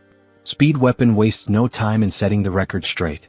It was not Leon who had taken down the demonoid mermaid, it was Kong. Kong remains composed, neither denying nor elaborating further, simply confirming what Speed Weapon has stated. With all the pieces in place, Kong reveals that he had been recording the guard's confession the entire time. Saki, impressed by his foresight, watches as Kong connects the final dots. As the recording ends, Chloe pulls her sword out of the guard's leg, causing more pain, leading him to scream. Kong then elaborates on how the plan was supposed to be perfect. A dungeon that was never meant to open had done so at the perfect moment to eliminate someone. The realization dawns on the guard, his shock evident as he demands clarification. Kong, however, does not acknowledge his question. Instead, he turns to Chloe. With a calm and decisive demeanor, Kong entrusts Chloe with the next course of action. As an assassin, the choice is hers. Without hesitation, Chloe nods in understanding. Activating her blessing, she moves with precise efficiency, striking down the guard in a single motion. As the group exits the dungeon, Kang's mind remains preoccupied with the greater conspiracy at play. The elders and instructors of Hawken Academy are the ones targeting him. His expression hardens at the realization. If those elders wish to eliminate him, they should come at him directly. And when they do, he will ensure they are erased from existence. He will cut them down. Kong approached the blacksmith, presenting the Cow King's horn, an exceptional material obtained from the Minotaur, the formidable boss of the Buffalo Hidden Dungeon. This rare and precious horn was known to guarantee a 100% success rate when enhancing weapons below a rank. As he placed it before the blacksmith, the seasoned craftsman was momentarily speechless. His gaze locked onto the horn, his hands pausing mid-motion as disbelief washed over him. It was not just any material, it was an A-rank item, the kind that only the strongest hunters could acquire. The notion that a student from Hawken Academy had brought it to him was almost unfathomable. Staring at Kong, the blacksmith could not contain his shock and immediately sought confirmation. He needed to hear it from Kong himself. Had he truly acquired this high-grade material, and if so, had he done it alone? Though Kong was skilled, the idea of a student single-handedly felling an A-rank dungeon boss seemed ludicrous. Kong clarified that it had been a team effort, dismissing any absurd notion that he had defeated the Minotaur alone. Without further ado, Kong placed his weapon, a muserame, onto the table. The blade was in deplorable condition, its edge dulled, its structure battered from intense battle. There were nicks and cracks along the surface, evidence of the overwhelming force it had endured. Since it was already so damaged, he figured he might as well have it repaired alongside the enhancement process. The blacksmith, however, did not take kindly to the state of the weapon. His irritation was immediate, and his eyes darkened with frustration as he examined the ruined blade. Demanding an explanation, he wanted to know what Kong had done to reduce the weapon to such a pitiful state. Kong, maintaining his usual composure, responded without concern, questioning why the blacksmith was acting as if it was his fault. The blacksmith, clearly displeased but unwilling to push further, forced an uneasy smile. He hesitated before commenting that Kong could have taken better care of the weapon. Though his words were restrained, his concern was genuine. If Kong continued to push himself recklessly, the blacksmith feared he would not last long. But Kong reassured him, reminding him of their agreement. He would do everything as promised, and in return the blacksmith needed to do his part. With that, Kong turned away, leaving his muserame in the blacksmith's care. However, as he walked toward the exit, the blacksmith's expression twisted in frustration. His irritation with Kong was evident, and he silently resolved that this time, he would shorten the blade even further. But just as he was contemplating his petty revenge, Kong suddenly stopped in his tracks. The abrupt pause caught the blacksmith off guard. Turning back around, Kong casually instructed him to sell the leftover materials for himself. The blacksmith's anger melted away in an instant. He had no reason to shorten the blade any further now. The scene shifted to the classroom, where Kong reflected on his recovery. The wounds he had sustained during the fight against the buffalo boss monster had healed significantly. His body, which had been battered and bruised, was now in a much better state. However, he knew his recovery was not yet complete. He would have to ask Speed Weapon for his healing blessing once more to ensure a full recovery. Leaning back in his chair, he let out a deep sigh, allowing his eyes to drift toward his status window. His physical rank had risen from 8 to 9, loosening the restrictions placed on his sword. His mental rank had also climbed from 4 to 5, and several of his other skills had shown slight improvements. The most striking change, however, was his synchronization rate. It had now reached 12.7%, a substantial jump that only occurred after significant events. He knew that if he were to clear another dungeon, this rate would likely surge again, possibly unlocking another blessing in the process. Despite the rapid growth in his stats, there had been no severe side effects since the day his hair first turned gray. Of course, the gray strands had been increasing little by little, a reminder of the transformations taking place within him. Jokingly, he considered the possibility that strength and baldness were somehow connected. If his hair continued graying at this rate, would it eventually all fall out? The thought lingered for a moment before he pushed it aside. He had more pressing matters to focus on. With enemies actively targeting him, he needed to be prepared for whatever was coming. His survival depended on it. He had come too far to meet a meaningless end now. More than that, he needed to understand the full potential of the blessing of transfer. The gap between those with blessings and those without was immense, and if he wanted to survive, he had to grasp its intricacies. As he pondered his next steps, his thoughts briefly turned to Leon. A small pang of sympathy arose, but it was fleeting. Leon, as the protagonist, would inevitably amass an absurd number of blessings. His skill window would be overflowing in no time, so there was no need to feel bad for him. Kong had his own battles to fight. For now, his immediate priority was to ensure his complete recovery. As if on cue, a gift was placed before him. A small package, seemingly from Chloe. It was a subtle yet significant gesture. This was the first time Kong had formed his own party and successfully cleared a dungeon together. Though being targeted had become a part of his daily life, it was not without its silver linings. He had gained 2 classmates whom he could genuinely call friends, Speed Weapon and Chloe. Neither of them had played a major role in the main story, and he was not even sure if Chloe considered him a friend. His eyes fell on the chocolate inside the package, triggering a memory. Chloe had been hospitalized with a fever after the dungeon raid. He had not checked in on her since then, but perhaps he should visit her when he had the time. At that moment, the classroom door opened, and the instructor walked in, accompanied by Siegfried. The instructor's commanding presence settled the murmurs in the room, and he instructed the students to return to their seats. Kong watched the scene unfold, his mind shifting from his own musings to the impending lesson. His attention turned to Siegfried, the Sword Emperor. How long was he planning to make them wait? Kang's phone suddenly vibrated, displaying a message from an unknown number. The sender's question seemed ordinary, asking what he was doing. Assuming it was a mistake, Kang ignored it, but the next message immediately followed, instructing him to look forward. Lifting his gaze, he was met with a startling sight: Saki Ryoso standing at the front of the room beside Siegfried.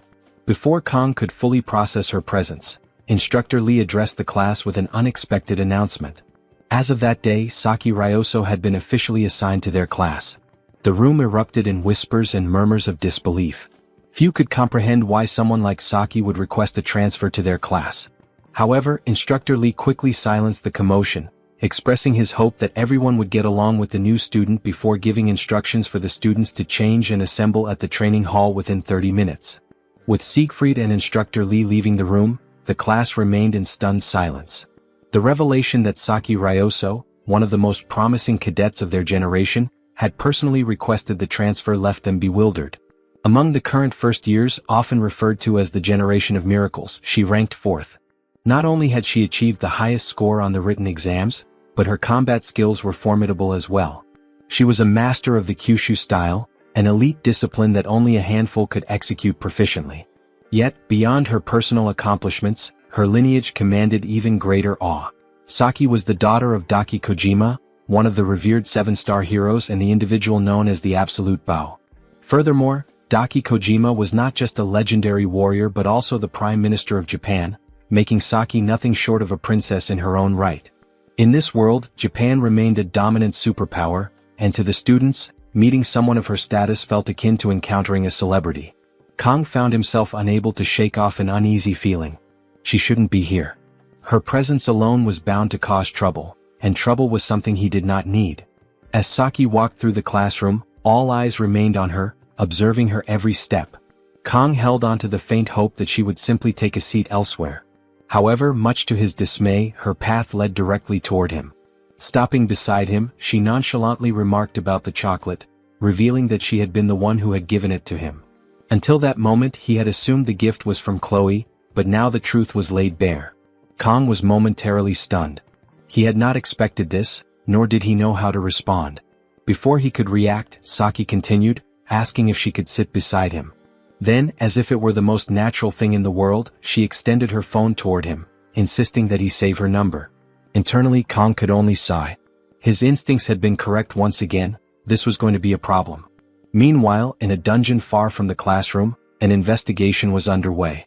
Leo, an officer assigned to the case, stood in front of a guard, pressing him for details regarding the people who had entered the dungeon earlier.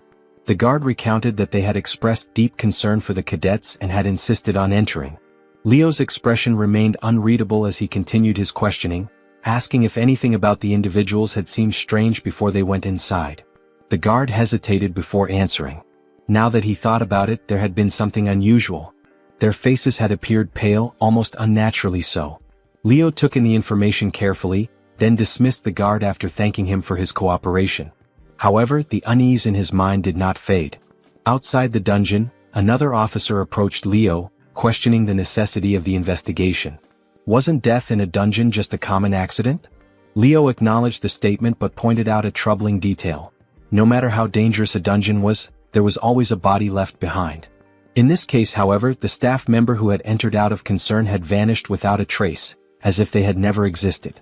The true horror, however, lay deeper inside the dungeon. When Leo had first entered the site, he had been met with an overwhelming sight, a battlefield littered with the corpses of buffalo monsters. The sheer scale of destruction was unlike anything he had ever witnessed. While the cadets from Joaquin Academy had indeed been there, the devastation was far beyond what a group of students should have been capable of. Something was off. The cadets had returned safely, yet the missing staff member remained unaccounted for. The more Leo pieced together the information, the more unsettling the situation became. Something had happened in that dungeon, something beyond the understanding of an ordinary investigation. The officer accompanying Leo raised a question, speculating whether the missing individual could be inside the stone gate. Leo hesitated before responding, carefully weighing the possibility. The likelihood was slim. The stone gate had never opened before, and there was no indication that it would now. However, the situation was anything but ordinary. Something about this entire case felt deeply unsettling. Further contemplating the matter, Leo admitted another complication. He had no means of interrogating the cadets from Joaquin Academy who had been present at the scene. The academy was not just any institution. It was an elite school attended almost exclusively by nobles, individuals beyond the reach of routine investigations. The other officer acknowledged this reality, musing about whether the higher-ups would ever issue a warrant to question them. The answer was uncertain, but Leo doubted it. People with power and influence rarely had to answer for anything. As their discussion reached an impasse, the officer excused himself for a brief bathroom break, leaving Leo alone in his thoughts. Frustration gnawed at him. The entire situation was maddening. No bodies, no evidence, just a mountain of questions without answers. Something was missing, something crucial that he couldn't yet grasp. Lost in contemplation, he barely registered the sudden commotion. A sharp thud echoed through the space, snapping him back to reality. His head jerked up just in time to see his fellow officer being thrown violently to the ground by an unknown assailant. The attack had come out of nowhere, swift and brutal. Leo's instincts kicked in, but as he turned to face the threat, his breath caught in his throat. Before him stood something beyond human comprehension. A figure exuding a menacing aura, its very presence radiating an unnatural energy. It was human in form, yet something about it was fundamentally wrong. Magic crackled in the air around it, raw and potent. Realization hit Leo like a crashing wave. This was not an ordinary person. This was someone who had forged a pact with demons, an existence neither fully human nor entirely demonic. A hybrid, an entity standing between two worlds. His body tensed, preparing to react, but he never got the chance. The creature moved with terrifying speed, a blur of motion that defied human limits. In an instant, Leo felt the impact, unrelenting, overwhelming. His world tilted and darkness swallowed his vision. His life ended by the hands of a villain. This is how these creatures are called in this game. Saki's happiness becomes evident as she enjoys the chocolate, drawing the attention of the surrounding students. Kong, seated nearby, looks confused and curious about Saki's presence. The unexpected sight of her in his class leaves him uneasy.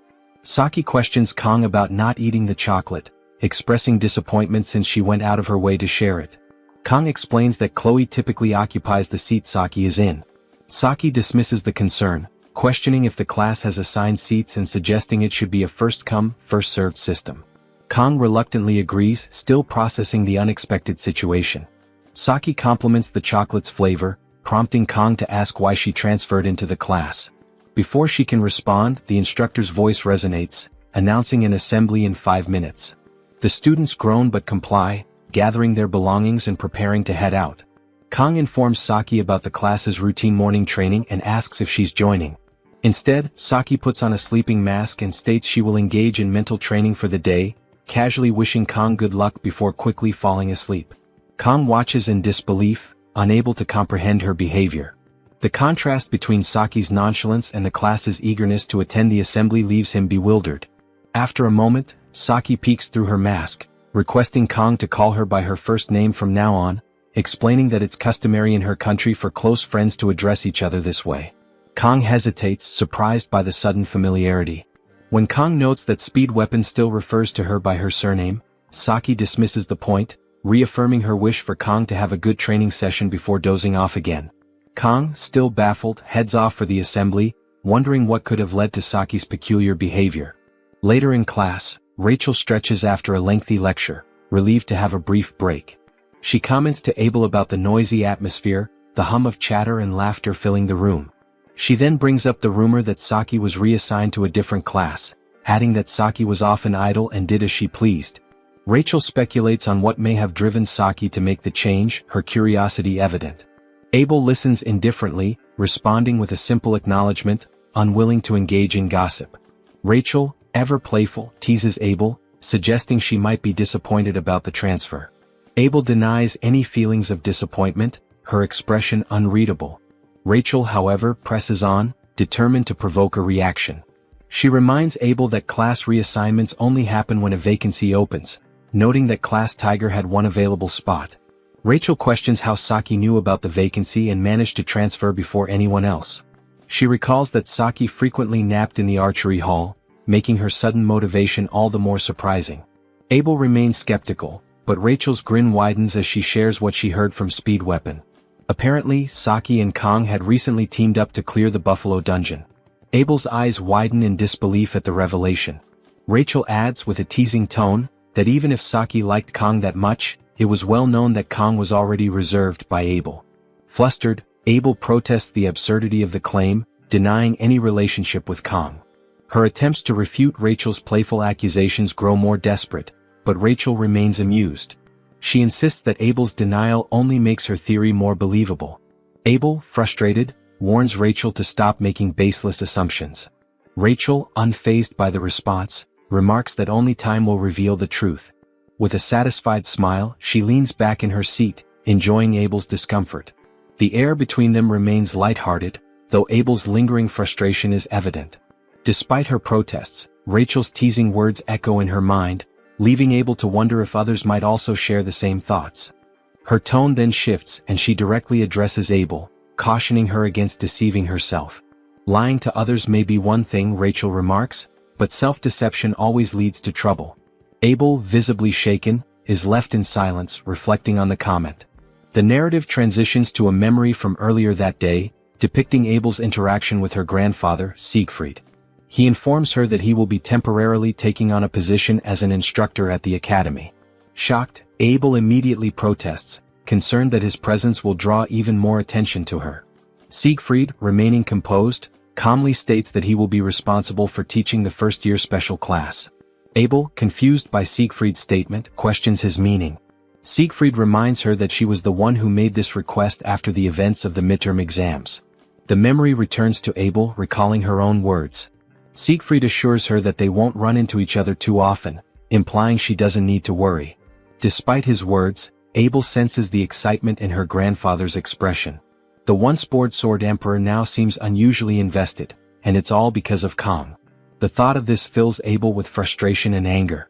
Her thoughts continue to dwell on Kong, someone she perceives as absurdly gifted, possessing undeniable talent that seems unfair. A once-in-a-lifetime genius who disregards status and noble lineage, relying solely on his strength to solve problems. As a special trainee, Kong stands apart from the rest. Abel remembers the first time she saw him, recalling a scrawny boy who avoided effort at every opportunity. But now that boy has grown into a well-built, sharp-featured young man exuding masculine charm, surpassing even Leon van Reinhardt, a so-called hero candidate. Kang's path as a hero remains unwavering. He doesn't boast or seek recognition, enduring his burdens in silence. Abel finds herself wishing that he would act arrogant, giving her a reason to hate him. But he never does. The realization that she may be envious strikes her deeply, especially when she considers how Siegfried now acknowledges Kong in a way he never did with her. Embarrassed, Abel clenches her fists. Returning to the present, Rachel suddenly appears behind Abel, grinning mischievously. Startled, Abel reacts instinctively, pushing Rachel away, causing her to stumble and fall. Rachel, rubbing her elbow, questions Abel's aggressive response. Blushing, Abel defensively insists that she has no feelings for Kong, denying any romantic involvement. Rachel, amused, comments on Abel's strong denial, suggesting that it's a relief for her. If Abel truly has no feelings for Kong, Rachel jokes that it's one less competitor to worry about. She even claims that while she could handle rivals like Saki and Chloe, competing with Abel would be impossible. Abel, visibly flustered, grows irritated as Rachel continues to tease her. The scene then shifts to Kang's classroom, where the instructor is delivering a lecture. He explains that the rank of a blessing is determined by the nature of the entity that resides within it. A guardian spirit leads to a guardian class blessing, while a spirit within results in a spirit class blessing. One student raises a hand, humorously inquiring if dreaming of a deceased grandfather would classify his blessing as an ancestor class. The instructor laughs it off, explaining that ancestors don't inhabit blessings, joking that perhaps the student's grandfather is just motivating him at the gym. During the lecture, Saki momentarily wakes up from her nap, only to fall asleep again moments later. The instructor, though noticing her behavior, chooses to ignore it. Kong observes this, wondering if Saki somehow possesses immunity from consequences, even from the professors. The class eventually concludes and Kang's thoughts linger on Saki. It has been 2 days since Saki transferred into the class, yet she has given no explanation for her arrival and has spent most of her time sleeping. Kong can't understand why she would bother coming to class just to nap, especially when a corner seat would be much less conspicuous. Still, a part of him feels relieved that Chloe is currently hospitalized. He imagines the chaos that might ensue if Chloe saw Saki sitting next to him. Despite his frustration, Kang acknowledges the undeniable truth. Saki's competence is unquestionable. After the Buffalo Dungeon incident, she efficiently handled all the post-dungeon cleanup, ensuring a smooth resolution. Compared to even experienced individuals like Speed Weapon, Saki's abilities are clearly on another level. Kang sits in the classroom, his gaze fixed on the blackboard where the instructor has outlined the classifications of blessings. The professor explains that most cadets likely possess personal class blessings, encouraging them not to feel disheartened. Despite their lower rank, these blessings can still rival the performance of Guardian class ones with the right skills. He also remarks on the rarity of Spirit class blessings, noting how uncommon they are in the world. As Kang listens, he can't help but reflect on his own situation. Just a few days ago, he unexpectedly obtained one of those exceptionally rare Spirit class blessings, the blessing of transfer. A student raises a hand, inquiring about heroic class blessings. The professor acknowledges the question, referring to them as hero-grade blessings. He admits his reluctance to discuss them, given their near-mythical nature. Since the first known manifestation of blessings in human history, only one person has ever awakened a heroic class blessing, the legendary founding hero Baylor Joaquin. The class buzzes with admiration at the mention of this historical figure. The professor continues, suggesting there may be one more such figure in modern times. However, before he can elaborate, the bell abruptly rings, signaling the end of the lecture. With a sigh, he announces that the topic will resume in the next class. Just as the instructor prepares to leave, Kang raises his hand, seizing the moment. He asks the professor if he knows anything about the phrase, "May the blessing of the gods be with you." The question causes a noticeable shift in the professor's demeanor, and even Saki, who had been peacefully napping through the lecture, stirs awake upon hearing it. After a brief pause, the professor responds, suggesting he doesn't fully grasp Kang's intent but points out a contradiction in the statement. Kang, confused, waits for clarification. The instructor calmly explains that the contradiction lies in the absence of gods in the world. His words linger in the air, leaving a strange silence in the room.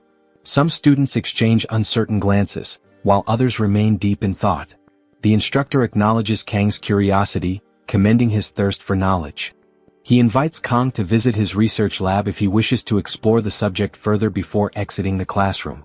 The rhythmic sound of students packing their belongings fills the space as conversations about the lecture ripple through the air. As the door closes, Kang notices Saki smirking at him before she casually returns to her nap, as if amused by the exchange. Kang, feeling somewhat defeated, decides he might as well follow her example. He lowers his head onto the desk, allowing his eyes to close. The residual murmurs from his classmates fade into the background, and a fleeting sense of calm washes over him. However, as soon as he drifts off, he finds himself abruptly transported elsewhere. The scene before him is surreal. Shattered remnants of train cars hover in midair, fragments suspended as though gravity has ceased to exist. The twisted metal and broken glass reflect a distorted, motionless sky.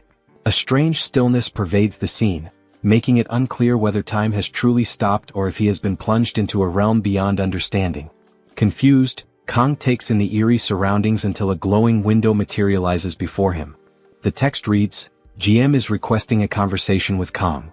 Kang remains astonished by what he is experiencing. Surrounded by chaos, facing a giant sphere trying to communicate with him in some sort of subspace, he remains silent. The system sphere asks Kang to confirm the dialogue request. He hesitates for a moment but eventually accepts it. The system then informs him that GM is interfering with the world line code, apparently loading some kind of information. Kang finds the term strange and murmurs that everything happening is unknown to him until now. Suddenly, something catches Kang's attention. A red light seems to form near the system sphere, and he watches closely as everything around him appears turbulent. Moments later, things seem to calm down, but he remains on guard. After a brief pause, the system verifies that the opponent's level is extremely high. Kang is surprised by this information, even more so when the system states that his own level is very low, making it evident that there is a vast disparity between the entities of this world. Additionally, the system notes that Kang has not met the minimum requirements for something unspecified in the message. It then asks if, despite this, he wishes to proceed, ignoring the level gap. Kang takes a moment to think, realizing that what he is experiencing does not seem to be a dream. He considers that this might actually be the reason he entered this world, an opportunity to learn more about the blessing of the sword god that was given to him. Determined, he chooses to continue and selects the yes option. The system then announces that GM has accepted the proposal and is using a supposed suppression to establish contact while undergoing some form of mutation in the sphere. Quickly, the sphere dissolves, almost like an electronic signal fading away. Suddenly, the subspace shatters, revealing another layer behind the initial chaotic one. Kong immediately recognizes it as the same dimension he encountered the first time he wielded his knife, the day he first activated the blessing. The coincidences do not end there. He also notices the presence of a red light, something that is not new to him. Resolute, he extends his hand as if trying to reach the light, unwavering in his desire to uncover more about this dimension. Step by step, he approaches the light, which as he nears takes the shape of a sinister eye. Slowly reaching out for the energy, Kong proceeds until something unexpected happens. A voice calls out for him to wake up. Someone is calling him and he suddenly feels a hand on his shoulder. Frustrated, he realizes this has severed his communication with the system. Confused, he pleads for the light to return so he can pursue the answers he seeks, but the system fades away entirely, leaving behind one final message. Cut and slice whatever it is. May the blessing of the gods be with you. Back in the classroom, Kong wakes up, realizing that it was Saki who had roused him, pulling him out of the subspace. She teases him, reminding him that he had previously complained about her oversleeping, yet he was doing the exact same thing. Smiling, Saki tells Kong he should be grateful because if not for her, he would have kept sleeping in class. Noticing his lack of reaction, she looks at him and is surprised to see his eyes filled with tears, though his expression is not one of sadness but frustration and despair. Outside, Kong now sits alone on a bench.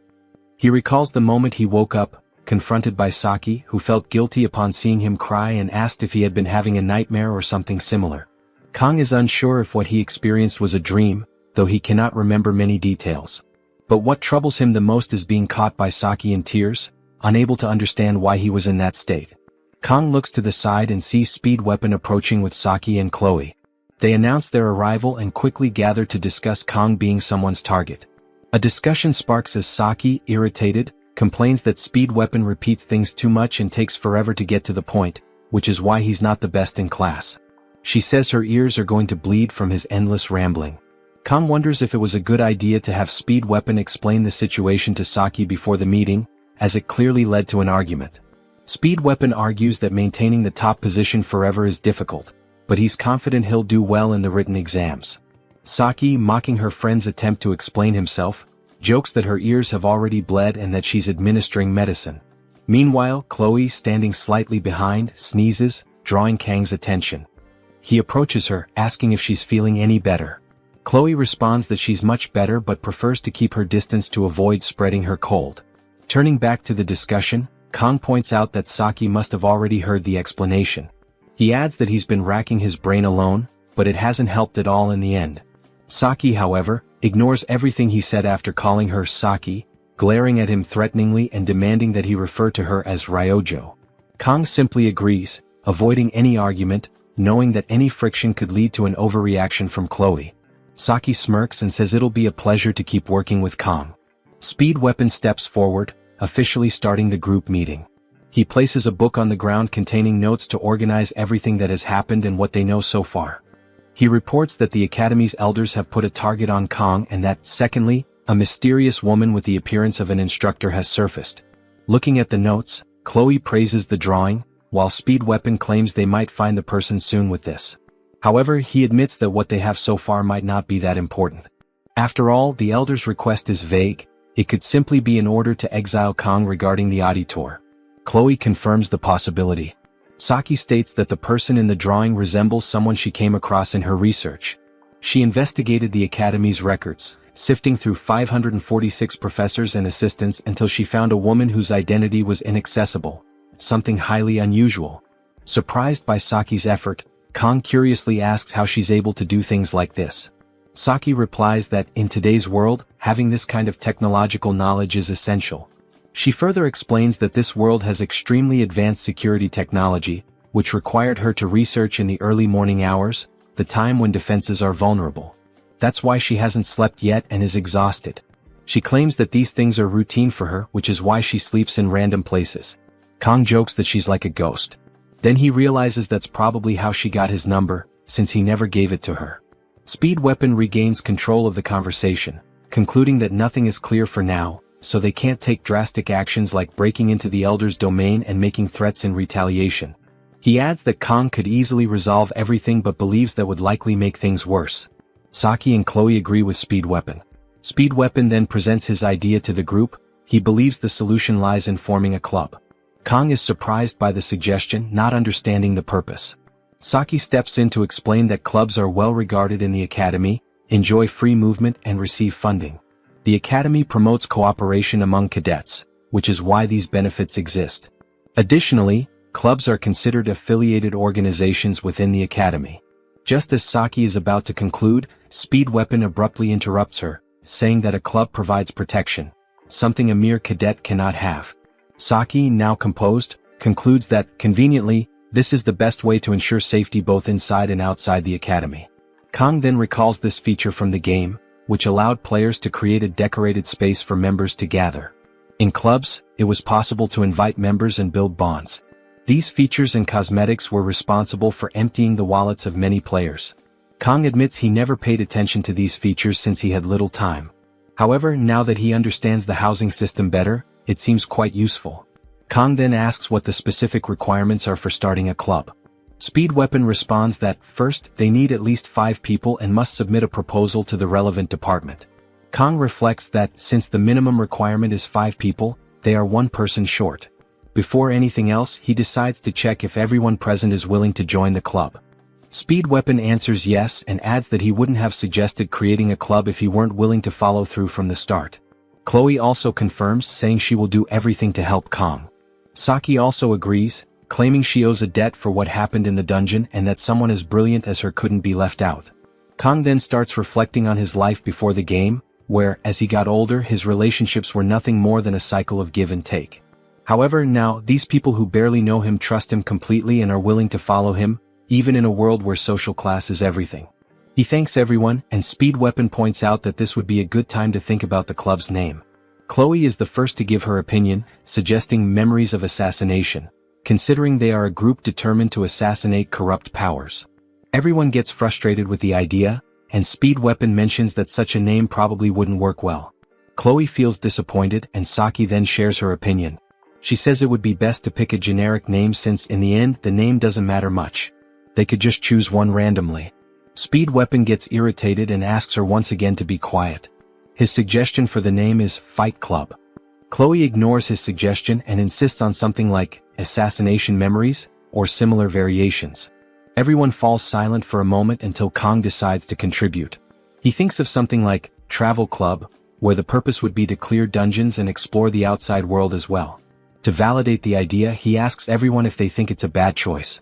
To his surprise, everyone is in favor of his club name suggestion, and Speed Weapon follows up by saying that the next step is to find an advisor. He mentions that the written test is next week, so they should sort this out as soon as possible. Saki comments that this will be the biggest challenge since advisors must be professors or someone of a higher rank. Chloe suggests they try the professors of blessing studies, mentioning that one of them is popular in kind. Speed Weapon immediately realizes she's talking about Professor Damien, but he is too busy, and Speed Weapon doubts inviting him would work, though he acknowledges that finding someone like him will be difficult. Saki then reflects on the challenge of finding an advisor, noting that out of 500 school staff members, only 30 are professors, and only 10 of those teach first-year students.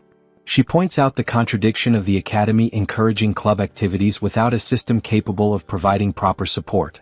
Saki then turns to Kong and asks if he has anyone in mind.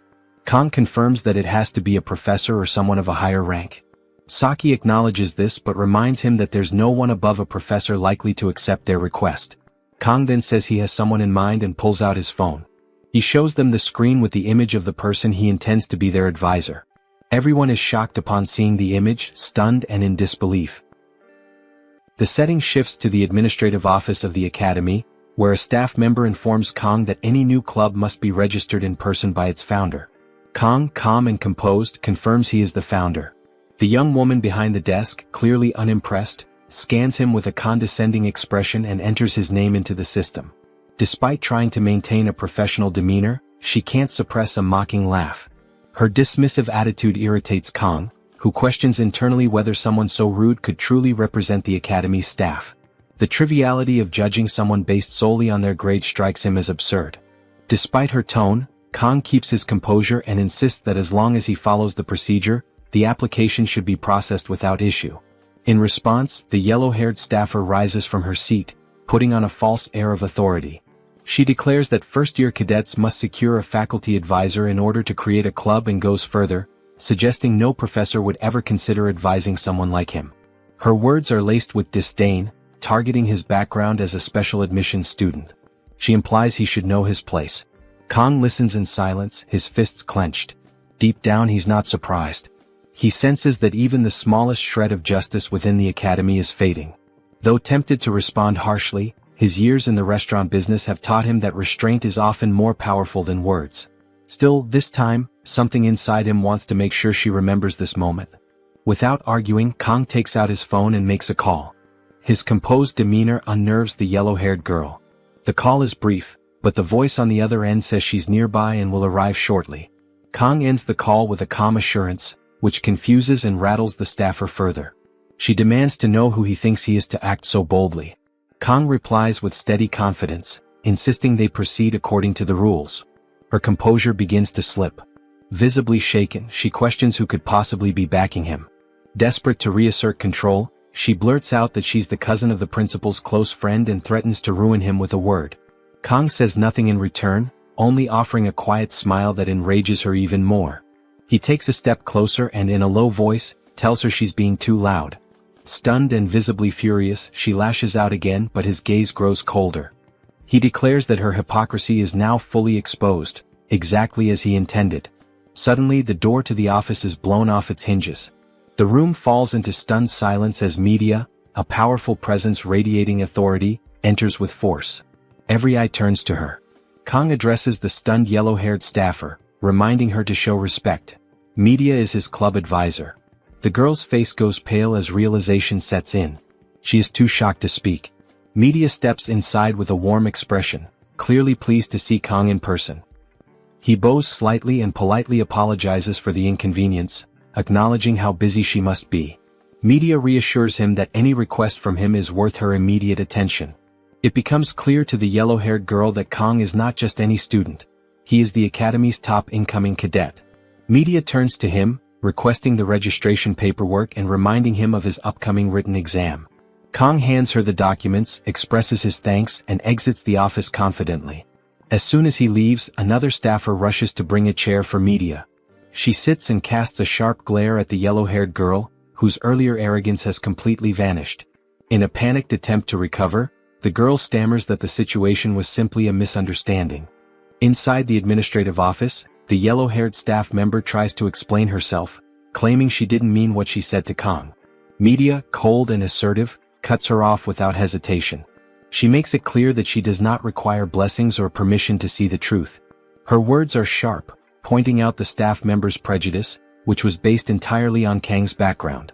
Media emphasizes that both she and Siegfried have personally acknowledged Kang as a cadet worthy of being a successor. With a flick of her hand, she casts a wind spell that sends the registration form flying toward the girl. She gives a strict order: the form must be completed within 5 minutes. Without giving any room for protest, she tells her to begin. The focus then shifts back to Kang. He checks his device and sees a message from Media confirming that the club registration is officially complete. A smirk forms on his face. He suspects the staff member likely got fired. He sends a polite message of thanks to Media and promises to visit her soon.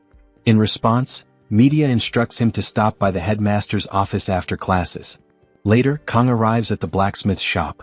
The heat inside the workshop is stifling, and sweat starts to form on his brow.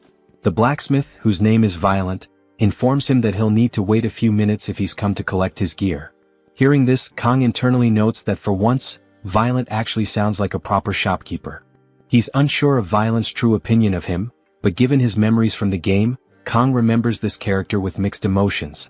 As a former player, Kang recalls Violent as one of the key NPCs for weapon services, and his presence was infamous.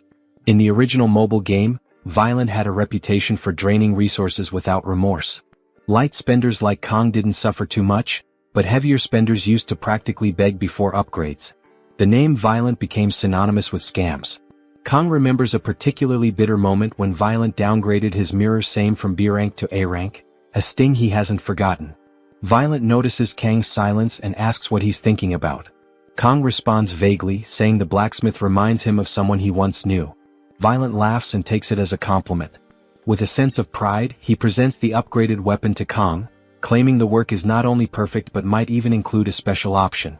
Kang examines the weapon and notices a definite improvement.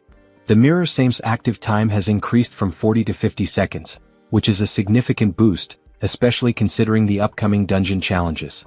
Kang reflects on how 10 extra seconds might seem minor but can be game-changing in combat.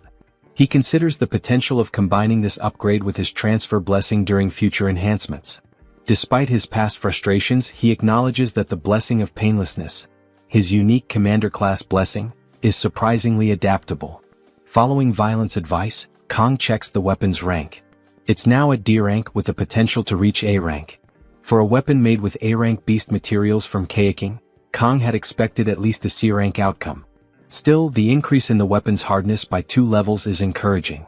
It will no longer shatter on contact, which is vital for aura infusion down the line. Suddenly, a new window appears in front of him. He hesitates, sensing that something is off. Clicking on it, a message appears, revealing that due to the successful enhancement and the weapon's growth potential, it can now hold up to 3 special abilities. These will activate randomly and require mana stones. This is unexpected. Kang's eyes widen, and he immediately begins to think about his supply of mana stones, only to remember that he had already handed most of them over to Violent. In a dimly lit room within the academy, one of its elders lies on the floor, eyes fixed on a photograph of his deceased father. That man, Lyman von Bienhark, was once known as the Mad Tiger, a figure of legend among the 7-star heroes. Revered by the public, Lyman's life came to an end 40 years earlier during the 6th Legion's campaign in Bauman.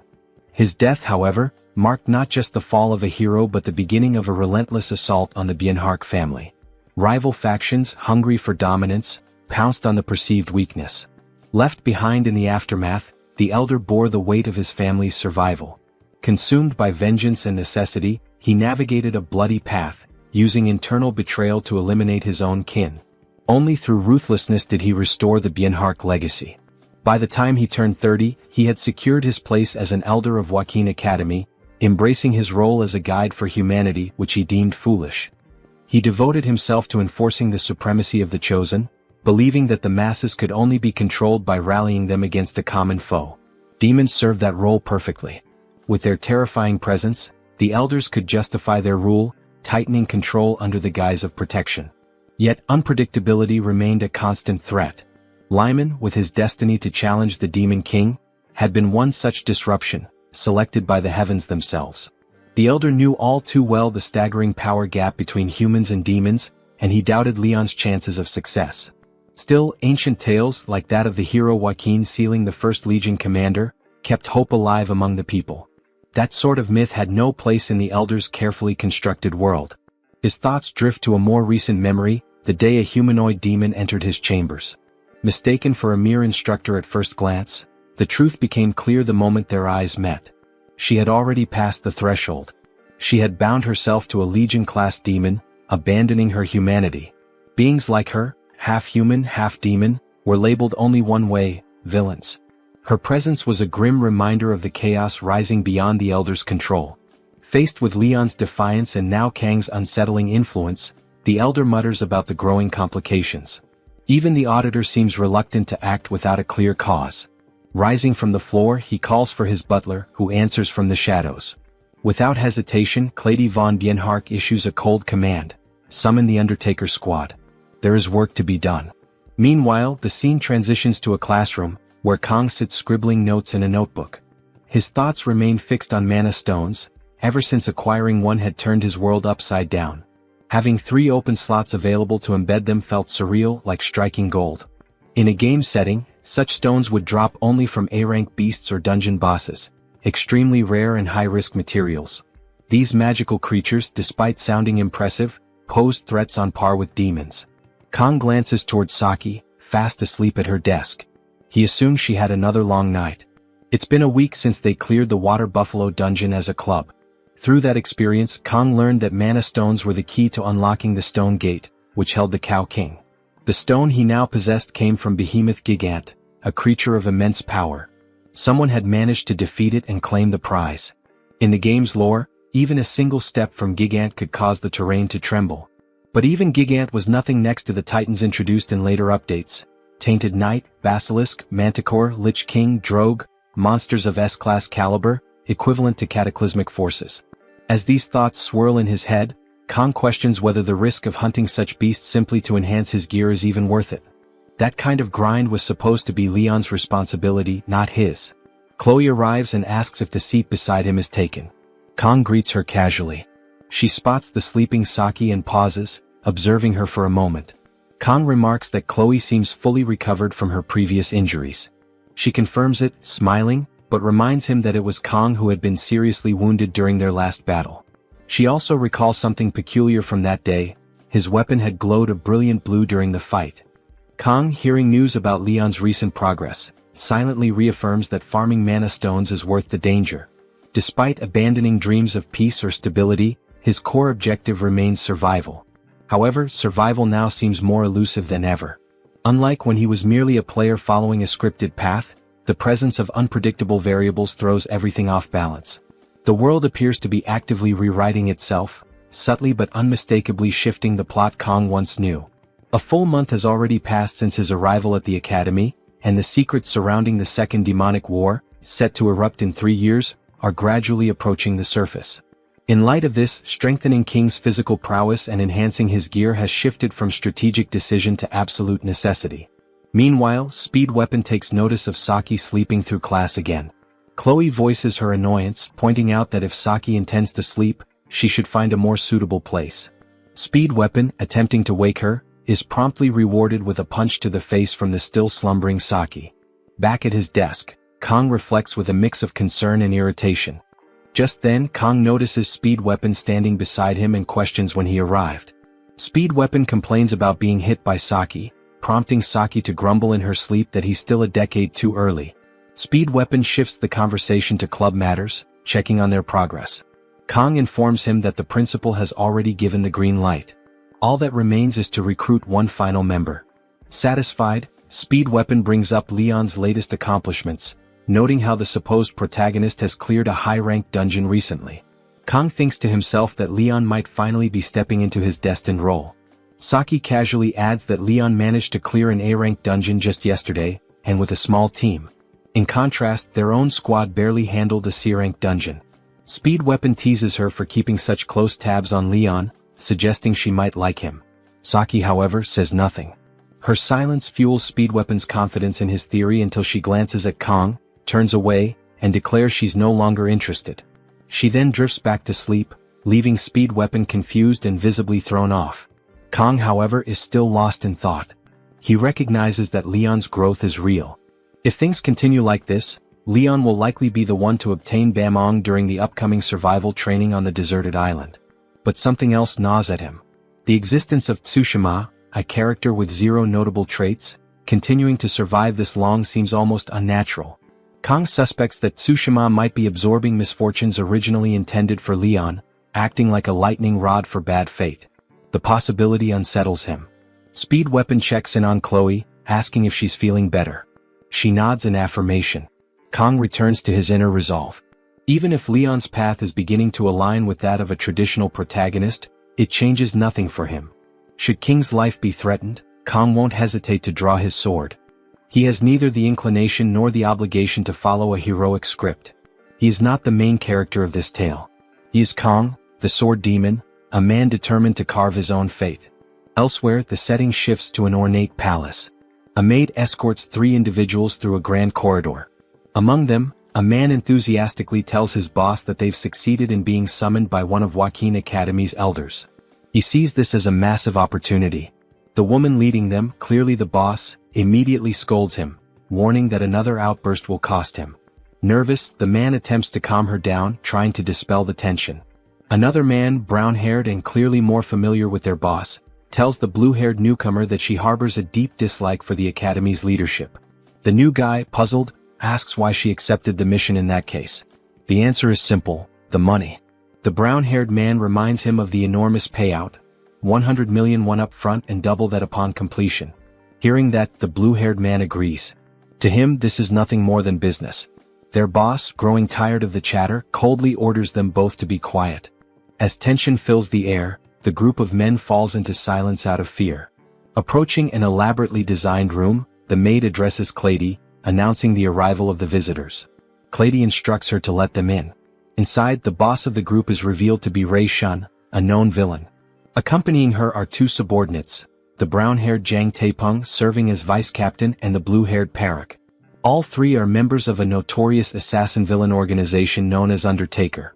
Clady formally acknowledges Shun's presence but receives no response. Without delay, he hands over a file containing the next target, a student named Kong. Upon seeing the photo, Parak reacts dismissively, making assumptions based on appearance.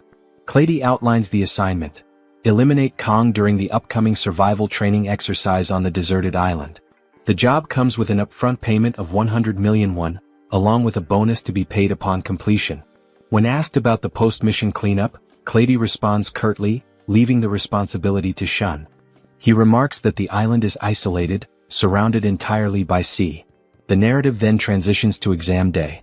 Kong sits alone, eating lunch while reviewing material about the emergence of divine blessings, which began nearly 700 years ago following a major revolution. Feeling somewhat reassured by his strong midterm performance, he doesn't feel particularly anxious. Still, with final rankings displayed publicly on the Academy's board, he knows he can't afford to be careless. Without the pressure of rankings, he would have simply scribbled random answers, but now the competition, especially with his clubmates ranking first and second, pushes him to maintain his pride. Lacking answers during the test, he has already decided to stick with the third option by default. Just then his phone vibrates. Curious about the early message, Kong sees it's from Saki. She reminds him about the exam and checks if he's eaten. Although he doesn't see her as his mother, he responds that he had a sandwich. Saki follows up with a detailed recommendation to consume red bean jelly, citing its benefits for brain function, metabolism, weight management, anti-aging, and circulation. Bewildered by the flood of health tips so early in the morning, Kong offers a cultural reply.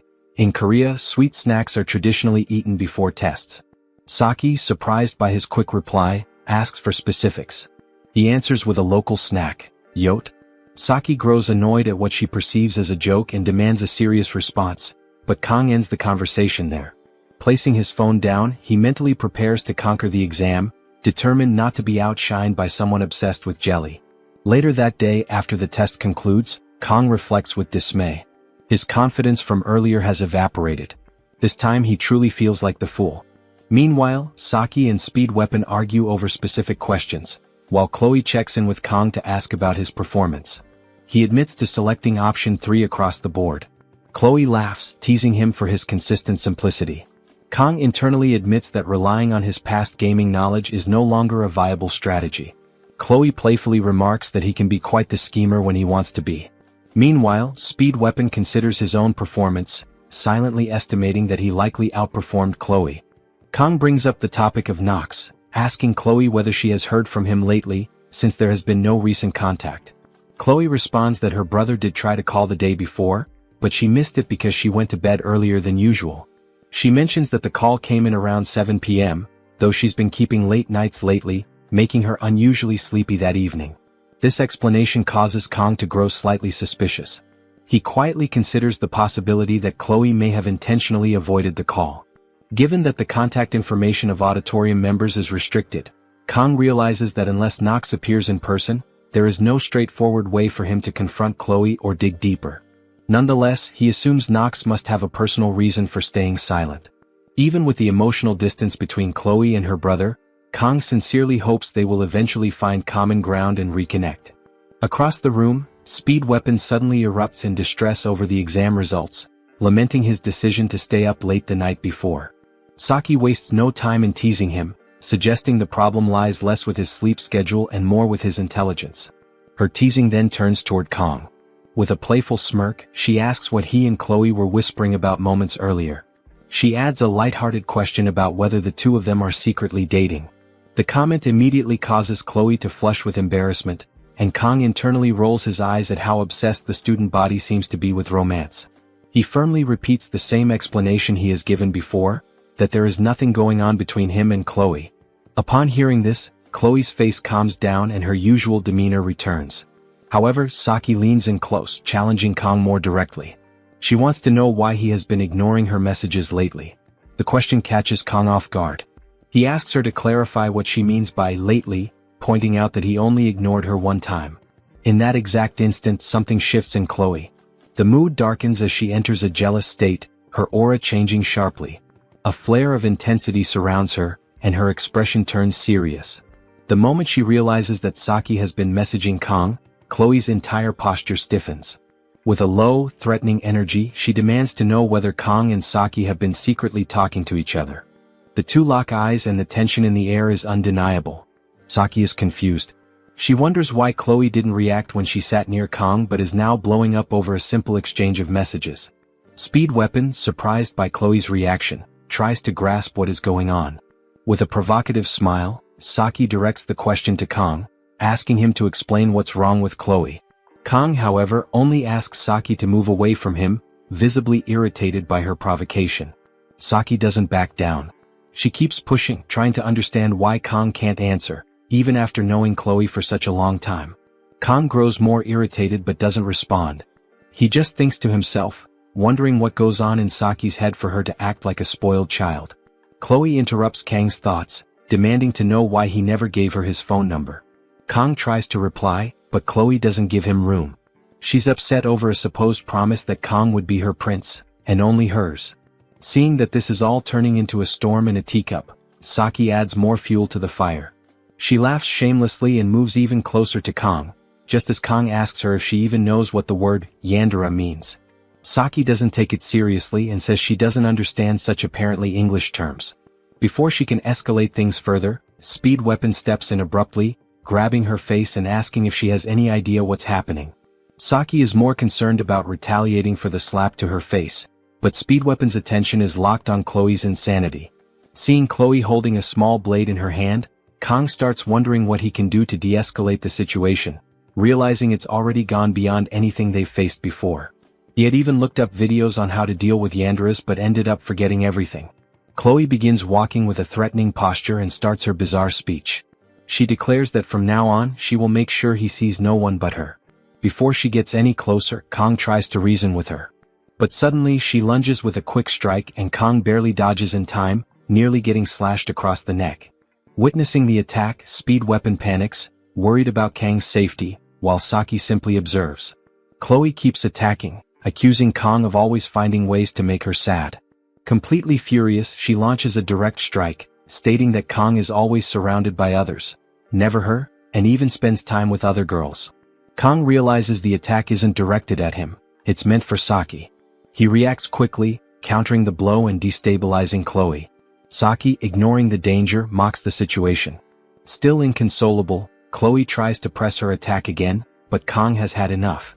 With a fast and awkward move, he pins Chloe down onto the table, immobilizing her. He tells her to drop the blade while holding her arm. Ordering her to calm down, Kang asks her to listen. Chloe insists he has no right to ask that, since he didn't give her the attention she believed she deserved. The atmosphere shifts completely when Kang says that between the two of them, he prefers face-to-face contact. He finds phone contact too cold, a phone should never come between them. Chloe completely lowers her guard, enchanted by Kang's words. Getting closer, leaving her totally defenseless, Kang thanks her for always thinking about him. Speed Weapon becomes emotional from the scene, while Saki shows her frustration that the show is over. Kang finishes by reminding Chloe that he stayed by her side the whole time in the Buffalo Dungeon, ending with a request, "Don't be upset."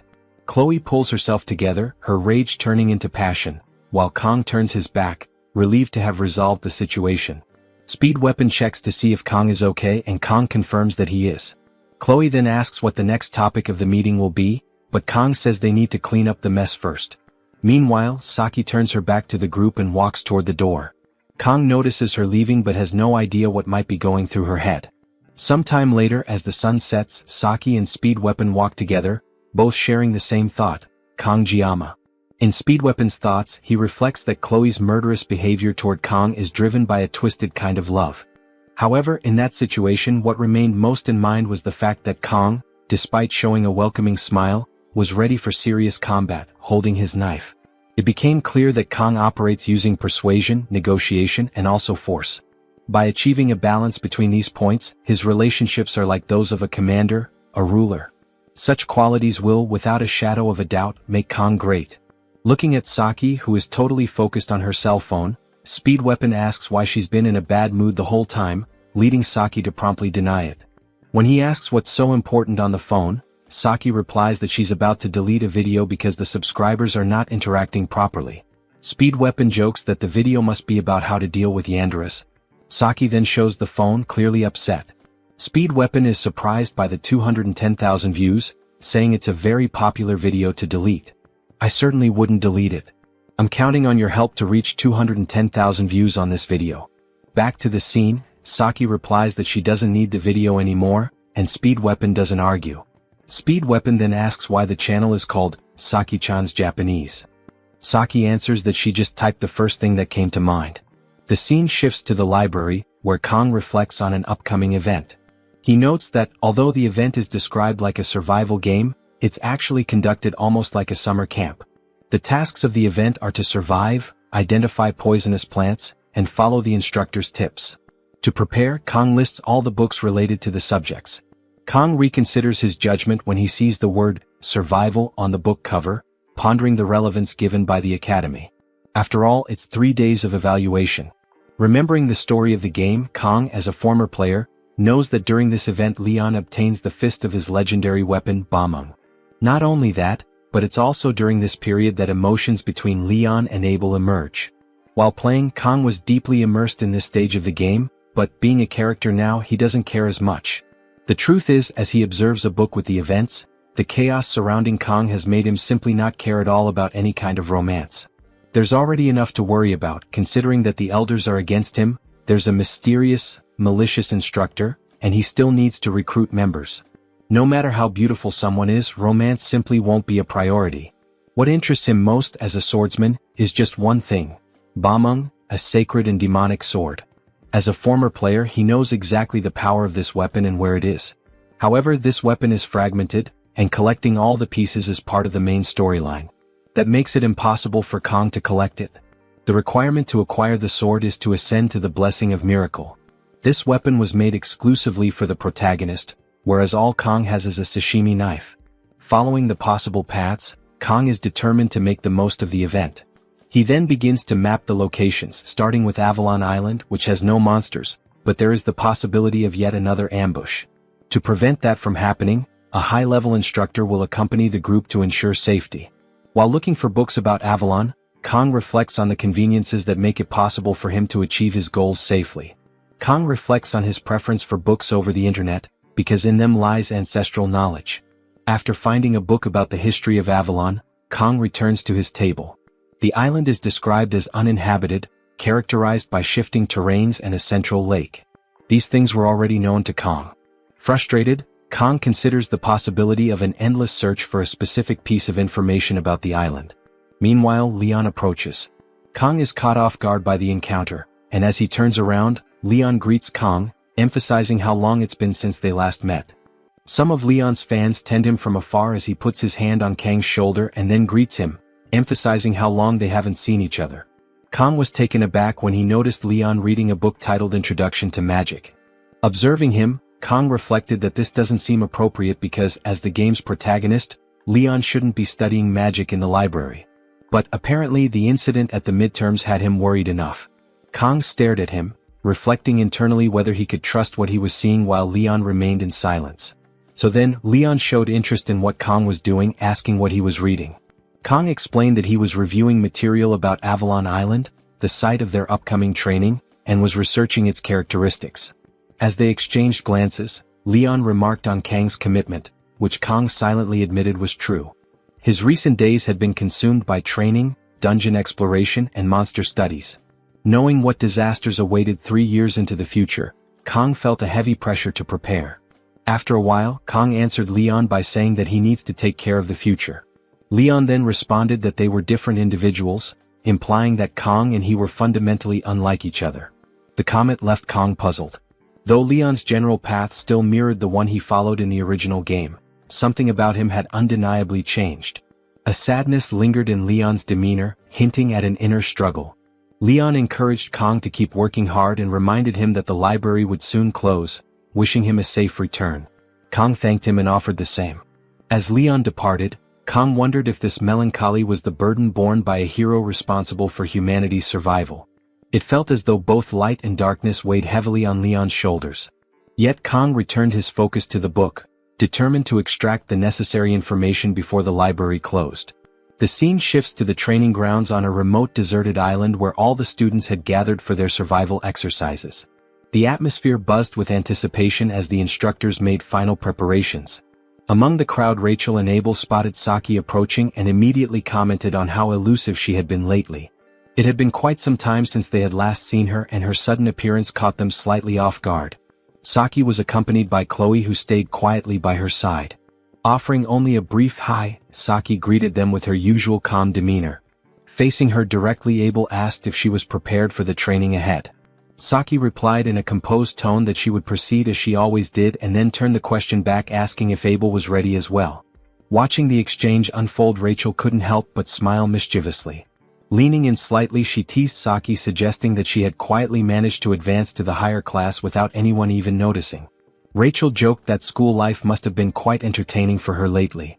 In response, Saki clarified with her usual bluntness that everything had been handled properly and there was no reason to inform them about it. Rachel cast a sideways glance toward Abel and muttered under her breath about having to sit back and watch Kang be taken away. Abel immediately dismissed the comment as nonsense, brushing it off with a scowl. But Rachel only smirked and insisted she was simply stating the truth as she saw it. Rachel pointed out with a sly grin that Saki had already explored the Buffalo Dungeon with Kang, participated in various club activities alongside him, and now would once again be near him throughout the entire 3-day survival training trip. Her tone was light but carried a teasing edge, as if she were gently accusing Saki of monopolizing his time. In response, Saki calmly explained that Kang had made it clear he intended to undergo the training independently without forming any teams. Chloe, who had been quietly listening, nodded in agreement.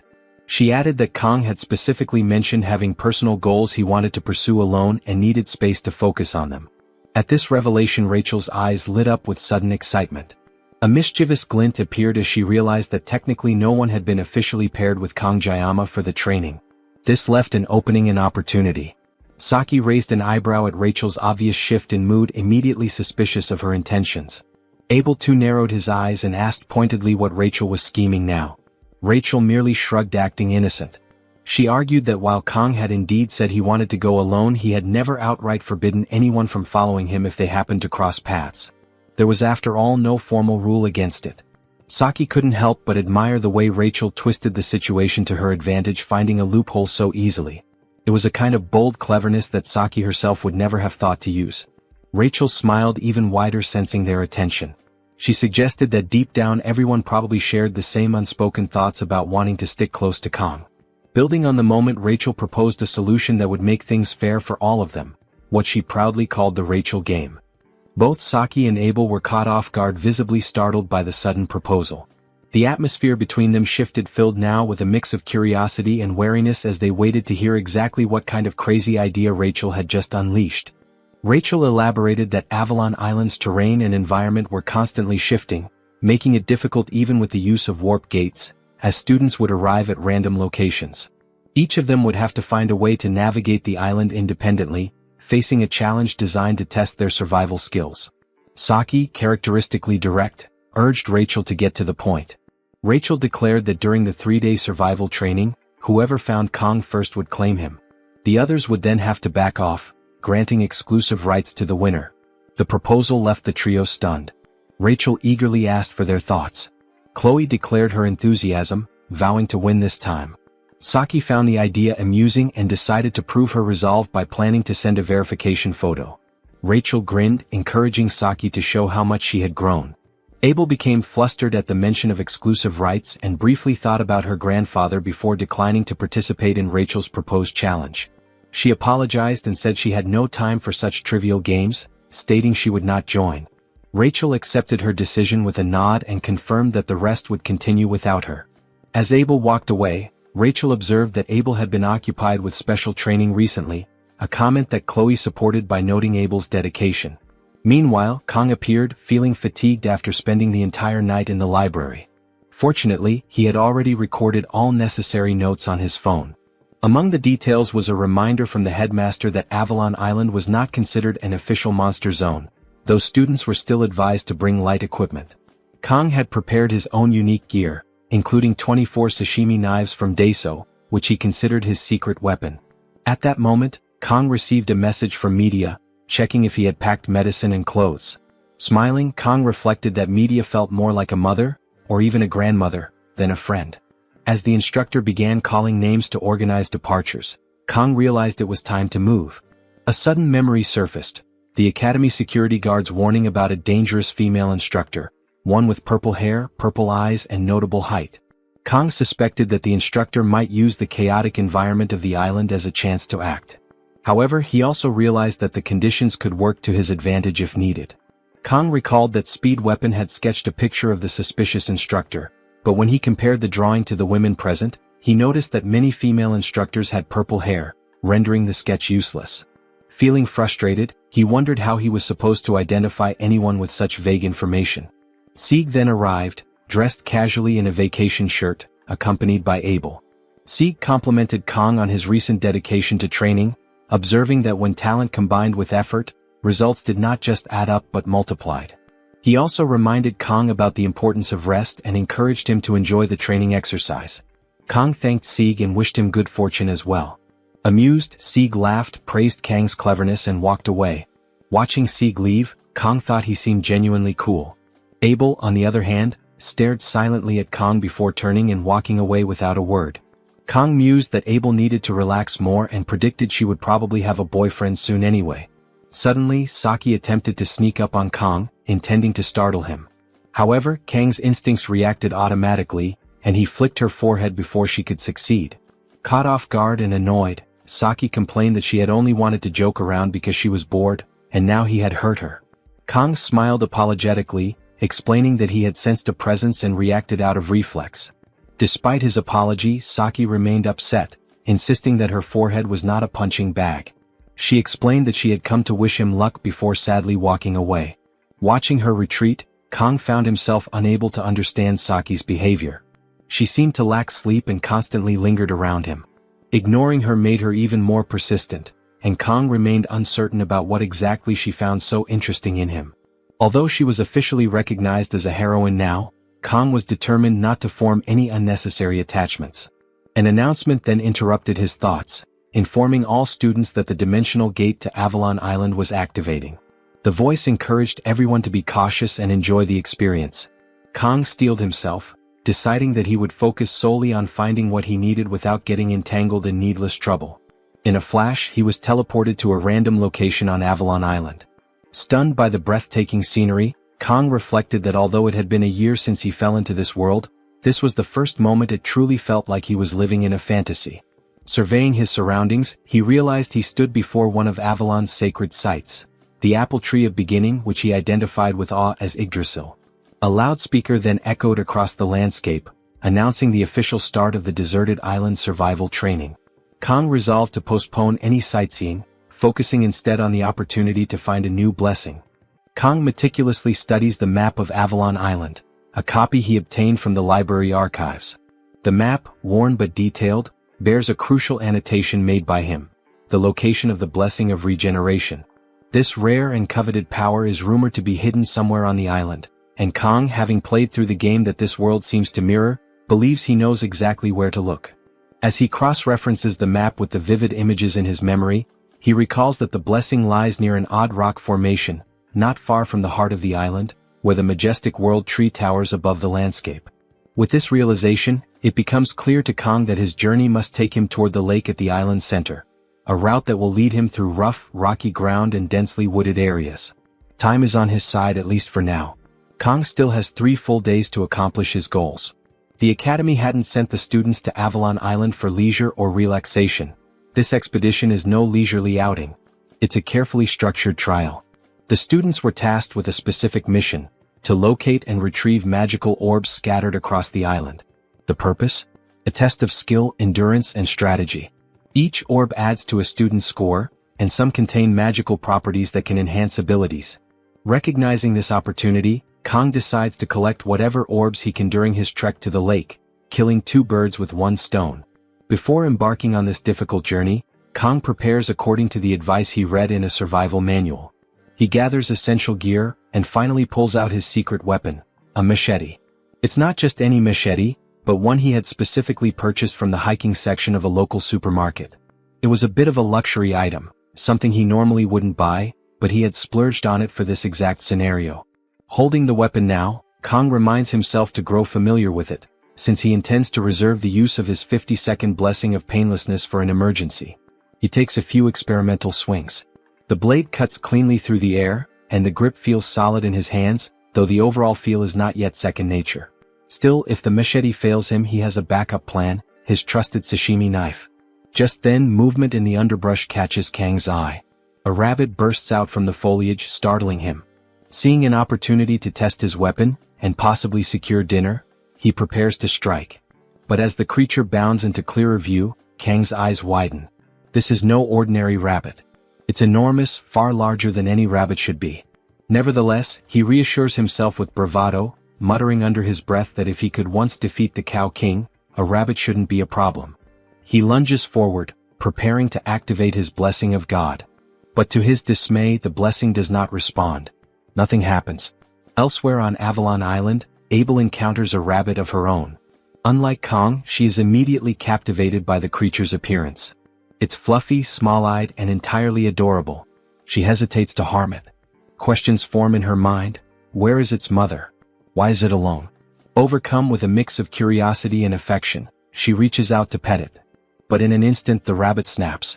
It bites her finger sharply and darts off with lightning speed. Abel gasps, then curses. Her affection turns to fury. She charges after the rabbit, calling out for it to stop, her voice echoing through the woods.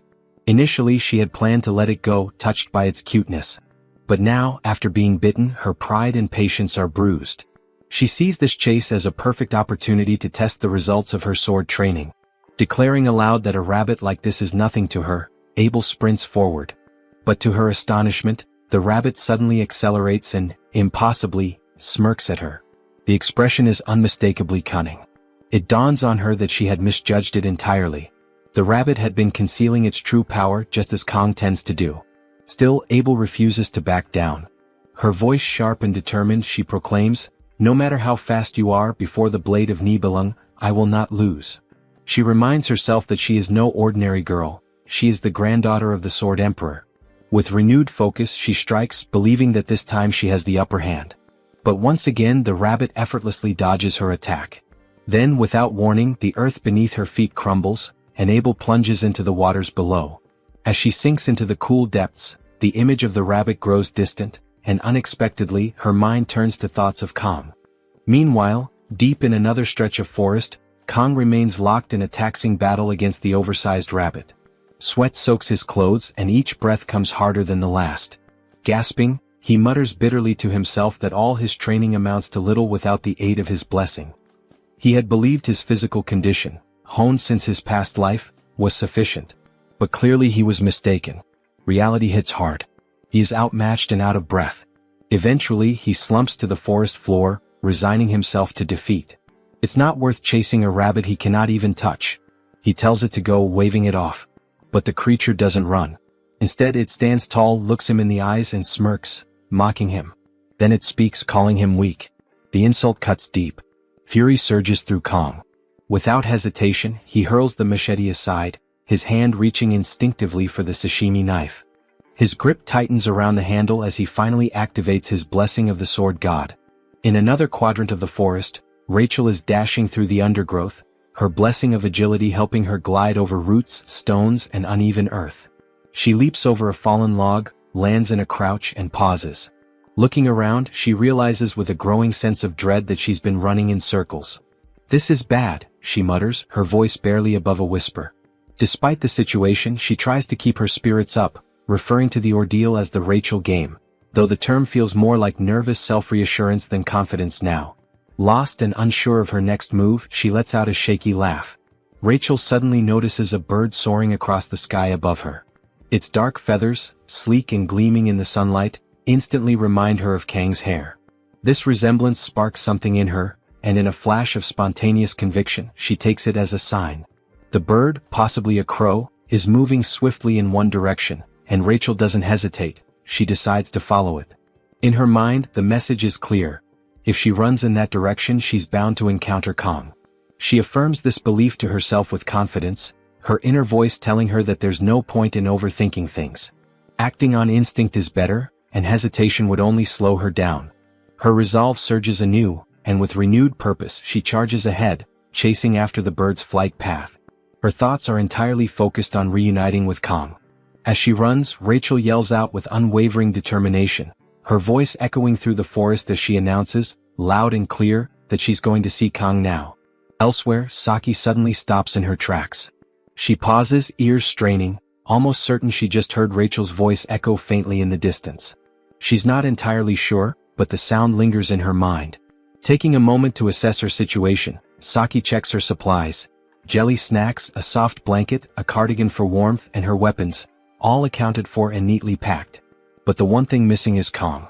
She reminds herself that she willingly agreed to take part in this bizarre challenge Rachel had dubbed the Rachel game, though she refuses to treat it lightly. Losing is not an option. Determined, she surveys her surroundings. Saki is somewhere along the island's outer shore, facing the vast and uneven terrain of Avalon Island. The only landmark that remains consistent on this ever-shifting island is the world boundary. With this in mind, and knowing Kang's temperament, Saki reasons that he would likely choose a more isolated place, something deep in the central forest where he wouldn't be disturbed. It's not going to be easy reaching that area, and she knows it. The journey will be a hassle and potentially dangerous. But she steels herself, there's no turning back. More than anything, she wants to see Kong. Not just because she's in the game, but because she doesn't want to lose him. That quiet feeling inside her heart pushes her forward. And when she does finally see him, she already knows what she'll do first. Settle the score for the time he flicked her forehead. With a smirk, Saki says aloud that Kong had better wait for her. The story then shifts again, this time deep within the forest, beneath the moonlight. There, Chloe is locked in combat. She gracefully and effortlessly dispatches a wolf monster with a single fluid strike. Her confidence is radiant, and a slight smile forms on her lips. She whispers softly to herself that Kong should wait for her. Here on this island, she's determined to find him before anyone else does. That way, when she finds him, he'll be looking at her, and only her. She dashes forward with quiet intensity, but then her movement slows. Her senses sharpen as she becomes aware of something. A presence nearby. It's human, unmistakably. Her heart races, the thrill of anticipation rising. It must be Kong. It has to be him. At that same moment, the focus returns to Kong, who has just succeeded in catching his food. Now he's crouched beside a small campfire, carefully cooking it. But the peaceful moment doesn't last. He stiffens as he feels something, a presence approaching from the shadows of the trees. His instincts flare. This isn't an animal. The energy is different. It's human, and whoever it is, they're clearly headed straight for him. Kang's body tenses. He cannot afford to lower his guard, not here, not now. He grips his weapon, heart steady but alert. He's been saving his blessing for a situation just like this, and he knows this could be the moment. As the presence draws close enough, then, movement from the bushes. A figure leaps out. It's Chloe. She bursts forth, calling out Kang's name with excitement. But she is abruptly stunned. The presence she had felt, it wasn't Kong. It was Rachel. Both girls freeze as they lock their eyes. There's a beat of silence. Then, in perfect unison, they shout in frustration and disbelief, wondering why they are finding each other again. Meanwhile, in another part of the forest, Kong stands poised, sword still raised, ready to strike the figure that had approached. But at the very last instant he stops himself, eyes widening in shock. The figure before him is Abel, with wet clothes in an awkward position. She had stumbled forward and collapsed in surprise, just as he was about to attack. Seeing him now, her cheeks flush a deep crimson. Her embarrassment rises as the realization dawns that she has finally found him. Looks like the couple will enjoy dinner time. After a brief moment of settling in, Abel begins to observe Kang's makeshift shelter. She first notices a blanket made from some kind of animal hide, likely fashioned for warmth and survival. Near the fire, there is dried meat roasting to satisfy hunger. As she takes in these details, she quickly realizes that all of it, the hide, the meat, came from the same rabbit they had both encountered earlier. This realization stings. Even in this, Kong had outdone her. Embarrassed and shivering, Abel wraps her arms around her knees, visibly frustrated by the situation. Kang soon approaches her, noticing her discomfort. Without saying much, he offers her the blanket, silently acknowledging her cold state and helping her feel slightly more at ease. As he returns to the fire, Abel tries to hide her embarrassment, reflecting inwardly that she probably shouldn't have followed the scent of food. Still, she accepts the blanket with gratitude. As she adjusts her position, she becomes aware of a strange adornment on her ankle, only to realize it's actually a darkened bruise from a sprain. She hadn't noticed it before and is immediately overwhelmed with worry. Kang, however, reacts swiftly and calmly. He improvises a treatment, taking care to prevent infection and assist her recovery. Abel watches in silence as he tends to her injury, and when he finishes, she thanks him again. The two lapse back into silence as Kang tends to the fire once more. Breaking the quiet, Kang suddenly asks why she's wandering around alone. Caught off guard, Abel scrambles for a response. The first thing that comes to mind is Rachel's challenge, but she knows she can't mention it. Instead, she simply says that she prefers doing things her own way, and that being alone makes it easier. Kang nods, acknowledging that he often acts the same way, noting the similarity between them. Internally, Abel reflects that she had initially chosen to ignore Rachel's challenge, but in the end she became part of it anyway. Reaching into her pocket, she pulls out her phone and activates the camera. She takes a selfie that captures both her and Kang together. Without much ceremony, she sends the photo to the group chat that includes herself, Rachel, and Saki. As expected, the reactions come quickly. Saki is irritated, reminding Abel that she had said she wouldn't participate. Rachel, amused, compares Abel's actions to those of a smug cat. Chloe, who happens to be nearby with Rachel, observes the interaction but doesn't quite understand what's going on, since she isn't part of the same group chat. Meanwhile, Abel remains quiet, holding her phone without showing much excitement about having reached her goal. Kang then hands her a skewer of meat, and her mood lifts noticeably. She had been very hungry. After some time passes, Kang initiates another conversation, commenting on how strange the situation is. Abel takes the opportunity to ask about the nature of his strength. Before answering, Kang briefly reflects. His strength only lasts a minute. He recalls several of his past battles before replying that everything he's capable of is thanks to a good teacher. Abel asks who that teacher was. Kang simply says it was someone who taught him well how to wield a sword. This sparks a memory in Abel of her grandfather, Sieg. Although their time together had been short, all those years were devoted to sword training. For 17 years, she had believed she knew more about the sword than anyone else, only to be frustrated upon meeting Kang, who had clearly surpassed her in every way. She decides to probe further, asking what exactly Kang learned and which family he comes from. Kang doesn't give a direct answer. Instead, he shares a belief he's held for a long time, that being strong doesn't always mean winning, it means never giving up and enduring until the end. Abel takes a moment to consider his words, and then she jokes that he sounds like an old man.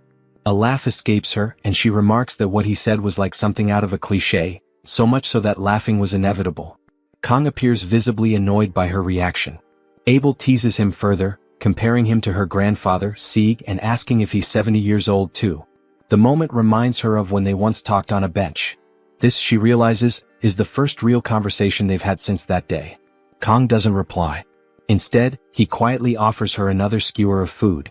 Abel understands the message without words. She eats and silence returns once again. The scene fades into the next morning. Abel awakens to find herself alone. Looking around, she realizes that Kang has already left. He's gone and he left everything behind.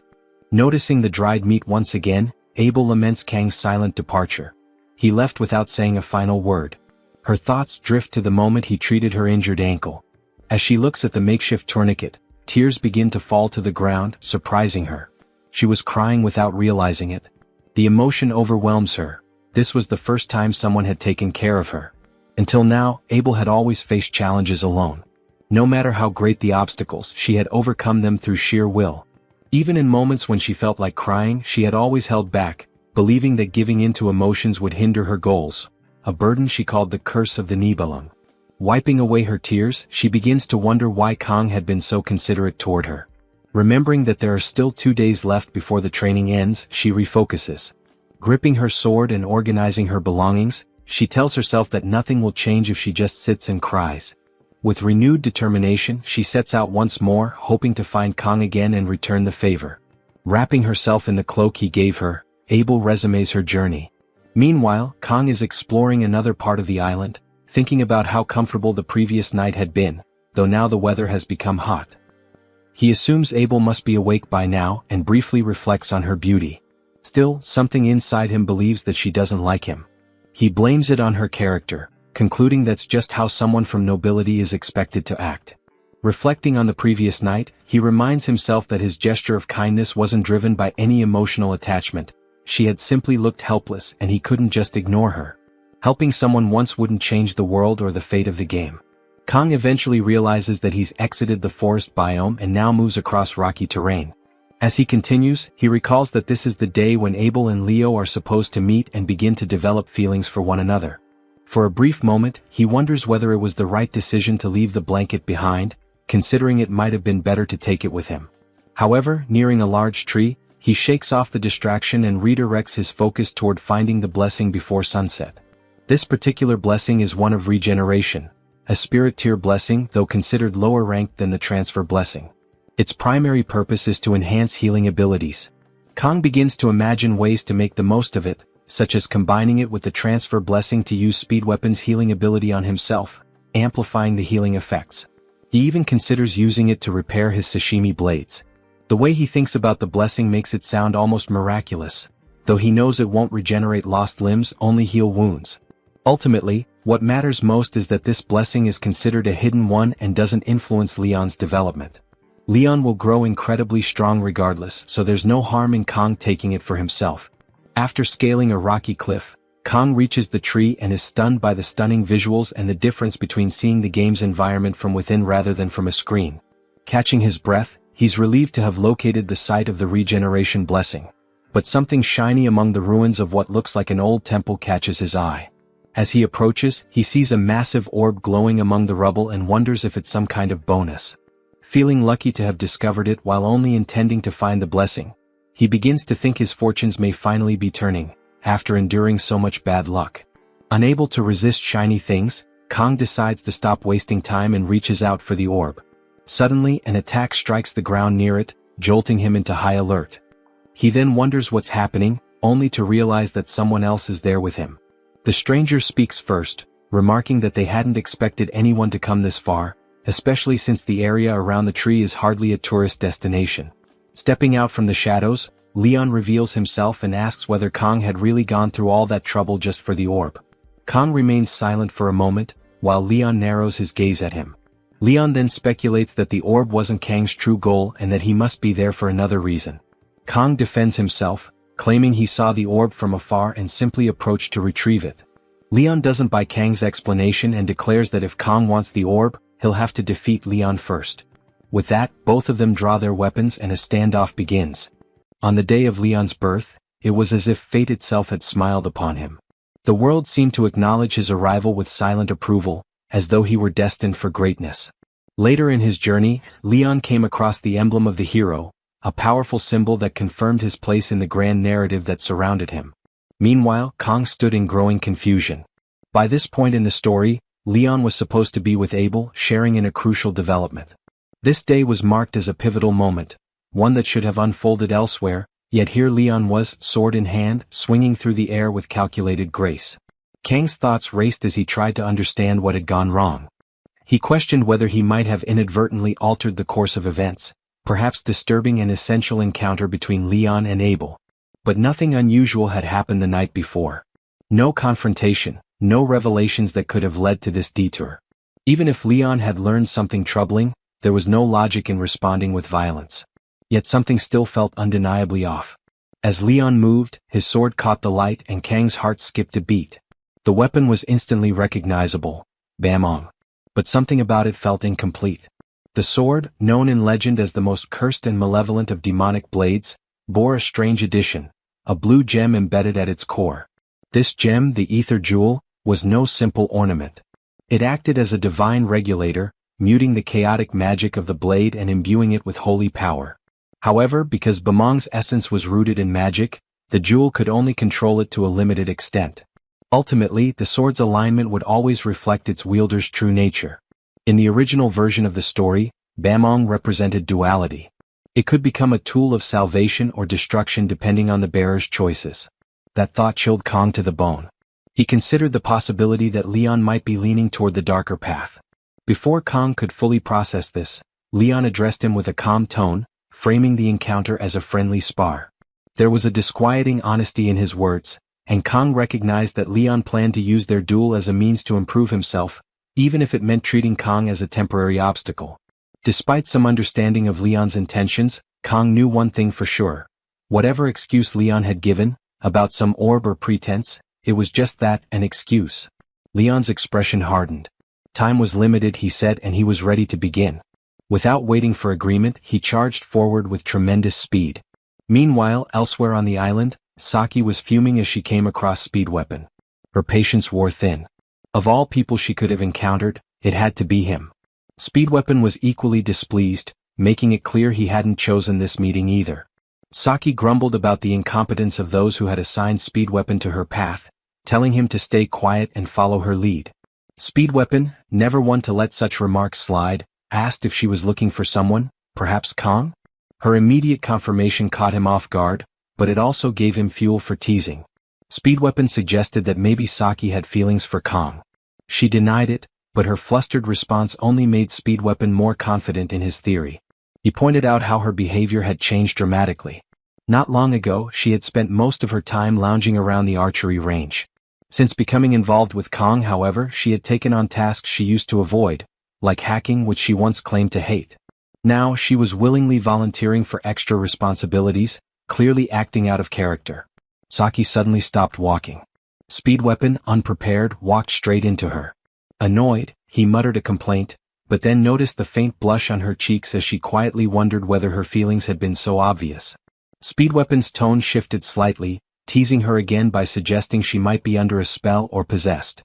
Her response was swift and violent, a clean punch to his face.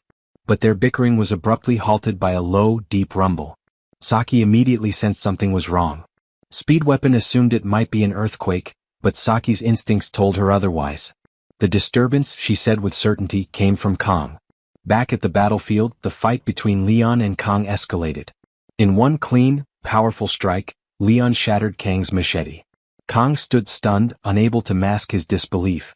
The force behind Leon's attack was overwhelming. Leon, closing the distance between them, questioned why Kong hadn't retaliated.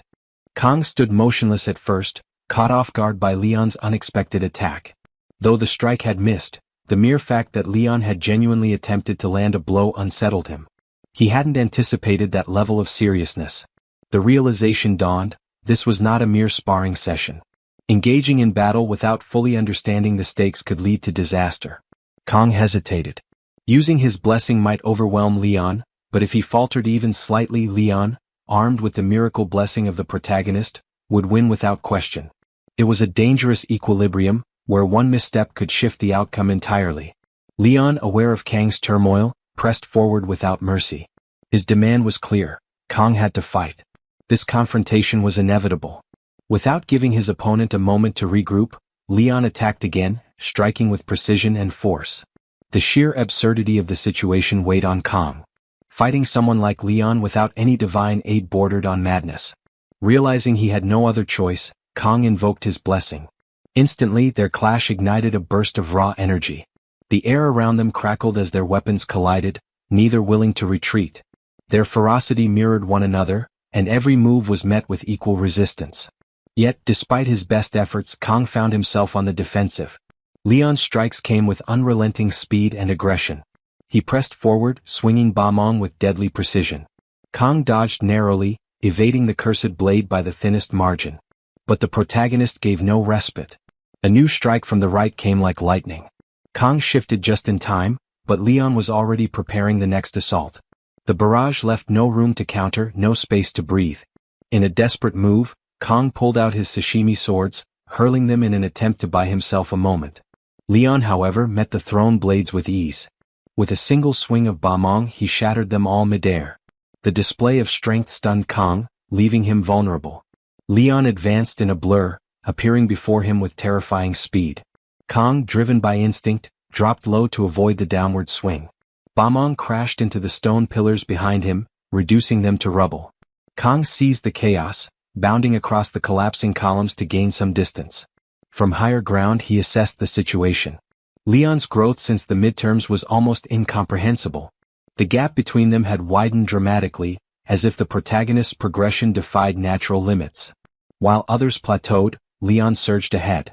But then a flicker of hope emerged. The brilliant aura around Leon's sword began to wane, its radiant glow faltering. Fatigue was setting in. Kong saw his chance. With renewed focus, he drew another Sashimi sword and advanced, his own blessing surging within him. The divine energy of the sword god coursed through his limbs, strengthening his resolve. He charged forward, ready to test Leon's limits, now more determined than ever to match the strength of a man touched by fate. Leon stood still, his eyes drifting upward, his face distant as if caught in the grip of a powerful memory. In that moment he recalled a divine voice, one that had once entrusted him with the promise of bringing happiness to the world. The weight of that mission pressed heavily on him, both a sacred calling and an unbearable burden. As those words echoed in his mind, the aura around him reignited, now burning with a golden yellow radiance. His expression softened into a faint, almost melancholic smile as he turned toward Kong. Without hesitation, Leon summoned the full force of his power. The battlefield was consumed by a brilliant golden light that surged outward in every direction. It was overwhelming, both beautiful and suffocating. The energy radiating from him held the weight of righteousness, conviction, and divine purpose. With sword in hand, he charged forward, seeking to end the clash with a single, decisive blow. But Kong was prepared. At the height of the assault, he invoked the full blessing of the sword god. Empowered by divine strength, he met Leon's charge head-on. Their weapons collided in a burst of raw energy. Kang's Sashimi sword struck with perfect timing, clashing against the demonic blade Bamong. The impact shattered the blinding aura and unleashed a devastating shockwave that tore through the surrounding terrain. Leon staggered back, the golden glow of Bamong flickering and finally extinguishing. In the silence that followed, the realization of his defeat began to settle in. The battle was over. As he struggled to steady himself, Leon's thoughts turned inward. He remembered the voice that had chosen him, the promise he had tried so hard to fulfill. He had believed himself to be the one destined to bear that divine responsibility. But as he looked at Kong, still standing strong, unshaken despite everything, it became painfully clear. Kong had risen to meet the moment in a way Leon never could. That unwavering strength, that clarity of purpose, it should have been him. In the end, Leon understood. He had been chosen, but the one truly worthy had always been Kong. After his intense duel with Leon, Kong turned around, expecting to find his opponent still there, but the space was empty. Where Leon had stood just moments ago, there was now nothing. Kang's brow furrowed and thoughts began to swirl in his mind. The duel had caught him off guard. He reflected on how Leon had approached him, deliberate, focused, clearly with the intent to grow stronger as a hero. To Kong, it was obvious that Leon saw the duel as a personal trial, a way to sharpen his blade and spirit. But Kong had no interest in playing along with anyone else's growth arc. He wasn't here to lose to anyone. He thought back to the way Leon had fought. His attacks hadn't made it easy for Kong to bring the fight to a swift conclusion. One wrong move and Kong could have ended up seriously injured. So he did his best to avoid causing any harm. He dodged. He evaded. And he made sure not to strike with lethal force. Still, he had to admit, Leon's progress was remarkable. It made sense for someone who was, by all accounts, the story's protagonist. Kong glanced at his sword, bombed, and noticed a bit of damage. Minor, perhaps, but worth noting. Thankfully, a capable blacksmith would be able to repair it. With the right materials, restoring it to full form wouldn't be an issue. More importantly, he hadn't seriously hurt Leon. He'd done what he needed to do. He'd won. And that was enough for now. As he lowered his gaze, he saw an orb on the ground and picked it up. At that moment, a shimmering system window appeared before his eyes, congratulating him for obtaining a new blessing, the blessing of regeneration. It explained that the blessing could rapidly multiply damaged cells to heal his body, though it wouldn't be effective against major injuries. Kong tilted his head and wondered aloud if it was a passive ability. To find out, he focused on a small wound on his arm, and to his astonishment, it vanished instantly. Relief coursed through him and a small smile crept across his face. The blessing was clearly powerful. He was glad he'd come. Glad he'd endured that difficult encounter. It had all been worth it. Later that night, the weight of everything caught up with him. Kong sat alone, the duel with Leon replaying in his head. He wondered, Was it really about Abel? Leon had mentioned that the fight was inevitable, but at the time, the tension of the moment had been too thick for Kong to ask why. Now he questioned what Leon had meant. He also started to wonder what Leon's role really was in this world. But even more than that, he pondered his own existence here. After all, he was the one who had been thrown into this strange world. He reaffirmed his resolve to press forward, to carry out what he believed needed to be done. In his past life, he'd had a fiery spirit and a stubborn streak a mile wide. He'd often stood up to rude customers, driven by his innate sense of justice and fairness. That core part of him hadn't changed. While he had tried to stay out of the main storyline at first, his priorities had shifted. Self-preservation became the mission. He hadn't intended to affect anything major, only to earn a blessing quietly. But now, after clashing with Leon and hearing about threats to his life, the stakes had risen sharply. Kong realized this wasn't just some story anymore. His life was in actual danger. And if it came to it, he might have to kill a person instead of a monster. He let out a sigh and looked up at the stars. Was he really okay? Maybe it was time to learn how to relax, even a little. But that moment of peace was cut short by a familiar voice. "You talk too much," said Saki, her tone a blend of annoyance and amusement. "You should just act like yourself." Kong flinched and spun around, his heart skipping. Was he hallucinating from sheer exhaustion? Was he imagining things? He paused to consider. If Saki were really here, she'd probably say something like that. She'd probably be nagging him about his brooding. His mind wandered again, wondering what the others might be doing. Elsewhere, Saki and Speed Weapon sat far apart from one another, clearly not on speaking terms. Saki had even drawn an imaginary line between them and warned him not to cross it, or face consequences. At the same time, Rachel sat nearby, showing Chloe a photo that Abel had recently shared in their group chat. Chloe was left speechless the moment she saw the picture Abel had sent. Her wide-eyed astonishment drew a burst of laughter from Rachel, who couldn't contain herself at the sight of her friend's reaction. It was a moment of lightness, fleeting and distant from the growing tension that loomed elsewhere. Far from their laughter, Kong sat alone, silent and reflective. Despite everything that had unfolded, thoughts of his companions stirred a faint smile on his face, a subtle reminder that not all was grim. But the quiet did not last. In a matter of moments, danger crept into his resting place. Fatigued, Kong had fallen asleep, unaware that the shadows had brought a deadly threat. A group of assassins, their presence hidden and silent, had surrounded him. With lethal precision, they launched their blades, aiming to end him before he could awaken. Yet instinct sparked in him like a fire. Kang's eyes snapped open, his body twisting just in time to evade the worst of the strike. One blade grazed his arm, drawing a shallow cut, but it was far from fatal. His survival shocked the would-be killers. Among them, Perrick watched in disbelief. Whispering to his captain, he questioned how someone so young could possess such skill. He even suggested scouting Kong, clearly seeing more than just a target in the boy. His captain, however, dismissed the notion with a cold command to stay quiet. Kong now stood face to face with someone he recognized, Ration, the infamous leader of the Undertaker group. Her name was etched into stories of betrayal and vengeance. Once a noble's daughter, she had fallen from grace and carved her name in the dark underworld as a contract killer. Though Kong knew her tragic past, he saw no innocence in her. She had chosen the path she walked. The tension mounted when Perrick addressed Kong, confronting him with half-formed suspicions. The young hero's silence was piercing, and when he finally met Perrick's eyes, the intensity in his gaze silenced the man. Even hardened assassins could feel something cold and dangerous beneath Kang's expression.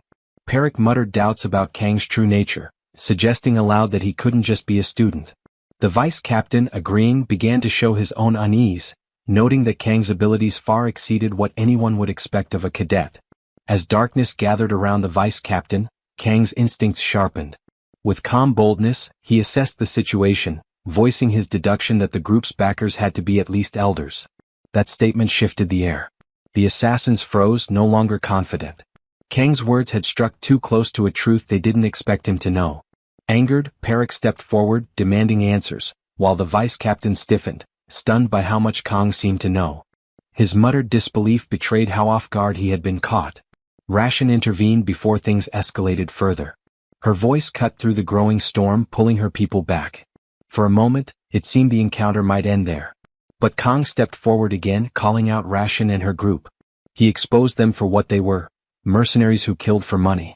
His words were deliberate and sharp, striking at the very thing Ration resented about herself. The accusation burned. The vice captain trembled with anger, fists clenched. But before anyone could act, Kong blurred into motion, closing the gap between himself and Ration in a single fluid step. The stillness that followed was charged with meaning. No more words were needed. The confrontation was far from over. But a line had been drawn, and it was Kong who drew it. Kong stood mere inches from Ration, his presence electric, his eyes fixed on hers. He challenged her outright, his voice sharp and biting. "What's wrong, Ration? You don't like being called an assassin by a scholarship cadet like me? Just because you used to be a noble?" The words hit hard. The display of speed that brought him so close left everyone, Ration included, momentarily stunned. But it was the venom in his words that struck deeper. In an instant, anger flared in the vice captain, who launched himself at Kong. Yet before the strike could land, Kang's blessing surged to life. With a single, precise blow, Kong dropped the vice captain. Silence fell. The rest of the Undertaker group, Perik among them, stood frozen, speechless. Kong, standing tall in the aftermath, wrestled silently with the gravity of his actions. "I've taken down a person," he thought grimly. "Not in a simulation. Not in a subspace. But here. In the real world." The realization was heavy, yet it didn't stop him. He pushed his blessing to its peak. Dark energy poured from him like a tidal wave. His right eye turned pitch black, a mark of the immense power flowing through him. His voice, loud and resonant, cut through the silence. "What are you waiting for?" The question rang out, filled with a calm threat that made even Ration hesitate. Perik and the others didn't move. They couldn't. Kang's presence alone had paralyzed them.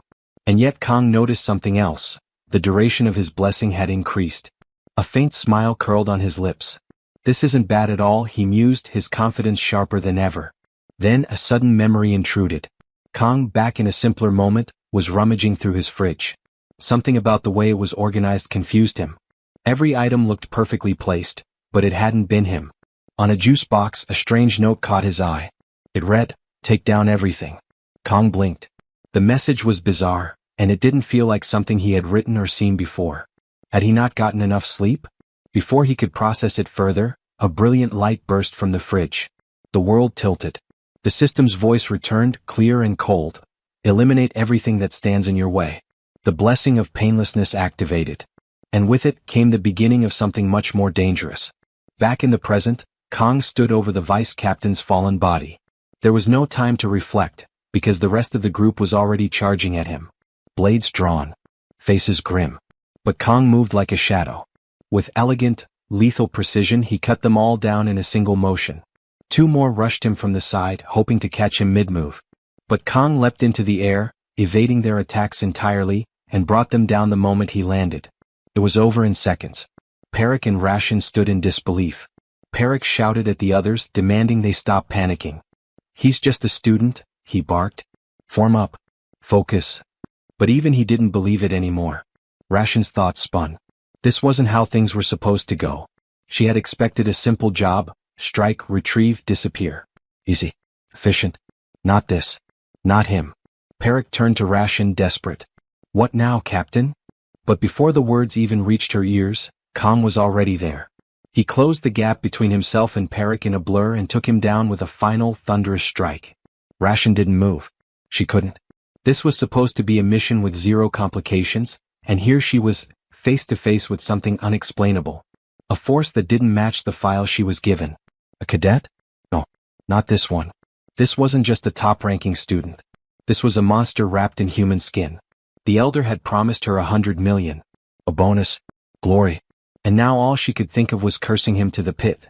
Kong approached her with slow, deliberate steps. But he didn't strike.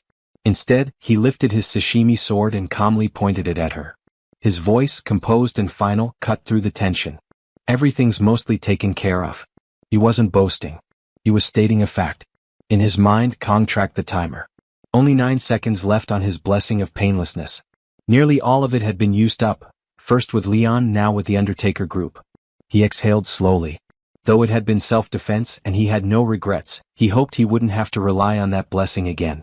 The sensation it left behind was cold. It wasn't like fighting demonoids. It was real.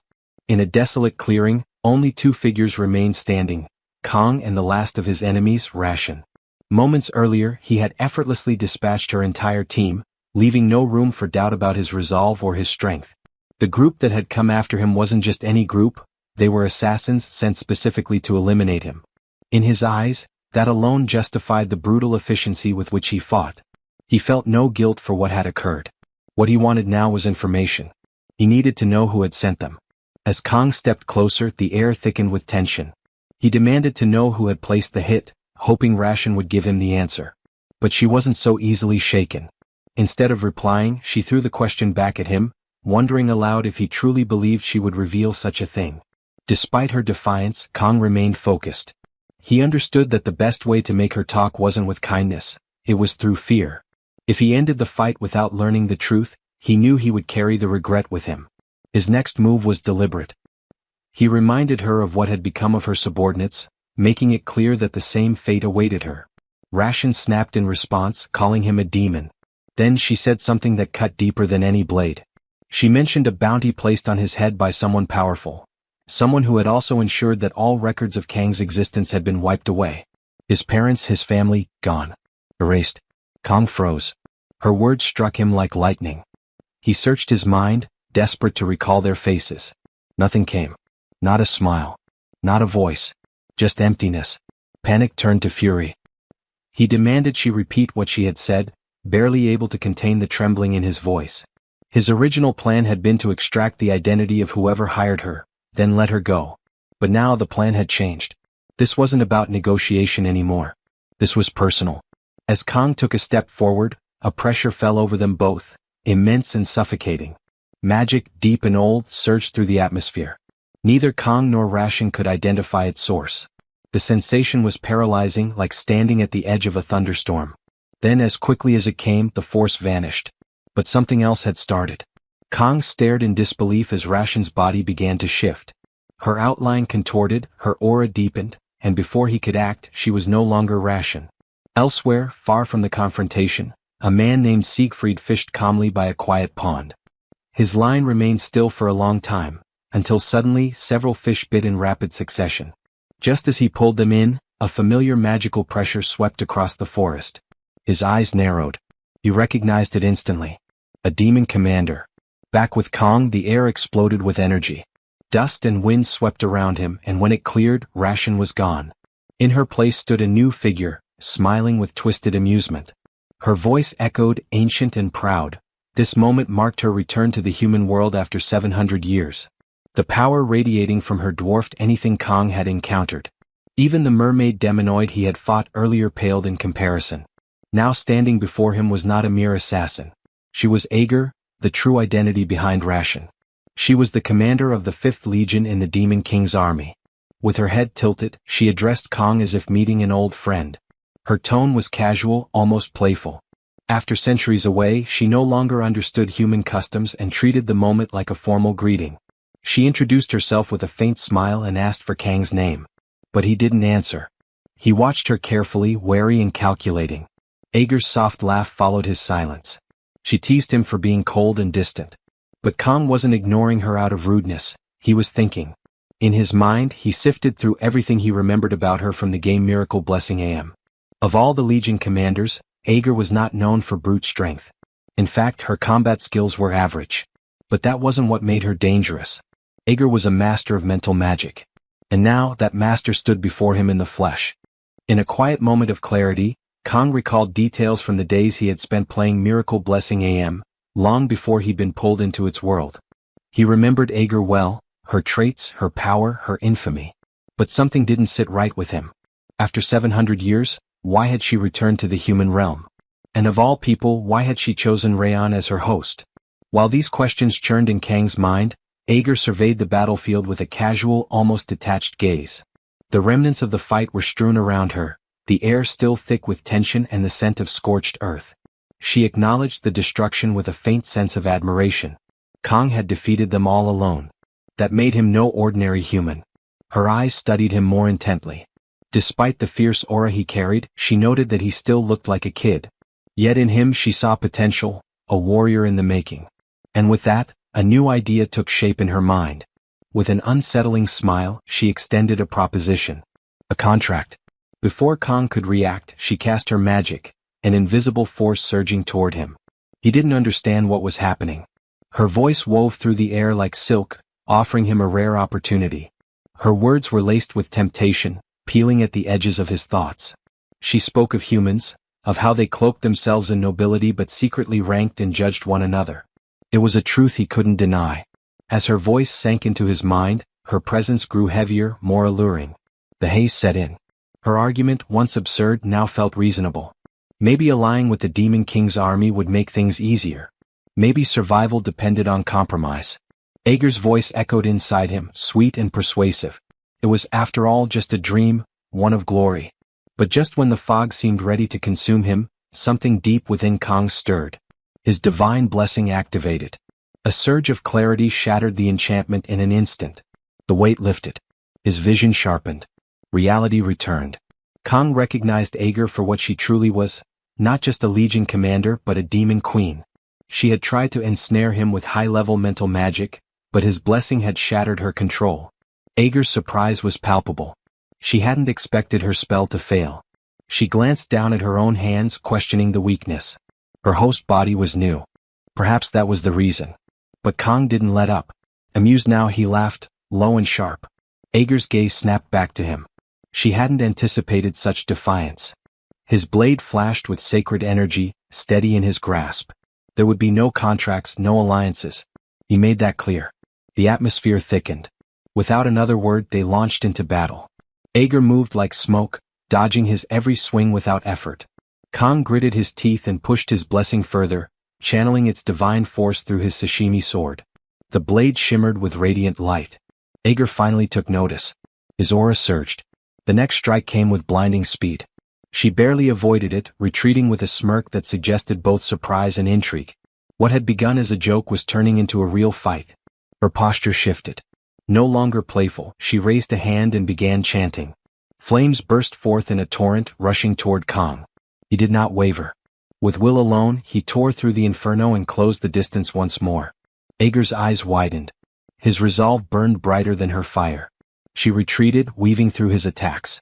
Every move he made pushed him further beyond human limits. Though she had only recently returned to the human realm, her new vessel was still unfamiliar. She was adjusting. But Kong, he had already adapted. And when he caught up again, he didn't hesitate. He brought down his blade with full strength. But Aeger raised a hand and caught the strike cleanly. Smiling, calm and unbothered, she reminded him of the difference between their worlds. For her, time was endless. For Kong, every second mattered. Kong stood on the battlefield, his thoughts sharpened to a single point. There was no room for hesitation. He couldn't afford to waste even a second. Drawing deep into the core of his strength, he unleashed the full power of his blessing. A brilliant aura erupted around him, wrapping his body in radiant energy. He surged forward, striking at Aeger with precision. Each blow landed harder, faster. The seconds were slipping away, only 4 remained. He poured everything into his offense, a relentless storm of attacks driving Aeger backward. Her defenses held, but she could feel it. He was growing stronger, faster with every swing. When the final seconds vanished, Kong stood panting, body trembling with fatigue. The blessing had faded. Across from him, Aeger calmly lifted her hand, still tingling from the blows she had taken. With a single spell, she healed it effortlessly. Her gaze lingered on Kong. She spoke of his potential, of the fire that pushed him to burn through his limits. Even at his young age, he outshone the one once prophesied to serve as the Demon King's vessel. There was promise in his spirit, enough to ignite her curiosity, enough to stir something in her long dormant. Having acclimated to her new body in this world, Aeger decided it was time to test him one final time. Her voice rang sharp and commanding as she summoned a spell, flames surging to life in her palm. With a word, she launched it at Kong, daring him to survive it. But before the spell could land, a flash of silver tore through the air. Siegfried arrived, blade gleaming, intercepting the magic mid-flight. The flames shattered against his sword, and in the roaring aftershock, his voice called out to Kong. Aeger's demeanor shifted, her tone cold. She warned Siegfried to step aside. It was not his battle. But he held his ground, unmoved, his stance a shield between Kong and the oncoming storm. Aeger's eyes narrowed with renewed focus. She would not be denied.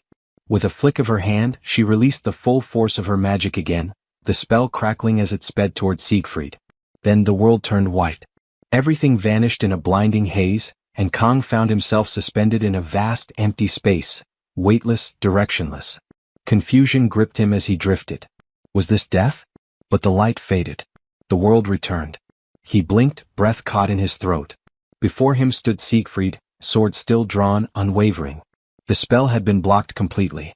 The commander had shielded him, not only with his blade but with absolute resolve. The scene rewinds to moments before, capturing the instant when Siegfried intercepts Ager's ferocious blow. As he absorbs the strike, a thought echoes within his mind: such extraordinary potential should never be wasted in a place like this. Kong, that young warrior, might be the one destined to finally sever the cursed cycle binding humans and demons together.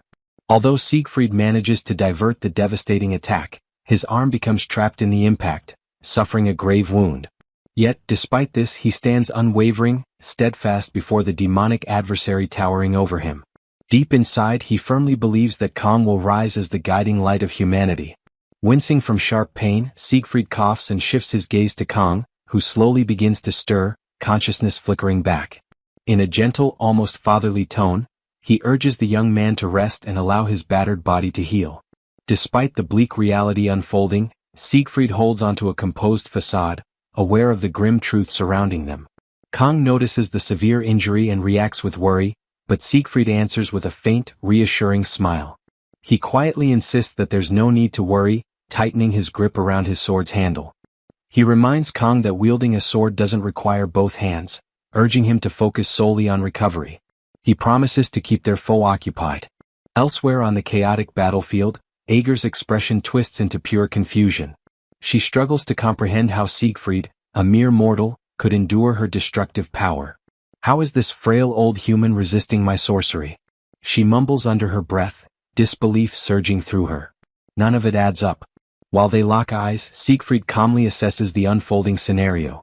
To summon a demon commander into this realm, a blood sacrifice is demanded, weakening the veil separating worlds he contemplates. Such beings require a human vessel to act as a conduit, restricting them from unleashing their full might. Even so, these entities remain catastrophic threats. Ager's face contorts in frustration. This is becoming intolerable. My new body and demonic essence must not be merging properly, she admits to herself, realizing why subduing Kong took so long. The fact that she now struggles against Siegfried only sharpens her rage. She strides forward, her voice dripping with venom. I don't know what deception you pulled, old man, but you won't escape this time. Suddenly, she lunges, but Siegfried erupts with a surge of pure energy, meeting her head-on and delivering a crushing strike to her arm. Ager reels back, gasping in shock. What just happened? She stares at her injured limb, disbelief freezing her in place. Siegfried narrows his gaze, his voice calm yet piercing. You're trembling, aren't you, Ager? Ager, infuriated, snarls and orders him to stop spouting nonsense. Overcome with rage, she lifts her hand and hurls a raging torrent of flame directly at him. Steeling himself, Siegfried stands firm. I may not fully understand why a demon commander crossed into our world, he states, his eyes locked firmly on the roaring blaze. But now I see it clearly, your fear. With deft precision, Siegfried redirects the fire spell as if it were nothing but a breeze. Ager stares wide-eyed, momentarily thrown off balance. Don't get cocky, she snaps. Blocking a few spells proves nothing. In an instant, Siegfried closes the gap between them, unleashing a strike at full strength. Ager manages to narrowly evade by leaping backward. Breathing heavily, she stares at the determined old warrior in utter disbelief. Where did this warrior emerge from? She questions internally. His presence radiates an overwhelming, oppressive aura. Then her gaze locks onto Siegfried's eyes, and a spark of realization ignites in her mind. That's it, he's a descendant of Aaron. Confronted with this harsh truth, Ager tightens her fists in frustration. Fortune clearly isn't favoring me today, she thinks bitterly. Yet, despite everything, he remains nothing more than a human, and an exhausted, aging one at that. Sneering with disdain, Ager scoffs as she readies herself for another devastating assault. Humans truly are pathetic. Let's see if a battered heir of Aaron can manage to evade this. She stretches both arms upward, and in an instant countless blazing orbs of fire materialize, blanketing the heavens. Siegfried and Kong both lift their eyes, startled and wide-eyed. What's wrong? Ager teases, her grin cruel and mocking. Overwhelmed already? Without hesitation, Siegfried propels himself forward, slipping nimbly between the descending infernos with astonishing finesse. Kang watches anxiously, his heart hammering in his chest, yet he knows he's barely hanging on to consciousness. I want to step in, but simply remaining awake is all I can manage now, he thinks. If I lose control over this blessing once more, I might never reclaim it. While flames shower the battlefield, Siegfried maneuvers with a dancer's fluidity, effortlessly slicing apart those that cross his path. His speed and elegance betray the age etched on his face. Observing his unwavering march, Aeger snarls under her breath, grudgingly impressed. Not bad for an old fossil. Now standing directly before her, Siegfried holds his ground firmly. His burning eyes reflect an unyielding resolve. Charging forward, he announces, his voice unwavering despite the agony burning inside him, demons possess superior might compared to humans, that much is undeniable. During his younger days, Siegfried once loathed this brutal reality, despising the insurmountable chasm that no effort seemed capable of bridging. Yet only now, in the final chapters of his life, had he come to grasp something far more profound. As Siegfried pressed on with unstoppable will, Aeger couldn't suppress a begrudging respect. Even she, a high-ranking demon commander, understood the irreplaceable weight of experience that could not be overlooked.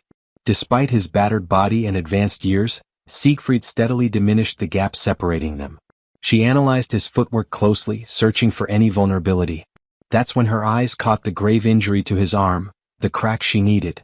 Curling her lips into a sly, predatory grin, she began gathering her arcane energy. Finish your stirring speech already, Aeger sneered, her voice dripping with sarcasm, as she unleashed a massive wave of dark magic toward him. Infuriated by her scorn, Siegfried pushed forward, weaving deftly between her relentless attacks, his determination searing like a flame. Even you recognize it, Aeger? He shouted fiercely. Humanity adapts. We become stronger even when drowning in despair. That is what terrifies your kind most. It's the reason you keep breaching our lands, terrified of our potential. In a heartbeat, Siegfried closed the final gap, raising his blade high, channeling his entire aura into the strike, and brought it crashing down with devastating force. Aeger initially looked stunned, but then a frigid smirk crept across her lips. With a subtle flick of her fingers, she activated a hidden incantation. Suddenly, vicious spikes of shadowy energy burst upward from the ground, arresting Siegfried's momentum instantly. He gasped in shock, his path completely obstructed. Disoriented and infuriated, Siegfried froze momentarily. What now? He wondered, his mind racing. Wasting no time, Aeger lunged forward, driving a concentrated surge of magic directly into his abdomen, landing a brutal, decisive blow. Siegfried stumbled backward, blood dripping from his fresh wound. That's the best you could muster? Aeger jeered, her laughter low and mocking. Even after 7 centuries, you humans remain laughably predictable. From afar, Kang cried out in horror, his voice trembling. Siegfried, are you okay? Hearing this, Aeger's attention snapped toward him. She turned, her gaze sharp yet playful, and addressed him with a sly smirk. Oh, I almost forgot you were still here, Kang. My apologies for keeping you waiting. I still owe you the conclusion of that little experiment we started earlier. Kang, run. Siegfried roared, his voice hoarse and desperate. But Aeger paid no mind to the plea. You passed, Kang, she declared coolly. With a chilling grace, she lifted her hand, weaving a mind-binding spell. From now on, you will obey the will of the demons, she stated with icy finality. Don't resent me. It's simply how the world works. Siegfried's eyes widened, horror flooding his face. Aeger, don't do this. That boy is only a trainee. He pleaded, his voice breaking. Yet Aeger remained resolute, completing the incantation. A luminous sigil seared itself onto Kang's forehead. In that instant, a translucent system notification flickered into view before them. Unauthorized external interference detected. Engaging autonomous defense mechanism. Unexpected failure. User authority too low. System unable to proceed. World line classification inadequate. Another panel popped up. Override initiated. Catalyst recognized, Yggdrasil. User rank temporarily enhanced. Defense protocol commencing. World line synchronization beginning. Time limit extended from 12 to 100 seconds. Suddenly, Kang's body erupted with divine brilliance, his latent blessing exploding into full power. Siegfried, struggling for breath, started staggering toward Aeger, each step fueled by sheer willpower, attempting to stop her in time. Aeger, however, noticed something odd. Despite being gravely weakened, Siegfried continued advancing, his movements agonizingly slow yet unwavering. How is he still moving? Ager whispered, perplexed and irritated. Siegfried hoisted his sword for a final blow, but Ager easily evaded it. His legs finally gave out and he collapsed to the earth.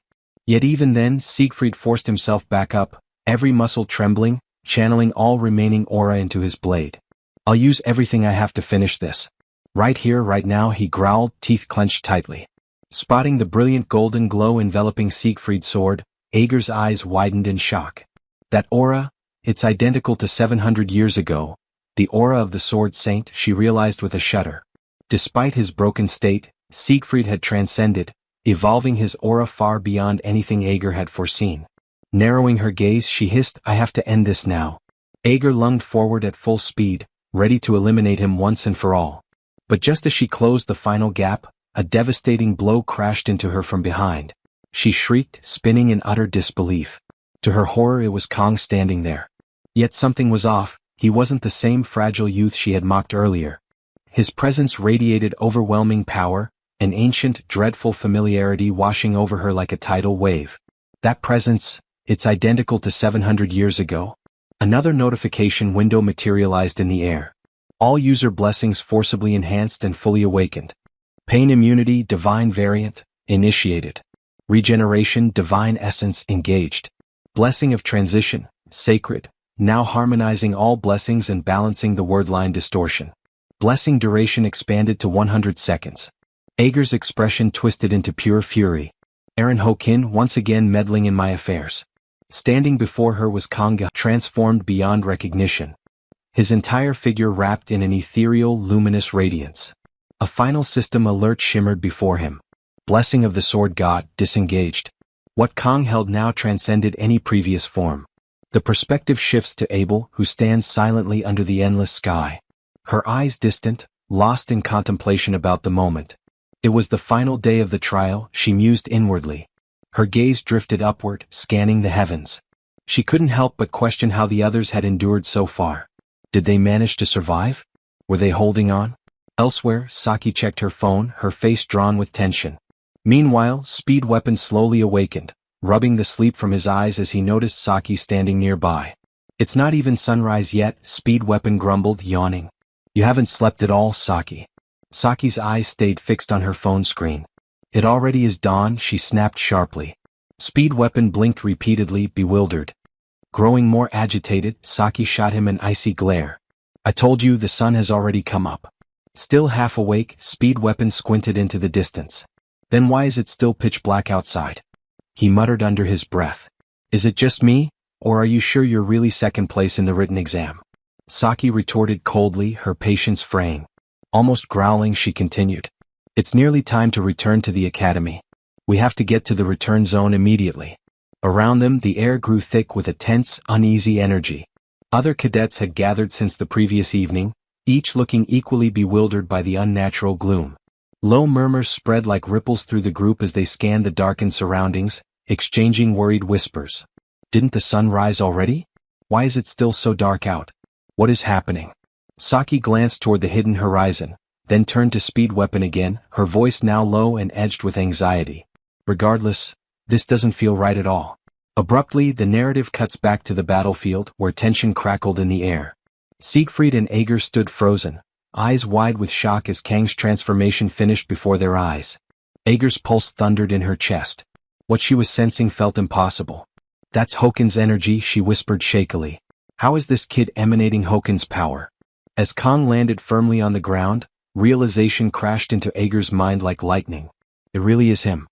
Yet, the aura surrounding him bore Hokin's unmistakable signature. How is he channeling Hokin's might? She mumbled, her thoughts spiraling. I was reckless. I assumed, no, I was certain. Hokin was merely a mortal. There's no way he still exists. A chilling dread crawled through her mind. Things were already dire, but now they had spiraled into something far more catastrophic. Ager's newly formed body, still unfamiliar and lacking full strength, felt woefully inadequate against the force towering before her. Her thoughts churned in a fog, unable to comprehend how Kang had so flawlessly mirrored Hokin's power during that earlier blow. Meanwhile, Siegfried, grievously wounded and fighting to remain upright, could do nothing but observe in stunned bewilderment. His knees finally buckled, dropping him to the ground, completely unable to process the unfolding chaos. Kang began to step forward. In utter silence, he lifted a hand, and a gentle luminescence enveloped Siegfried's battered form. A revitalizing surge coursed through him.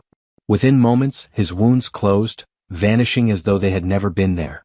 Siegfried examined his body in astonishment. My injuries, they're completely gone, in an instant. What kind of divine force is this? Kang offered no explanation. Instead, he shut his eyes briefly. When they reopened, currents of lightning coiled around him like a living mantle. The air crackled with electric tension. Suddenly, he vanished from sight. Before Ager could even register his movement, Kang materialized directly behind her. A sharp inhale escaped her lips. I didn't even catch a glimpse of his movement, she thought, dread knotting in her chest. Something is terribly wrong. She couldn't read his flow. Couldn't trace his strikes. Was it only her weakened vessel? This transcended simple frailty. This was beyond any ordinary perception, she murmured to herself. He no longer felt human. Cornered, Ager clenched her fists tight, drawing upon every last reserve of power. So be it, she muttered under her breath. You've left me no alternative. She spoke aloud, voice tinged with reluctant finality. Forget what I said before. I withdraw my words. You are far more than worthy to serve as the demon lord's vessel. Raising both arms, she summoned a monstrous surge of abyssal energy. But if I fail to defeat you right here in this moment, you will become the gravest threat ever to the future of demonkind. The atmosphere ignited, waves of hellish heat distorting the air. She unleashed her ultimate attack, Black's Flame. A monstrous torrent of demonic firestorms surged toward Kang. Even from a distance, Siegfried could feel the scorching heat clawing at his skin. Ager narrowed her gaze, her voice low and certain. Farewell, Kang. The infernal wave thundered toward its target, yet Kang remained utterly still. Siegfried's breath caught in his throat. Why isn't he moving? Kang stood firm, lightning sparks crackling along his frame. The blazing inferno swallowed him. At that crucial moment, Kang triggered a sequence of divine blessings. First, the blessing of flexibility activated, followed by the blessing of rapid regeneration, and then the blessing of transference. As the final flood of energy rippled outward, the blessing of the sword god began to radiate. Standing steadfast in the maelstrom, Kang's voice reverberated like a vow. I will obliterate everything before me. As Ager's overwhelming spell loomed, Kang seized his sashimi blade, gripping it with unwavering conviction. In a single, sharp movement, he executed a strike, enhanced by the celestial sword technique. The strike didn't merely stop the advancing flames, it shattered them completely. The unleashed energy wave then surged forward, crashing into Ager herself. Caught entirely off guard, her eyes flared in raw disbelief. The impact slammed into her, flinging her to the ground with a violent, bone-shaking force. Meanwhile, back at the return zone, the waiting cadets lifted their eyes skyward.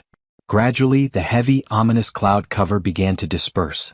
Beams of early sunlight pierced the gloom, spilling gold across the earth. The gathered students exchanged hushed gasps, captivated by the long-awaited dawn. Back on the scorched battlefield, Ager lay sprawled amid smoldering debris. Her body battered and motionless, she strained to activate her regeneration. Yet no magic came. Her limbs remained limp, her power utterly severed. A trembling fear seeped into her voice as she whispered hoarsely, "At this rate, I'm going to die." Nearby, Kang stood silently before her, until finally, his body buckled under the strain of his unleashed might. He toppled forward, utterly spent, his strength completely depleted. Ager, shaking and battered, struggled to move her broken form. She clenched her jaw tightly, struggling to muster the last lingering fragments of her mana. Her entire frame quivered violently as she forced herself onward. I refuse to die like this, she thought, panic burning in her mind. If Kang survives, it will bring doom upon all demonkind. Even if I perish here, this is my final opportunity. Drawing every remaining drop of her strength, Ager began weaving one last incantation, her most potent fire spell. Blazing flames surged and coiled within her palm, prepared to erase Kang completely. But just as she prepared to release it, Siegfried, filled with unwavering determination, surged forward. With a decisive charge, he swung his sword at Ager, cutting off her final attack before it could ignite. Ager shrieked as his blade struck home, her frail, battered body unable to mount any defense. You overlooked me, Siegfried spoke sharply, his tone cold as steel. You're no different than Bamon, the sixth commander. However, I'll give you credit, your magic far surpassed his. Without hesitation, Siegfried summoned one last technique, his ultimate aura sword. The blade shimmered brilliantly, pulsing with concentrated power as he brought it crashing down upon Ager. Her form crumpled, finally defeated. Standing over her fallen figure, Siegfried spoke in a quiet, resolute voice. I'm not merely a descendant of Aaron. I am Siegfried von Nibelung. With those words, he spun around and rushed to Kang's side, falling to his knees beside the young warrior. His hands moved rapidly, carefully checking for wounds and injuries. Stay with me, Kang, he murmured urgently. After a few tense moments examining him, Siegfried let out a deep, relieved sigh. His breathing is stable. A few meridian blockages, but nothing fatal. He's out of immediate danger. Even so, Siegfried could not quiet the storm of questions spinning through his mind. What had Kang become during that astonishing transformation? That unfathomable power, that divine radiance, it was unlike anything Siegfried had ever encountered. His thoughts drifted inward, searching for answers. What exactly are you, Kang? Since ancient eras, humanity has believed that every force in the natural world possessed a will of its own. Torrential storms, raging floods, meteors streaking across the midnight sky. Such phenomena inspired both terror and reverence in mankind's heart. Yet, paradoxically, those terrifying forces were venerated. People offered prayers, pleaded for mercy, sought protection, and craved blessings. Over countless generations, these primordial forces came to be named in many ways. As disasters, as divine manifestations, or as gods themselves. When everything calmed down on the battlefield, a portal opened, giving access to where all the other students were gathered.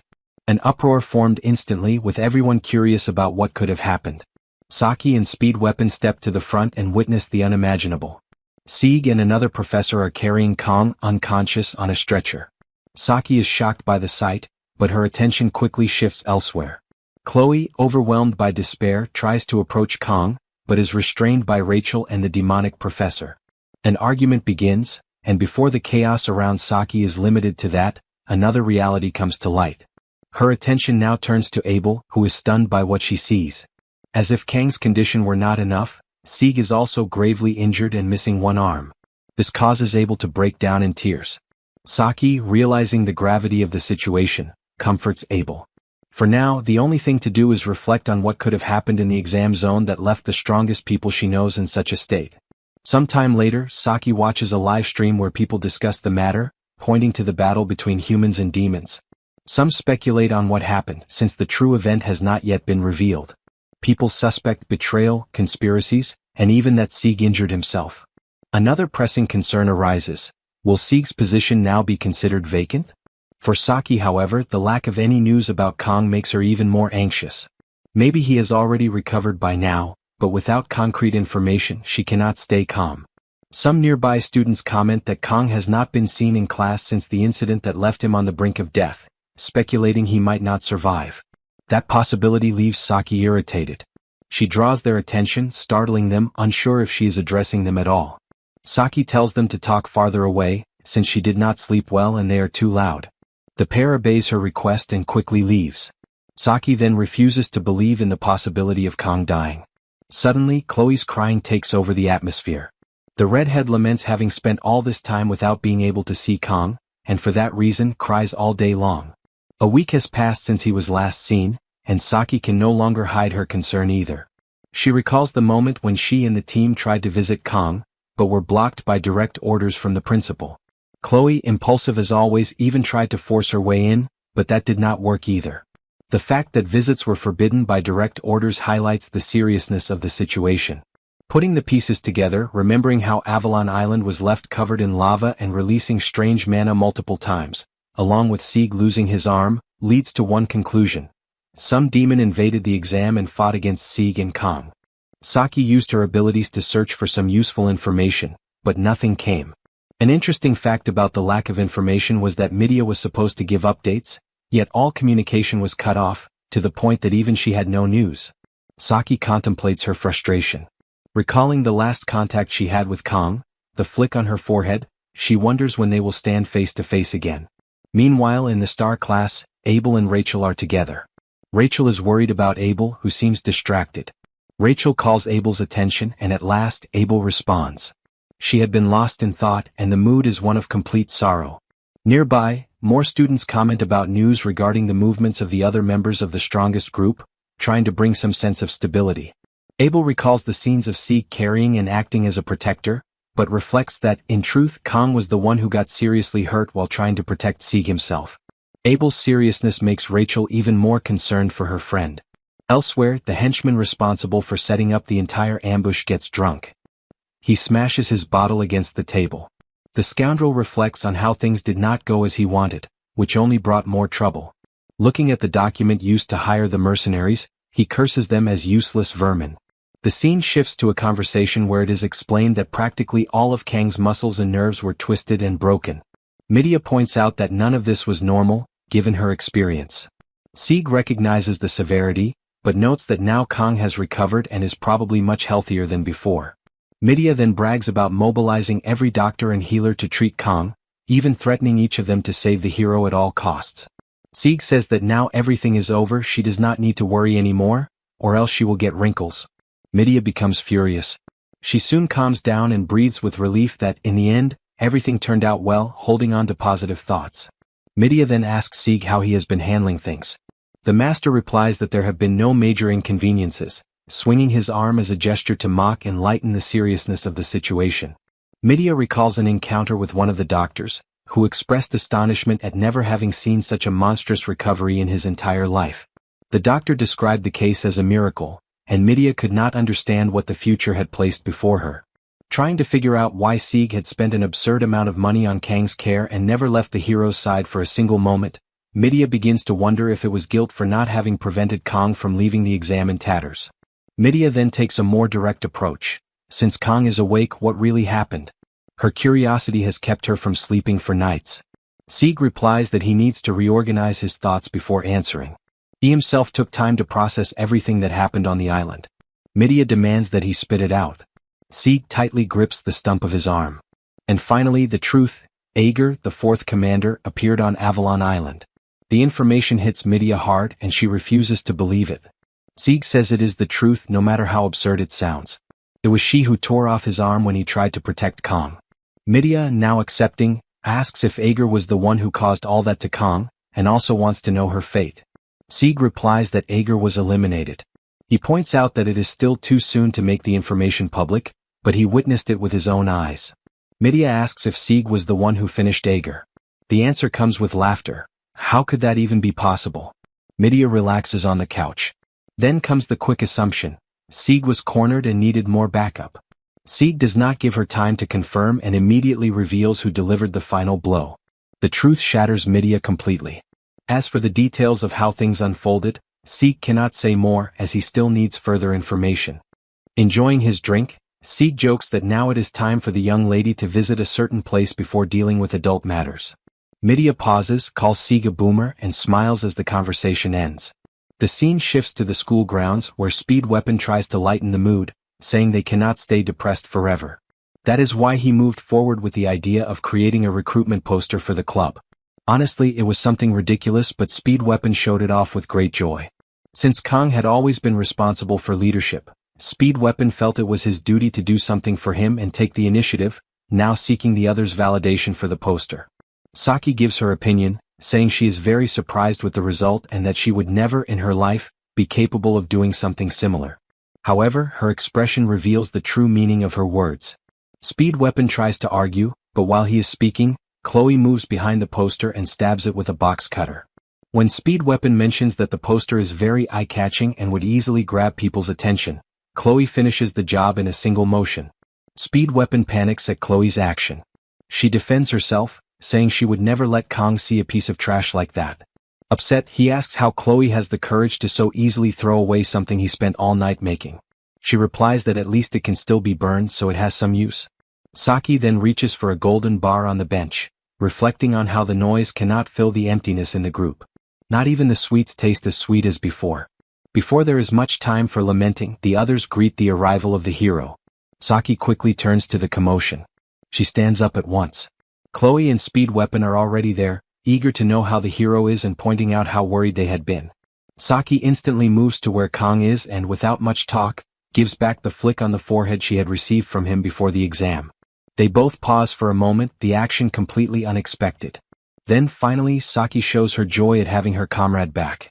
The group resumes their activities, with Speed Weapon saying he made a poster for the club, Chloe calling it trash, and Saki stressing that it should never be shown in public again.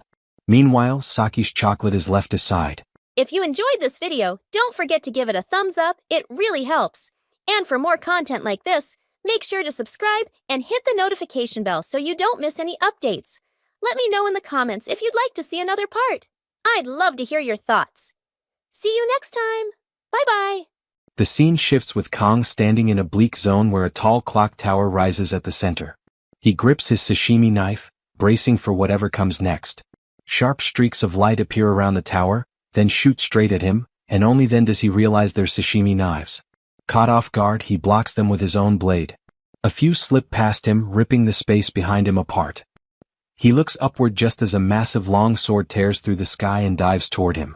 Blurred words hang in the air, urging him to take it. He doesn't understand, but he raises his sashimi sword to meet the strike.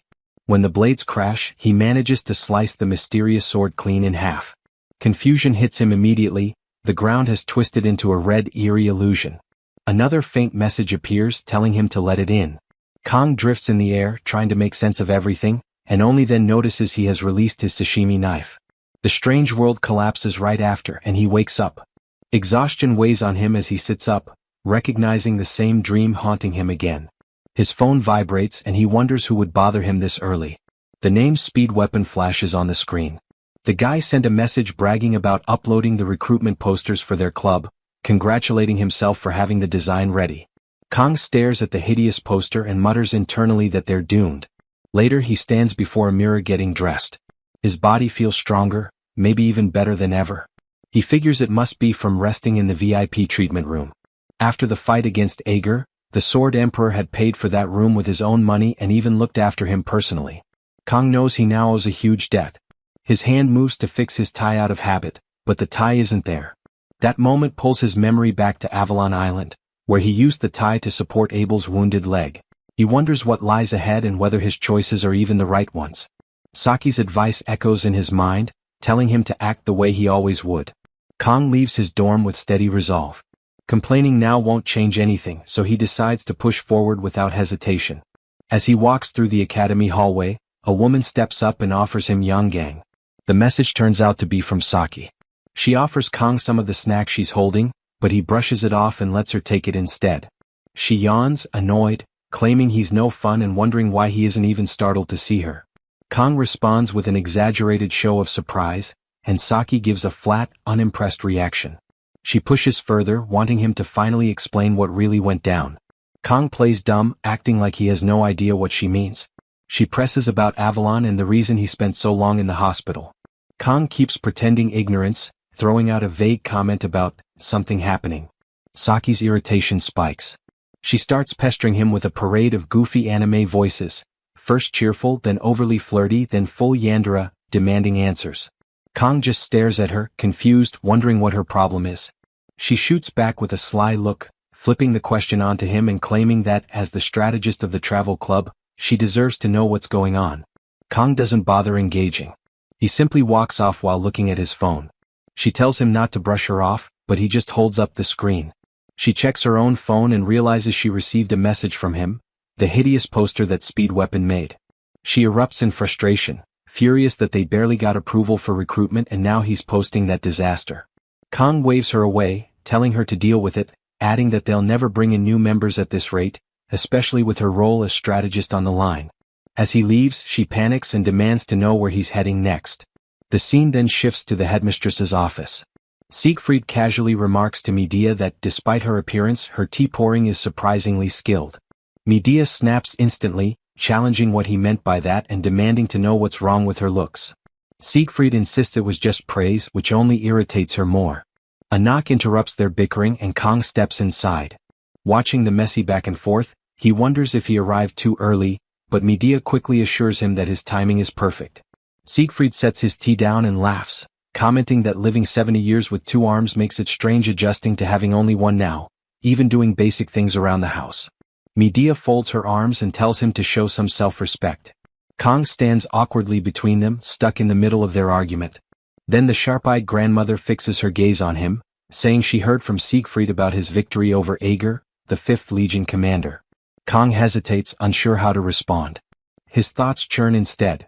His memories stay sharp, and judging by everything around him, the truth is undeniable, yet the sensations he felt back then are vague, blurred like a fading dream.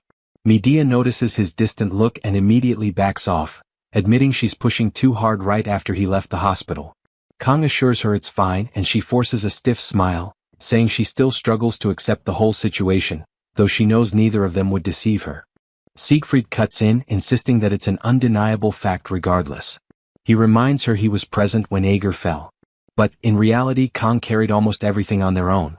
He apologizes to Medea for only now revealing the truth about Avalon, explaining he had no choice but to wait.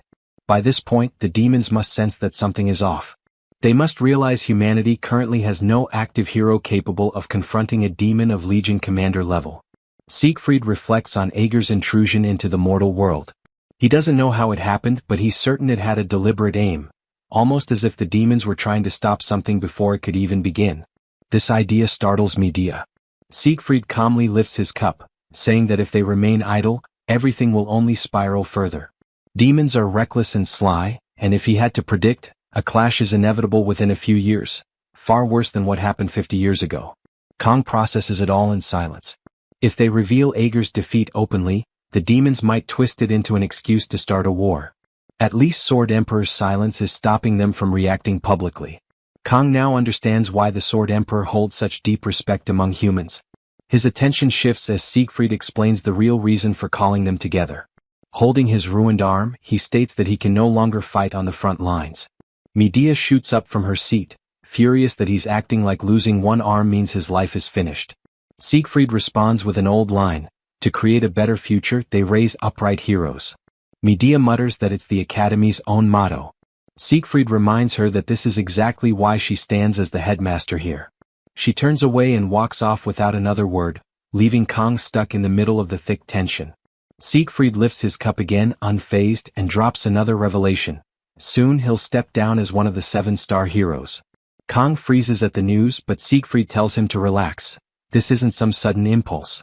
Siegfried explains that he reached his decision while Kong was still hospitalized, and he isn't claiming he'll vanish completely. He intends to keep contributing however he can. Medea mutters that every news outlet on the planet will swarm him. He answers without care, stating he planned to handle interviews soon anyway, so he might as well get them all over with at once. Kong watches as Medea storms toward Siegfried. She grabs his collar and explodes, demanding how he can still act the same after 50 years.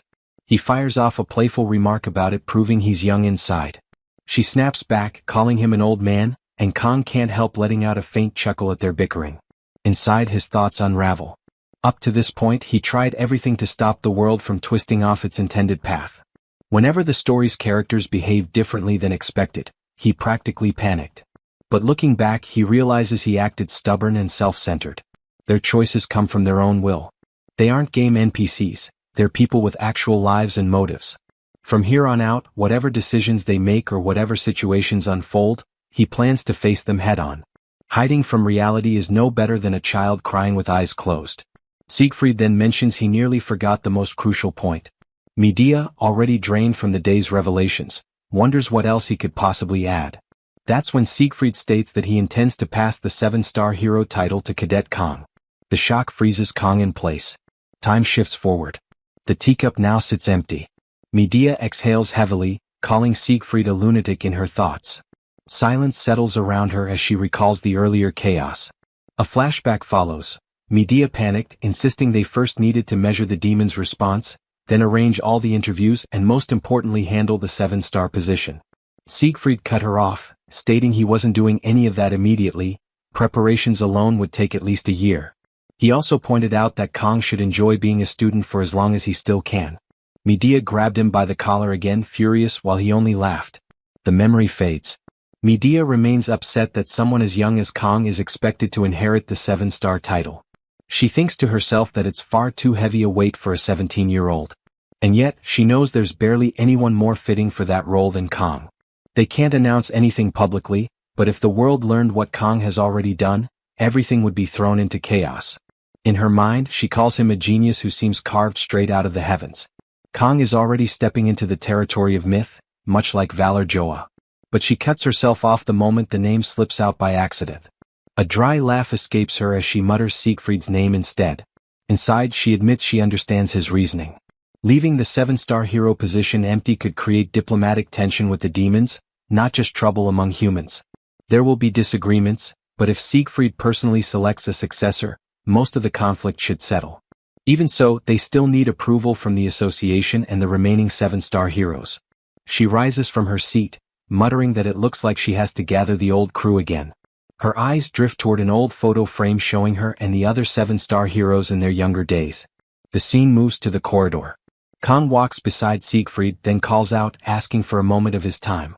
Siegfried stops and turns, assuming it's about the 7-star succession, and apologizes for not telling him earlier. Kang stays quiet. Siegfried then asks if Kang knows why the 7-star heroes have kept the roster at 4 for so long. Kang, confused, assumes it's to honor their fallen comrades. Siegfried answers that while their sacrifice keeps humanity alive, leaving the seats empty purely for that reason doesn't hold up. Kang listens closely as Siegfried continues. The truth is far simpler. No one stronger has appeared until now. The demons hold overwhelming power, far beyond anything humanity can claim. Kang's thoughts drift. Even in the game, the demon race was shown to be absurdly powerful. Probably to push players into spending money, but the brutal difficulty and blessing of Miracle M came mostly from the demon's unfair stats. According to lore, if the demon army mobilized fully, humanity, even with its larger population, would fall in less than half a year. His train of thought snaps as Siegfried adds that in negotiations or deals, strength is the only thing that gives weight to one's words. Kang then questions what this has to do with the 3 vacant seats. Siegfried's tone sharpens as he states that having half-formed power is worse than having none at all. Kang silently agrees. If a 7-star hero were to fall to an ordinary demonic beast, humanity would be doomed instantly. Siegfried finishes by reminding him that being a 7-star hero is not a seat meant for glory. The title carries a massive weight, since it means keeping the demons restrained and standing as humanity's representative. But in the present age, that meaning has thinned out. The 7-star name has become little more than a political weapon. Kang thinks to himself about leaders exploiting the prestige of the 7-star position. A prime minister holding office for 40 years straight, basically for life, practically a dictator. That man is Japan's prime minister, Absolute Bayosaki Kojima. In the game he was only mentioned and never shown, so Kang barely knows anything about him. Even here, Saki has never once spoken about her family. Even Chloe, who barely talks about her own life, mentions hers more often than Saki ever does. Kang remembers Saki saying she hates the 7-star heroes. Kang then turns to Siegfried and says he understands the explanation, but that isn't what he wanted to ask. He wants to know why Siegfried chose him specifically. Siegfried pauses, then asks if Kang is pretending not to understand or truly that oblivious. He states the reason plainly. He's handing the position over because Kang is far stronger than he is. Kang's thoughts swirl. Yes, he was the one who almost killed Ager, but was that really his own ability? Siegfried adds that there's something he's wanted to ask for a while. He faces Kang and says that his power looks like it has a time limit. Kang freezes, stunned. He never told anyone about that. How could Siegfried know? Could he be the game master? Someone from outside this world? Siegfried rests a hand on Kang's shoulder, telling him not to look so shocked. He had only been making an educated guess. No one, not even Kang, could wield power that extreme without some kind of drawback. During the reassignment exam and again on Avalon Island, Kang collapsed after roughly a minute. That was enough for Siegfried to put the pieces together. Kang calls out to him, tightening his fist. He says there is something he needs to reveal about his ability. Time moves forward. Kang has finished explaining. Siegfried reflects on it, saying that when Kang activates his blessings, he's hit with unbearable pain as the price, but then he uses another blessing to nullify that pain. That's how it works. Kang confirms, though inside he reminds himself that he only explained the blessing of the Sword God and the blessing of painlessness in broad strokes. Even if he trusts the Sword Emperor, exposing the full extent of his weakness to anyone is too dangerous. Kang had shared everything for one purpose alone, to get advice, not pity or comfort. Siegfried assures him he won't tell anyone. Using one blessing to cancel the side effects of another is, in his view, a clever solution. Kang has taken his power and shaped it to fit his own needs. Siegfried adds that Kang truly is gifted, But if he doesn't want to keep fighting against the clock, learning to manage that power is just as important. For that, he'll need a seasoned mentor, and Siegfried casually mentions that he himself happens to need a genius student. Kang is taken aback, but Siegfried brushes it off, saying that choosing Kang as his successor means passing things down as part of his duty. Even if he steps away from the front lines, he can't simply sit still. A thought strikes him and he hands Kang a tie, explaining that Abel asked him to deliver it. Kang realizes it's the very tie he used to treat her injured ankle. Siegfried then prepares to leave, saying he'll call once everything is arranged, and that Kang should enjoy academy life while he still can. Kang tries to stop him, but Siegfried laughs and walks off quickly. Kang is left standing there, uncertain and overwhelmed by the weight of new responsibilities. Later the scene shifts to his dorm. Kang is asleep, yet clearly trapped in a nightmare. The dream unfolds. Sashimi knives shoot toward him from the clock tower once again. He deflects them cleanly as the world shifts into the red illusion zone. It's the same dream repeating itself. Words appear telling him to take it. He glances upward. The sky cracks like it always does. Then Siegfried's earlier comment echoes in his mind, the part about accepting and using his power. It sparks an idea. Kang releases his sashimi knife and chooses to face the sword directly. It's only a dream, he reasons, he can't truly die here. The massive blade pierces him and he spits out ketchup-like blood. His muscles clench in pain, his eyes shut tight, then open again, now growing dark. A force bursts from him so violently that his shirt tears away. He rises into a white, blinding space, then slowly descends and looks at his own body in shock. He can't grasp what kind of power this is. A blue aura spills out from him, and something monstrous and demonic forces its way into existence from within him. Kang freezes as a voice claims it hasn't seen him in a long time. He whips around and demands to know what the thing is. The creature's form grows clearer. Kang wonders aloud if it might be the game master. The figure looks around, questioning whether this place is incorrect, and then reshapes the surroundings into a location Kang recognizes. The creature apologizes, explaining that this is actually its first time meeting him. It clarifies that it isn't the game master. Kang, baffled, asks if that's really true. The creature answers with a vague twist, saying that, if he thinks about it, the difference barely matters. It could be the game master, or the game master could be it. Depending on how one looks at things, even the reverse could be true. Kang, even more confused, asks who it is then. The creature goes silent for a moment before erupting into sudden laughter. Kang stands motionless, unsure how to react, and questions whether it plans to laugh forever. The creature finally settles down and apologizes, claiming it got lost in old memories. It hints that someone else from the real world might have existed before Kang, someone who faced the same situation. Then it reveals an hourglass, saying it makes sense for Kang to be curious, but a full explanation would take too long. With time running out, it keeps things short. Many names have been used for it: disaster, nature, the universe, even God. Kang repeats the word God under his breath, unsure what to think. The creature clarifies that it isn't just any god. More specifically, it is the sword god. Kang's expectation cracks, realizing this wasn't what he pictured at all. The sword god says Kang is probably imagining something different, but he can call it whatever he wants. God or not, it doesn't change what it is. It adds that it would like to say more, but time is almost gone. Kang asks why it only appeared now. The sword god answers that Kang's restraints were loosened not long ago, something Kang should remember. Kang recalls the moment when his blessing of the sword god activated. The sword god confirms it, he guessed correctly. But the restraints weren't completely removed, which is why it stands before him in an unfinished form. The fact they can talk at all is already a miracle. Cracks spread through the hourglass and the space around them begins collapsing. The sword god notes that this is as far as it can go. Kang feels lost. Their interaction lasted barely a moment. As he drops through the empty void, the sword god remembers one more thing.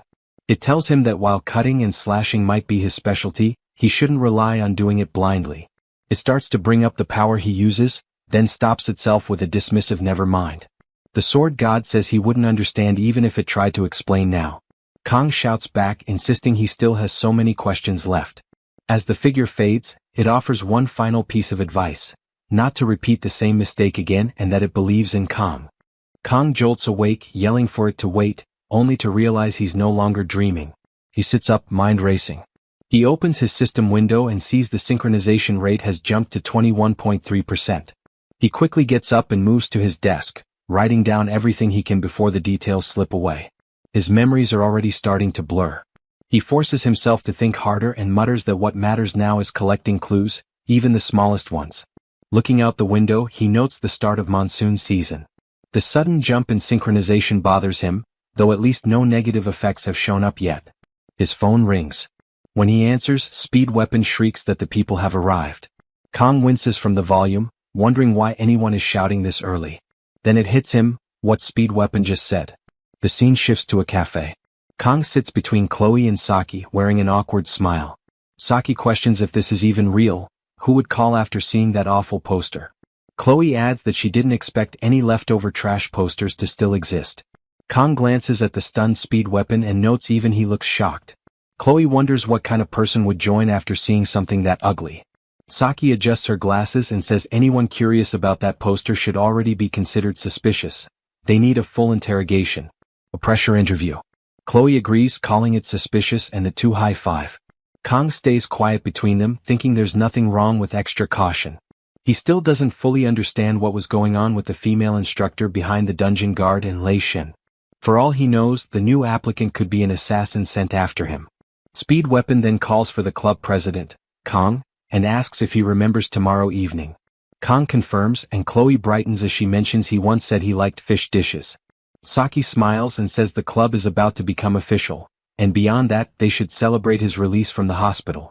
Kong admits he's a bit picky with sushi, which makes her raise an eyebrow and question whether he's even pickier than she is. Speed Weapon jumps up, proudly announcing that the place they booked is the Academy's most well-known restaurant and that getting a reservation was a struggle. Saki checks the reviews and is impressed to see more than 3,000 positive ratings, even from Japanese visitors. Chloe reacts with excitement, convinced the food must be amazing. Kong agrees to join them, thinking to himself that refusing after all their effort would be impossible. Their attention shifts suddenly when a woman approaches. A girl with glasses opens the door and asks if they are the travel club. Speed Weapon confirms and invites her to sit. Kong and Saki rise slightly out of courtesy while Chloe simply studies the newcomer with interest. As the girl takes her seat, Saki leans toward Kong and whispers that the applicant seems far more normal than expected. Kong hesitates, then remembers the strange personalities of the friends beside him, and decides that Saki's comment is probably accurate. The newcomer then looks directly at Kong and pushes up her glasses with her middle finger. Kong freezes, wondering if he just got insulted. Speed Weapon coughs to redirect the mood and thanks her for applying. Saki adjusts her glasses and fires off the first interview question, prompting the rest of the group to stare at her strict tone. The newcomer introduces herself as San Hana, a second year from Tiger class, originally from Busan. This catches Kong off guard and he asks if she's Korean. She lifts her glasses with her middle finger again, confirming it. Kong feels mildly assaulted but notes internally that he's never heard of anyone with the surname San in Korea. Then again, he himself belongs to the non-existent Saori Kong lineage, so he lets it slide. He mentions to Hana that back when he lived in Busan, he often ate pork gukbap. She reacts with excitement, describing the dish in detail. Rice mixed into milky broth with spicy paste and garlic. Saki jabs Kong with her elbow, telling him to stay focused. He offers an awkward smile while Saki resumes the interview, thanking Hana for her introduction and asking why she wants to join the travel club.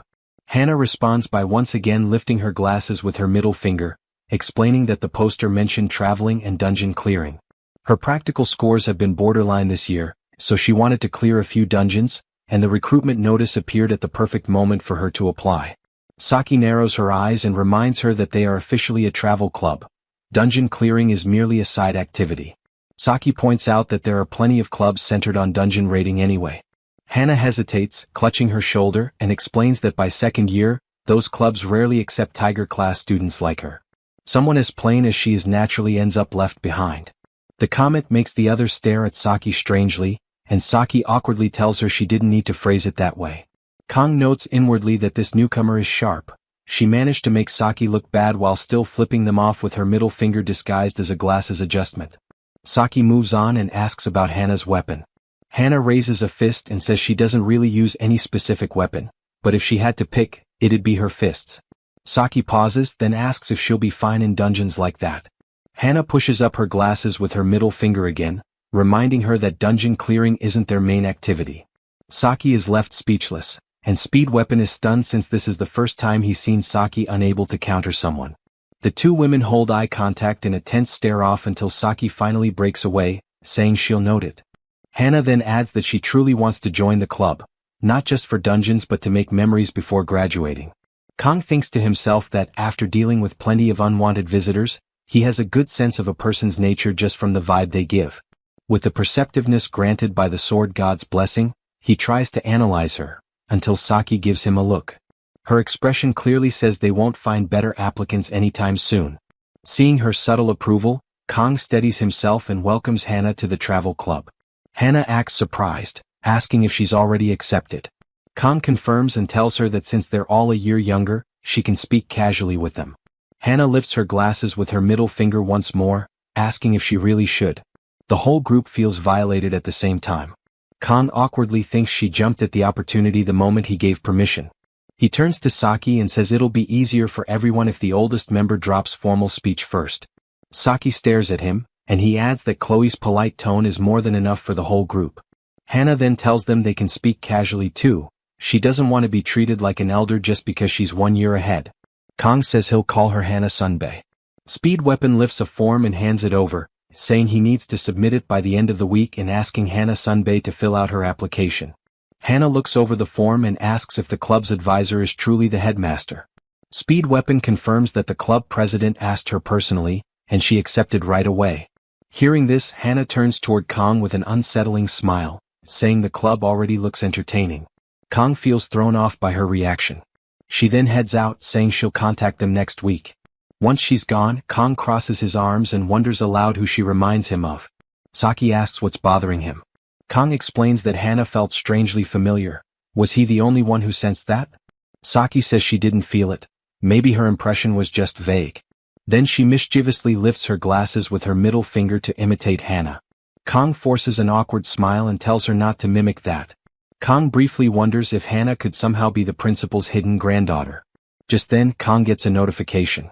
Saki leans closer, curious, and Kang says it's from the principal. Speed Weapon is shocked, asking if she already heard about their new recruit. Kang answers that she couldn't have. She's probably just replying to something he asked earlier. But then he stops cold. His personal information is gone. As if someone is deliberately erasing his existence. Kang reacts loudly, drawing confused looks from the others.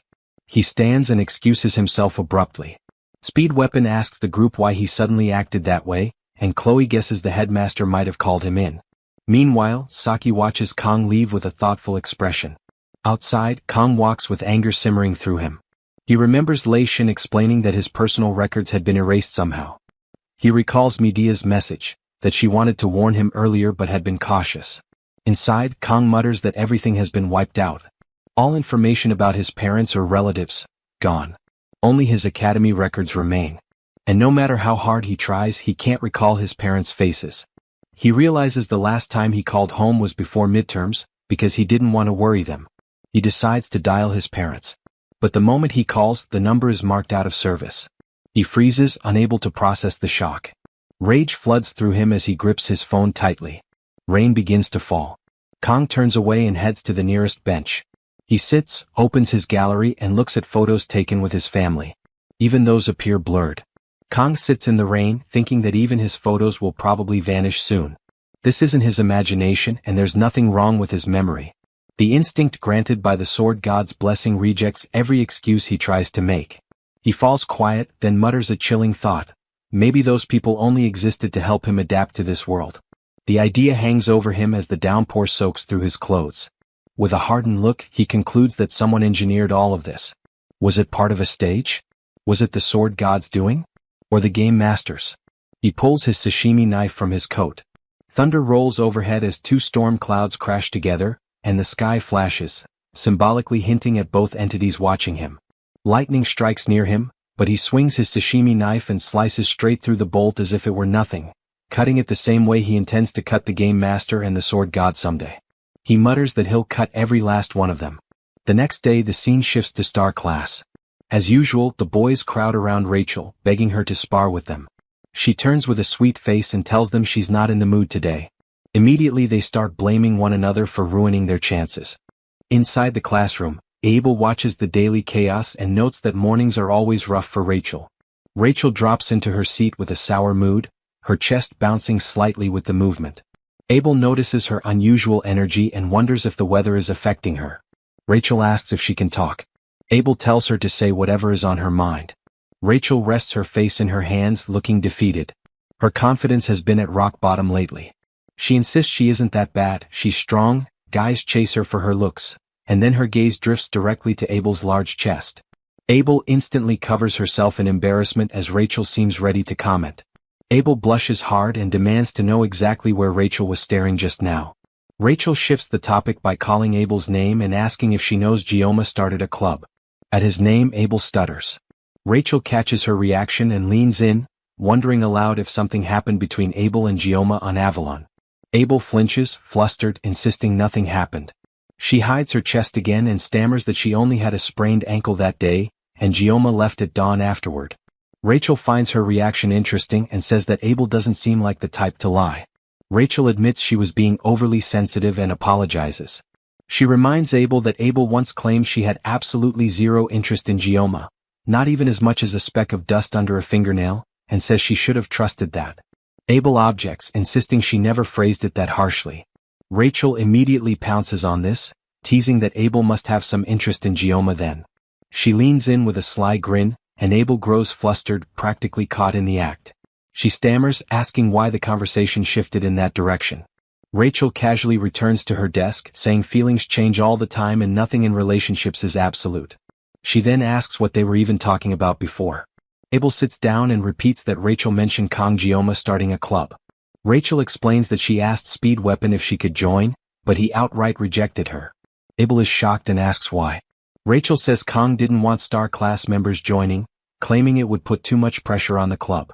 Abel doesn't understand how this connects to Rachel's sudden drop in self-esteem, so Rachel recounts what happened the day before.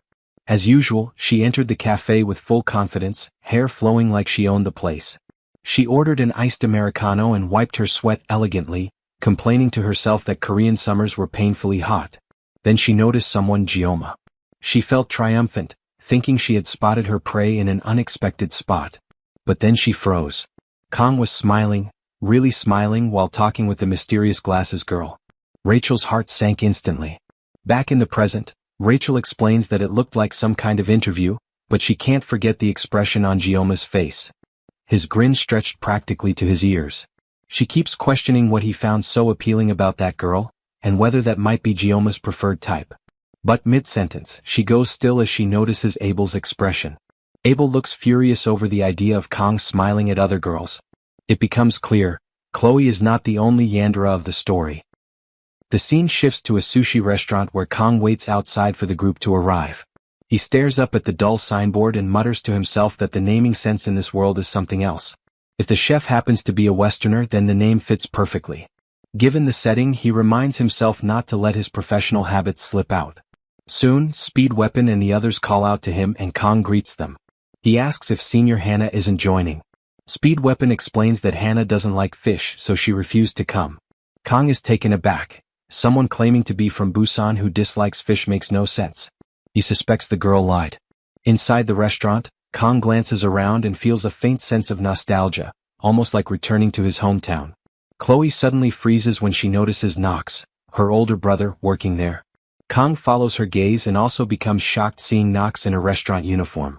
Saki looks around in confusion, asking if something happened. Kong asks Knox what he's doing there. Knox calmly replies that he's working part-time. Kong tries to process this, remembering that Knox comes from the wealthy auditor family.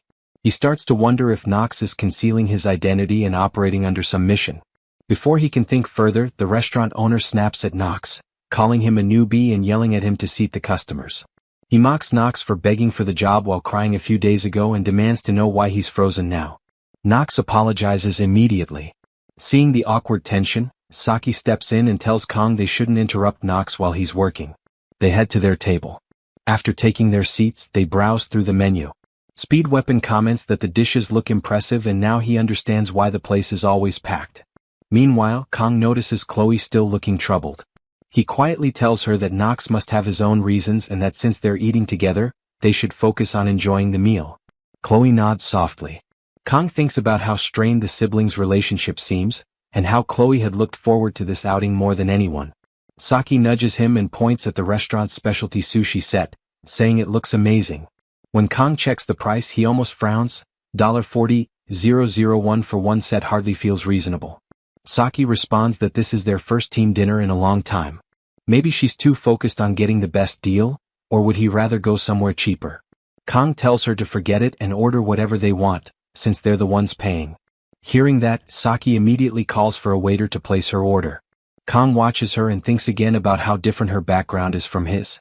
No matter how much time passes, the class gap between them still feels impossible to get used to. When the food arrives, Saki lights up with excitement. The ingredients look incredibly fresh and each dish appears delicious. But then she notices Kang's expression. He looks anything but pleased. She asks why he seems bothered and if something is wrong. Kong explains bluntly that although it feels rude to complain while being treated, the knife work ruins an otherwise great dish. The ingredients are good, but the cuts make the fish feel like they're crying. Everyone freezes at his harsh critique. Knox, meanwhile, panics internally. Kong just said the one thing the owner cannot stand to hear. Right on cue, the owner stomps over and asks Kong what he just said. Tension spreads through the table, but Kong doesn't back down. He repeats his comment word for word and clarifies that the technique isn't terrible, but it's nowhere near skilled enough to justify the restaurant's high price. The owner, annoyed but maintaining composure, challenges him. If Kong is so confident, he should demonstrate his knife work himself. He urges Kong to step forward and prove it. The other customers whisper among themselves, wondering if this will escalate. Kong notes silently that the owner has surprisingly sharp hearing. Considering how awkward his Korean pronunciation is, it shocks Kong that he caught the comment so clearly. Kong rises from his seat, causing Saki to jump and ask what he intends to do. The owner steps forward, remarking that this student from Joaquin Academy seems rather bold. He introduces himself as Mansoor, a sushi chef with 12 years of experience, and proposes a bet. If Kong outperforms him, the entire group eats for free. Kong answers calmly, stating that the owner must stand by his words. The owner, meanwhile, assumes Kong is just a kid trying to show off in front of friends. Convinced Kong has no real ability, he decides to teach him a lesson. He tells Kong they'll use flounder, planning to embarrass him in the process. But Kong casually interrupts, choosing sea bream instead, the fish already laid out on the cutting board. The owner tries to stop him, saying he isn't ready, but Knox steps in. He urges his boss to watch first. The owner objects, reminding Knox that letting an outsider into the kitchen is risky and that sea bream is expensive. But Knox calmly replies that even though he normally wouldn't say this as a waiter, his boss can trust Kong. Kong approaches the prep table, removes his coat, and thinks to himself that it has been a long time since he handled fish with this level of seriousness. The moment he grips the knife, the blessing of the sword god awakens, sharpening his precision and awareness. When Kong finishes cutting and plating the sea bream, the owner collapses to his knees in disbelief, completely accepting defeat. The customers stare in disbelief. If even the owner admitted defeat, then the dish must be extraordinary. The owner tells Kong that in 12 years as a sushi chef, he has never seen sushi crafted with such technique. He sincerely asks Kong to take him as a disciple. Kong refuses and urges him to get up, but the owner insists he truly wants to learn. Kong again tells him to stand, saying that while he isn't sure about taking disciples, he can at least offer some advice. At those words, the owner jumps up immediately, ready to take notes. Kong explains that the owner's skill isn't bad, but his knife handling needs work. He recommends that the owner try using a knife designed for left-handed chefs. The owner is stunned. Kong elaborates that in the earlier dish, he noticed excessive force in the owner's right arm, which crushed the fish's texture. Changing knives would naturally improve his cuts and overall results. The owner scribbles down every word. Kong adds that with a few more years of experience, the rest will come to him naturally, so there is no need for Kong to say more. Hearing this level of detail, the owner declares Kong a true master. Kong then brings up their agreement, free meals for winning the challenge, and jokes that since he also gave professional advice, the owner might owe him money now. Fully convinced, the owner addresses Kong as master, and tells him to ask for anything he needs. Kong picks up the knife again and tells the nearby customers that, with the owner's permission, he will be serving them in the owner's place at no charge. The customers cheer loudly, grateful and excited. Kong prepares the fish with ease, unable to hide his smile. Chloe watches him and comments that she never knew Kong was capable of smiling like that. Saki agrees, saying he looks genuinely happy. Speed Weapon abruptly stands and Saki asks where he's going. He says they should help Kong too, If the club president is this fired up, how can they just sit and watch? Saki immediately joins in and calls for Chloe to help. Chloe agrees, but before she can move, Nox steps toward her and offers to teach her. Chloe smiles warmly and thanks him. After some time, Kong steps near a window to catch his breath. He thinks about how this was supposed to be a simple club dinner, yet he couldn't resist getting involved. Still, 50 seconds was enough for him to prepare 3 fish. After working so long in dangerous fights against demonic beasts, the simple calm act of preparing fish feels strangely refreshing. He even wonders if he should open a sushi shop after graduating. Nox approaches and Kong asks if he's not busy. Nox says the food for today is fully prepared and the owner is handling the rest. His friends are helping with serving as well, and Chloe asked him to check on Kong. Kong then asks why Nox suddenly started working part-time. Nox, clearly irritated, reminds Kong that he once told him experiencing a real job might teach him something valuable. Kong nods, admitting he did say that. Nox asks if he seriously forgot and Kong smiles, insisting he remembered perfectly, adding that once Nox commits to something he truly follows through. Nox quickly clarifies that he didn't take the advice because he agreed with Kong. He just had to acknowledge that working an actual job does teach lessons. That's why he wants to ask something. How does Kong deal with unreasonable or troublesome customers? Nox continues asking questions and Kong answers each one calmly.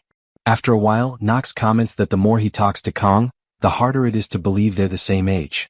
He even asks if Kong is lying about how old he is. Kong replies that instead of implying he's older, Nox could have just said he seems experienced. He then asks whether Nox has any more questions, but Nox's expression suddenly turns serious. He explains that discussing the internal matters of the auditor family with outsiders is normally considered a grave offense. That was why he had been relying on Chloe to share the news first. But she never answered her phone. Nox reveals that the auditor family has finished its background investigation on Kong and found nothing suspicious. Because of that, the elders' request to monitor Kong has been cancelled. In fact, the results raised more questions about the elders themselves, so the auditor family is now launching a full-scale investigation into the Council of Elders. They intend to pursue justice properly, and an investigation team, likely the largest in their history, has already been formed. Nox has chosen to join that team and simply wanted Kong to know. Kong thinks to himself that this means the auditor family is no longer targeting him. If they're turning their attention toward the Council of Elders, it will cause a massive stir, but none of that involves him directly. He thanks Nox sincerely, understanding how difficult it must have been for him to share all of this. Nox shakes his hand and says he didn't really do anything. In fact, he should be the one thanking Kong. He then cuts himself off, realizing he has said too much. Kong smiles and notes internally that Nox's relationship with Chloe seems to be improving. He then asks Nox whether he knows Hannah. Nox asks if he means San Hannah. Kong explains that Hannah recently joined his club, so he assumed Nox might know her since they're in the same class. Nox answers that yes, he knows Hannah. He explains that she usually sits alone, reading quietly, and doesn't stand out much, except for one strange detail. She always ranks exactly in the middle of the class. Kong asks what he means and Nox clarifies. Whether written exams or practical evaluations, Hannah's results are always perfectly average. Achieving that level of precise consistency on purpose would be extremely difficult. Nox adds that it's rare to see Kong show interest in someone. Kong awkwardly asks what kind of impression Nox even has of him. Nox pauses, about to answer, when the restaurant owner bursts outside and scolds Nox for not helping close up. Then he notices Kong. The owner approaches and says he learned a lot today. As thanks, he offers Kong a small gift, a knife. Kong reacts with irritation, telling him that a knife is a chef's most important tool and shouldn't be given away lightly. But the owner insists the knife isn't suited for him anyway, and now he understands that true skill matters far more than equipment. Hearing this, Kong accepts the gesture and says he won't refuse if that is the owner's intention. Grateful, the owner thanks him again and calls him Master, prompting Kong to ask him to stop using that title. Kong examines the knife. It looks expensive, crafted more like a weapon than a kitchen tool. He remembers his first teacher who used to say that real masters don't rely on their tools, even while collecting the most luxurious ones. The owner asks whether Kong dislikes the knife, but Kong says he was simply thinking of a name for it. He recalls his parents telling him he carries the pride of the Seori Kong family line. With that memory, he names the blade Everfrost. At the same moment, the last image of his parents fades from his photo gallery, as if offering a final farewell. Seori means frost, so Kong chooses eternal frost to carry them with him, even as the world slowly erases every trace of them. The scene shifts to late night. Inside a large building, a crowd has gathered and Professor Kim stands among them.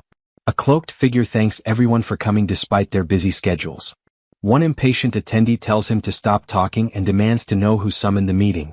The cloaked man finally reveals his identity. He is the professor. The attendee angrily asks why he called them here, reminding him of who he is dealing with. The professor suddenly laughs. Seeing this, the man becomes even more irritated and demands to know what's so funny. The professor calmly says that, as expected, since they only recently formed their contracts, they are still drunk on their newfound power. The professor mocks the raging man, calling him cute. Enraged, the man unleashes Earth attribute magic. The professor immediately recognizes it, rare and a clear sign the man serves the fourth commander, Parmesh. The man slams his transformed foot into the floor, shouting in fury and demanding what the professor is rambling about.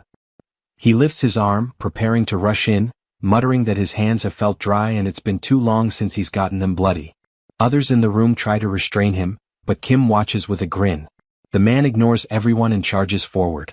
Just before the blow lands, the professor smiles. With a single precise movement, he cuts the beast down instantly. He mutters that the power lent to the man was wasted. His hood shifts, revealing green hair. The room goes silent, stunned by the sheer difference in strength. The professor adjusts his hoodie and addresses the crowd, saying this demonstration should be enough to prove his ability and serve as his introduction. No one responds. Instructor Kim thinks privately that this must be the second General Corns. Before she can finish the thought, the professor calls for student Kim, then quickly corrects himself to Instructor Kim, admitting that after years of teaching he still slips into old habits. He then tells the group that Instructor Kim will explain the details. Kim steps forward and gets straight to the point. Contrary to the rumors, her master did not fall to the Sword Emperor. She glances at the professor, then reveals that Ager was killed by a single student, Leon van Reinhardt, the next hero. The scene shifts to Kong writing in his notebook. He reflects on how serious the situation is becoming. The Council of Elders has agreed to conduct its own investigation using Auditor. At the peak of noble elitism stands the Academy's Council of Elders. They treat even the House of Auditor like underlings. When they sent an assassination order on a cadet with no justification, they basically treated Auditor like hunting dogs. Still, because of their blunder, Kong gained Auditor as an ally. He remembers that in the game, this was also why the faction keeping Leon in check vanished in the mid-game. The Elders schemed behind the scenes and Auditor exposed them. Kong realizes he's now in a similar position. Auditor handles the brutal tasks, the game dev's way of giving Leon protection. But then he pauses. Who's protecting him? He's the one doing all the hard work himself. Still, now that Auditor is involved, the truth behind everything will surface soon enough. The last unresolved issue is the mysterious female instructor. Kong recalls what he learned from Ager. The woman formed a contract with Ager due to her constant complaints. He wonders if she might be hiding a manipulative side. He remembers her purple hair. In the game, villains frequently disguise themselves, so he knows he cannot rely on appearance alone. But there was one trait villains could never alter: their eye color. Kong grows frustrated, wondering how he's supposed to track her down with such limited information. The Sword God's blessing has clear limits in what it can sense, and more importantly, Kong lacks proper knowledge of magic. He debates whether he should wait or start studying magic himself. Unsure, he glances at his notebook and notices he has been scribbling without realizing.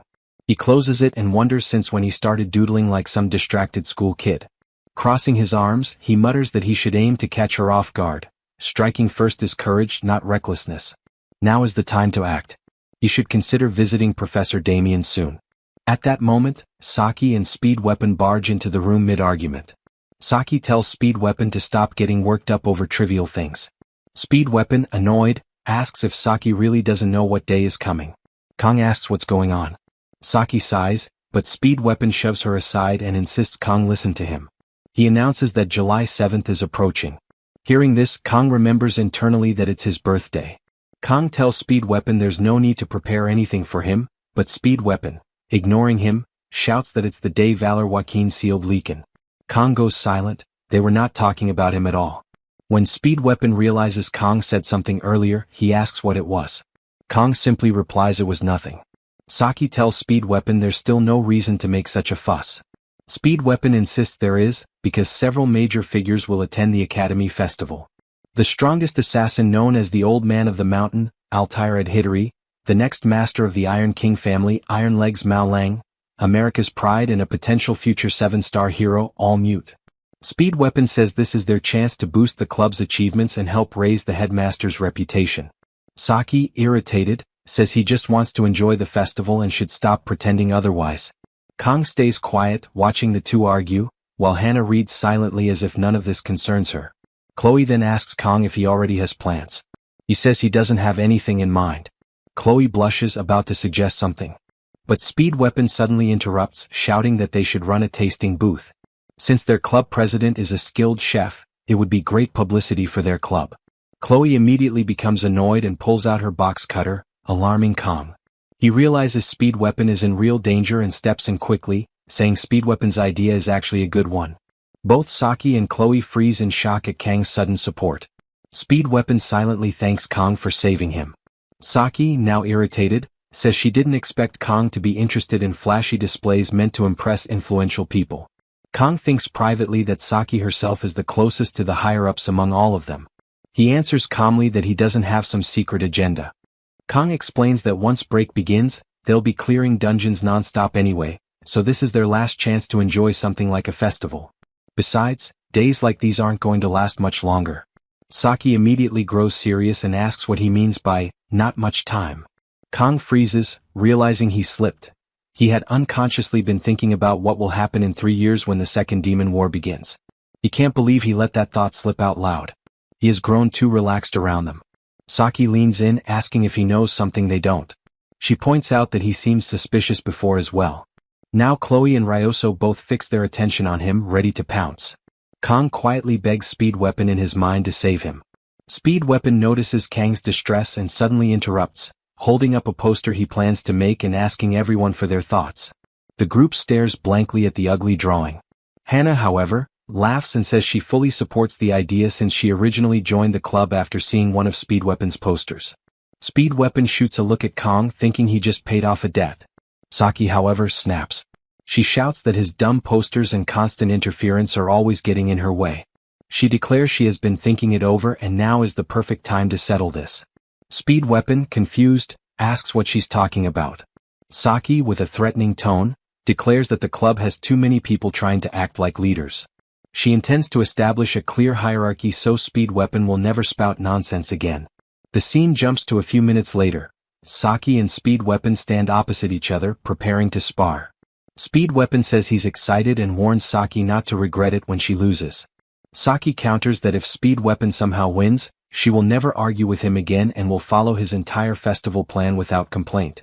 The rest of the club gathers around with curiosity while Kong wonders how things escalated this quickly. Saki and Speed Weapon face off. Speed Weapon confidently raises his flute, saying he'll show everyone who's more useful to the club president. Saki coldly warns him that comments like that won't slide. Speed Weapon grins, thinking inwardly that Saki's weapon is a longbow and she can't fire arrows unless they're inside a subspace, so he'll just keep his distance and stack debuffs. Hannah, acting as referee, asks if both sides are ready and starts the match. Speed Weapon immediately blows into his flute, unleashing debuffs towards Saki. She swiftly ducks, summons her bow and dashes sideways. Speed Weapon is startled to see Saki summon her bow, but he remains confident. No matter how aggressive she acts, she wouldn't actually fire it at him.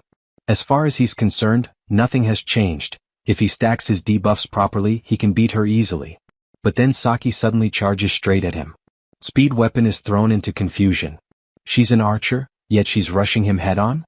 He mocks her for being reckless, believing that at this range his blessing will activate for sure. But the very next moment he's struck. Saki uses her bow like a melee weapon, swinging it with frightening force. Her eyes look downright terrifying, she's not holding back at all. With the strength built from years of drawing a bowstring, she swings hard and blasts Speed Weapon clean out of the dojo. The rest of the club watches in shock. Saki then calls out Kang's name, suddenly shifting into elegance, and asks if he's finished evaluating her. Kong is speechless. Meanwhile, Speed Weapon lies outside trembling, trying to heal himself with his flute. The scene moves to the travel club room. 4 days remain until the festival. Everyone is performing far better than Kong expected. Chloe Auditora assists with cooking. She prepares a fried egg, commenting that its heart shape is cute. Hannah handles purchasing and management. She lifts her glasses with her middle finger and tells Kong she placed orders for kimchi, pork shoulder, and vegetables as listed. She ordered enough for 3 days, with delivery scheduled for 3 p.m. the day after tomorrow. Speed Weapon is responsible for booth operation and general affairs. He complains that although he reserved the booth, he still must set up tables, chairs, and gas lines, and it will take forever. Saki snaps at him to shut up. He lost, so he should stop whining and do what he's told. Saki Ryoso now works as administrator. She grumbles that she has never even gotten her hands wet in a kitchen before, and now she's stuck making kimchi jjigae of all things. She mutters that she was the one who won the match, so why does she have to do this? Kong reminds her she asked for his judgment. This is what he decided, so she should help.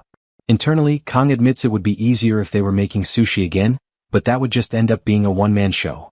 Besides, the festival is long. Lasting the whole time with only 50 seconds of peak performance would be impossible. He reflects that he has never actually been to a festival before. He started working at 17 and never had time for things like this. Maybe that's why he got hooked on Blessing of Miracle M, perhaps he secretly wished for an ordinary, peaceful life. But in the game, that peace ended around year 2, when the demons started noticing Leon. Which means this may be his last festival at the academy. His thoughts are interrupted when Senior Hannah asks why he's wearing such a sad expression. She remarks that he looks like he's treating this festival as if it were his last. Kong is startled and wonders if she somehow read his mind. Hannah asks if he remembers what she said when she joined the travel club. He doesn't and asks her what it was. With a smirk, she dismisses him, saying he should forget it if he already forgot. Kong feels thrown off by Hannah's strange attitude, then turns to Ryoso and says he'll step out for a moment. She asks where he's heading, but he only replies that he'll explain later and asks her to handle things for now. Saki narrows her eyes, clearly suspicious of whatever he's hiding. The scene shifts to Professor Damien's laboratory. He calmly pours black tea when he hears Kong asking for permission to enter. Damien tells him to come in. As Kong enters, Damien mentions he was just brewing tea and calls it perfect timing. Black tea imported directly from Russia with a rich aroma. Kong declines, saying he's allergic to black tea. His attention shifts to the strange rock-like arm on the table. Kong asks what it is. Damien sets his teacup down and explains that he recently found it. It looks like stone, yet faint mana runs through it. He even offers to give Kong a piece, but Kong says he doesn't need it. Damien changes the topic, saying he's glad Kong came and that he can ask anything. He'll answer whatever he can. Kong brings up his previous question about the phrase, "May the blessing of the sword god be with you." Damien stands and says that question bothered him as well, so he dug deeper and found information. He places a book on the table and reveals he even traveled to Russia because of it. Kong is stunned, but Damien shrugs it off, saying Kong gave him the hint and he was curious. Scholars are simply like that. He thanks Kong for the lead, though he says there's something more important. Damien begins his explanation. As he taught in class, blessings are categorized into 4 types: commanding spirits, guardian spirits, elementals, and heroic spirits. The categories are based on which entity grants the blessing. These spirits are transcendent and unavoidable beings. Damien asks if Kong remembers what he said last time. Kong repeats it, "There are no gods left in this world." Damien praises his memory, then casually offers Kong a position as his assistant. Kong declines, saying he has no interest in academics. Damien continues anyway, saying the flaw lies in that phrase about gods being gone. He rewinds to the age of myths, when countless gods existed with unknown origins. People call that era the age of myths, but the gods in those stories weren't transcendent beings like spirits. They had no emotions, no will, no physical form, they were more like concepts. Kong struggles with the idea of concepts. Damien explains, their rank was simply on another level. Even spirits, in comparison, are like fireflies next to the sun. These gods were absolute beings that had moved beyond mortality. But even they could not escape death. Despite being of the same kind, one god ended that age, the sword god. Kong tenses at the mention of that name. Damien continues, explaining that the saying "May the blessing of the gods be with you" was used by humanity right after the age of myths ended, as they honored him and sought strength from him. Kong stays quiet and the professor asks if that answers his questions. Later, Kong walks through the corridor thinking that he feels like he learned something, yet at the same time feels like he didn't. What bothers him more is that Damien traveled all the way to Russia because of a single comment he made. It makes Kong feel like he used him even if unintentionally. Still, Russian black tea is not something he'd ever enjoy. As he pats his coat, he realizes why his body felt stiff earlier. He forgot his sashimi knife today. His senses felt smaller because he wasn't carrying it. He mutters to himself that it's strange to feel so restricted without it. Clearly he has changed. 4 days before the festival, Kang teaches Chloe how to cook like a real chef. 3 days before the festival, Saki screams commands, ordering everyone to start inflating balloons immediately. 2 days before the festival, the girls wear maid outfits, and Saki looks absolutely fed up with having to put one on. 1 day before the festival, Kang prepares the kimchi. And just like that, festival day arrives. Kang stands in front of their food stall, thinking back on the 20 years he lived with a knife in hand. He revived countless struggling restaurants. He always rejected rewards, helping only places on the edge of shutting down. Not out of charity, more out of personal satisfaction. He thinks of the Korean sushi restaurant they visited recently. Revivals like that were always done with a single sashimi knife, a signal of renewal that only he could give. He admits to himself that it's a little embarrassing. His late-blooming edgy phase probably came from his first master. Kang walks toward his club members, thinking that there are only 10 minutes left until opening. Serving food for money isn't something to take lightly. Saki smiles at him and he returns the smile, thinking there's no reason to be too tense. They only need to follow what they practiced. This might be their last festival. If that's the case, then they should enjoy every moment of it. As the festival opens, students gather in waves, filling the grounds with noise and color. Abel and Rachel move through the crowd as well. Rachel eases Abel's nerves, making it clear that no one will notice her since everyone is focused on the celebration. Rachel pulls away and leans in for a playful photo, striking a pose. When Abel's hand drops, the disguise becomes clear. A fake mustache sits on Rachel's face. They continue walking side by side. Rachel takes in the decorations and lights, noting how pleasant and inviting the festival feels, satisfied that coming here was the right choice. Abel shares the feeling, keeping the thought to herself that slowing down and enjoying moments like this might not be so bad after all. Rachel lets her imagination run and muses that a festival should have something over the top, like a sword emperor suddenly appearing to address the crowd. Abel reflects that her grandfather has long since stepped away from that role and never cared for public attention anyway. Rachel counters the thought by recalling that her own uncle avoids such scenes too, which only makes things easier for her. Her attention shifts when she spots a travel club kimchi flyer lying on the ground. She gestures toward it with a sly smile aimed at Abel. The focus then moves to the main stage, where the announcer raises the crowd's energy by proclaiming the introduction of the heroes who once again protected humanity from demons. 2 promising figures step into the spotlight in turn. India's renowned adventurer Mahatma Sinbad and Russia's flamewalker Vladimir Yasup. Around the stage, reporters buzz with excitement, remarking that this year's festival feels far grander than any before. Their attention sharpens when they notice the hero known as All Mute. Cameras rush forward, questions spill out, and flashes go off non-stop. Her fitted outfit draws even more attention as comments about her striking appearance spread through the press. In the crowd, Speed Weapon clenches a stack of flyers in his hands while cheering with pure excitement, thrilled to finally see his favorite hero up close. His admiration is obvious. That excitement doesn't last long. Saki appears without warning, yanks him by the ear, and scolds him for avoiding his duties. She reminds him that his job was to hand out flyers and questions why he is standing around while everyone else works. Speed Weapon, clearly nervous, admits that he only wanted a glimpse of the hero he admires so much. Saki's irritation spikes as she points out that he was the one who pushed for setting up the booth in the first place, leaving him no excuse to slack off now. Intimidated, Speed Weapon quickly gives in and trails after her. On the way back, Speed Weapon stumbles and crashes into someone's foot. Both he and Saki look up at the person he collided with. Standing there are Rachel and Abel. The scene shifts again, this time to the booth, where Hannah arrives with the kimchi stew ordered by customers. The dish draws praise for how good it looks. Nearby, Kang and Chloe remain busy at work. Chloe chops vegetables at a frantic pace, pushing herself hard, while Kang watches with mild surprise, noting that he only showed her a few basic techniques. Still, her cooking skill has already grown solid. Since Kang cannot handle a knife well due to his blessing acting up, he leaves most of the prep work to Chloe and puts his attention on cooking the dishes himself. Customers keep coming without pause, and Kang starts to wonder where Speed Weapon and Saki disappeared to. Right then, Saki shows up again with Speed Weapon in tow. She drops the trash straight onto the ground. At that moment, Rachel rushes toward Kang with open arms, clearly aiming for a hug, while Saki watches with a flat, unreadable stare. Chloe reacts fast and steps in, cutting Rachel off. Keeping a calm smile, Rachel throws out a sharp remark, saying she failed to notice Chloe working with Kong because of how small she is. At the same time, Abel can be seen hiding partly behind Rachel. She timidly greets Kong with a gentle smile. Seeing Abel dressed up with a fake mustache makes Kong slightly uneasy, but he still returns the greeting in a normal way. Once they sit down and order kimchi, Kong reflects that even though he personally advertised the booth, he never thought Abel and Rachel would actually come.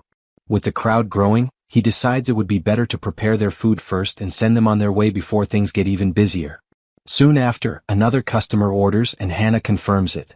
Rachel then leans toward Abel and points out that the girl they just saw is the newest member of Kang's club. Abel glances at Hannah and keeps a calm, careless front. Catching that reaction, Rachel grins and pokes at her, wondering why Abel is acting like she has no interest at all. Abel turns red and denies it right away. Rachel then brings up what they should do next, reminding her that festivals are meant to be enjoyed. Abel counters by thinking about upcoming exams, knowing there is a lot to study and little time to relax. Right then, Saki walks over to their table and catches part of the conversation. She starts staring straight at Abel, which leaves Abel confused and tense under the sudden focus, realizing Saki heard her words. Rachel, on the other hand, looks pleased, clearly expecting more trouble to unfold. Not long after, Speed Weapon approaches Kong with another order. Seeing Speed Weapon's expression, Kong checks on him, wondering if he is okay. Speed Weapon bursts with excitement, explaining that he wanted to see All Mute, the hero of his country and a likely future 7-star candidate, and that he finally saw her in person. Kong notes how deeply Speed Weapon admires heroes, and Speed Weapon shows no shame in that fact. Kong tells him to put some ice on his cheek once his work is done. As Speed Weapon leaves, Kang's thoughts drift to All Mute.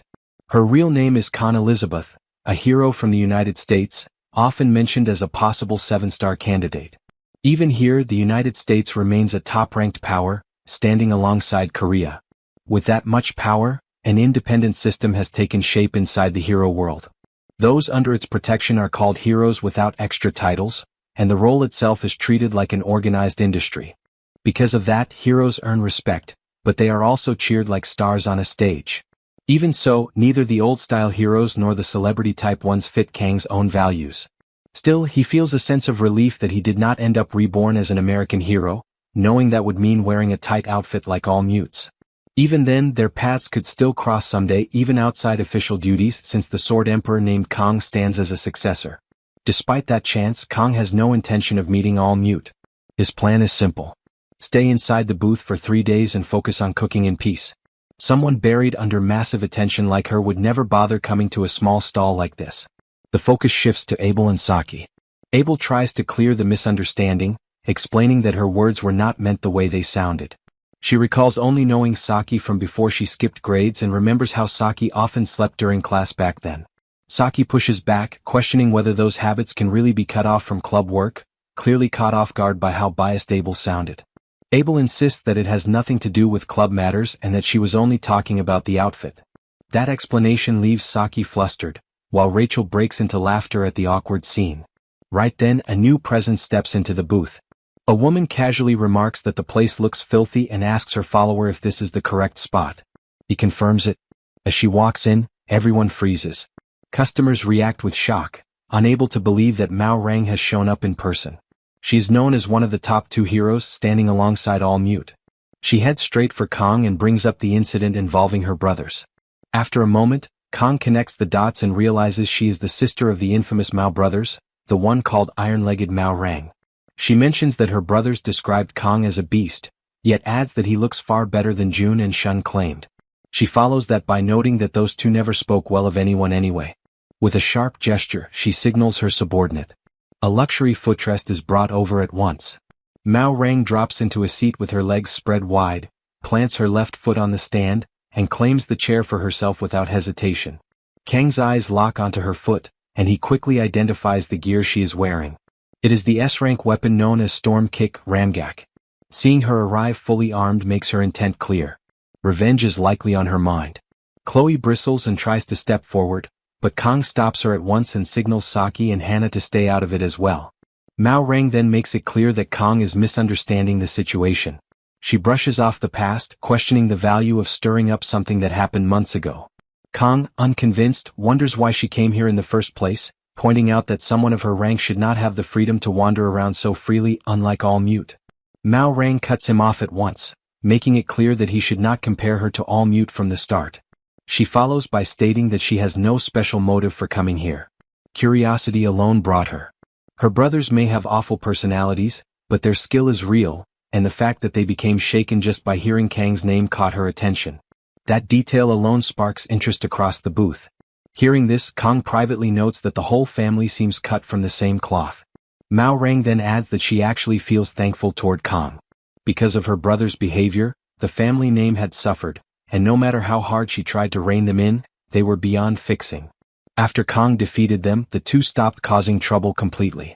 From the family's point of view, this was a relief. For that reason, her thanks are genuine. Kang understands it for what it is. In simple terms, she is thanking him for clearing obstacles from her future. Her sights are clearly set on a 7-star position. Her reach and fame rival Elizabeth's, but she ranks lower on the shortlist due to weaker ability and the baggage of being one of the twins. Those family matters and the 7-star seat mean nothing to Kang. He owes her nothing. Turning away, he makes it clear that if she is finished, she should leave, since he still has a booth to run. He heads back to the kitchen, thinking that Mao Rang is far more sensible than her brothers ever were. Just before leaving, Mao Rang pauses and adds that there is one more thing she appreciates.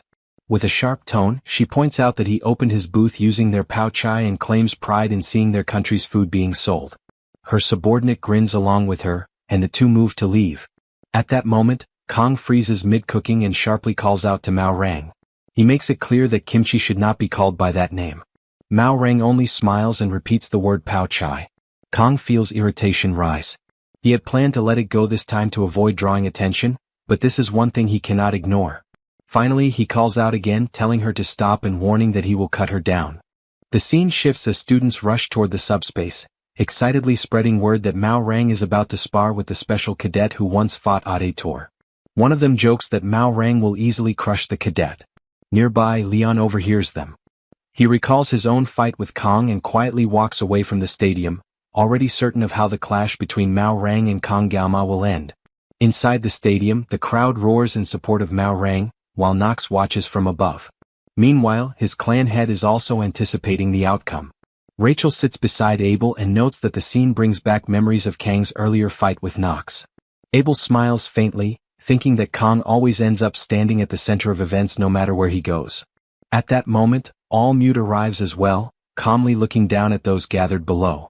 Mao Rang lifts her gaze toward All Mute and mutters that it feels like being back in their academy days. She then turns her attention to Kang with a sharp, mocking look, questioning whether he is truly fine, warning that reckless pride can lead to the same fate as her younger brothers. She comments that his looks would go to waste if he lost his senses, since no one would want to marry him, before casually adding that she herself would accept him anytime, as she always welcomes male concubines.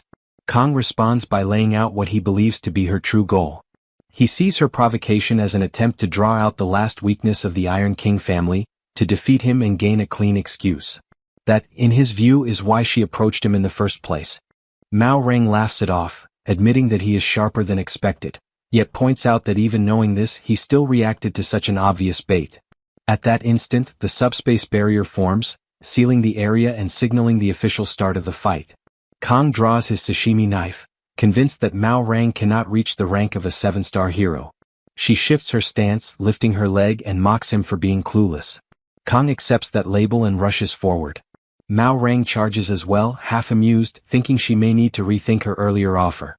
Their clash sends debris flying as the field vanishes under thick smoke. Mao Rang assumes Kang is nothing more than a loud child who can only hide behind smoke. As the haze thins, she sees herself still standing. Then the truth hits her. Her head has been cleanly severed from her body. The scene cuts back to the kimchi booth. Chloe continues chopping vegetables with steady hands, while Hannah cannot understand why everyone remains so calm. She wonders aloud if no one is worried about Kang. Speed Weapon answers that the customers deserve more concern than Kang ever will. Saki backs this up, certain that Kang will return soon and that their only job is to keep the booth running. Hearing that confidence, Hannah gives a knowing smirk. The focus returns to the stadium. Confusion spreads through the crowd as Mao Rang suddenly staggers, even though no clear exchange took place. Rachel and Abel watch with interest, while the auditory clan head beside all mute reacts in shock, suspecting that some kind of mental realm was used. Mao Rang clutches her neck, breathing hard as sweat pours down. Inside her mind, she realizes that her neck is still intact. What she felt earlier was real. That power resembles the realm of the mind, something only 7-star fighters or figures like Altair, Atator's leader, can control at will. It is a martial domain reached only by the highest masters. Yet there is always an exception. When talent overwhelms experience, even the young can touch that realm just as all mute once did. It stands as an unreachable wall. The sensation is deeply unpleasant, and one question lingers in Mao Rang's thoughts. Why would he use such a domain in a subspace duel? It does not touch reality itself. A sudden thought crosses her mind, wondering if he spared her pride.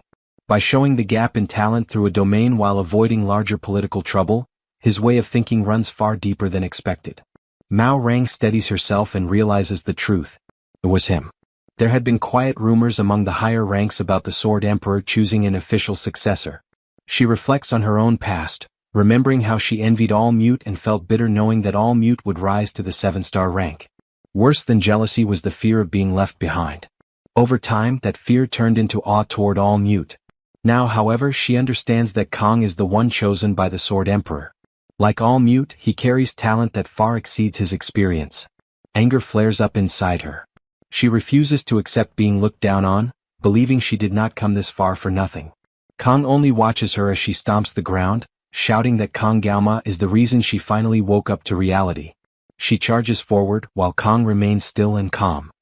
He waits until the last moment, then slips aside as she unleashes a gale wind kick. A few strands of his hair are torn apart by the strike. She spins without pause and follows with another attack, using the storm kick wheel. Kong avoids it cleanly, each movement sharp and effortless.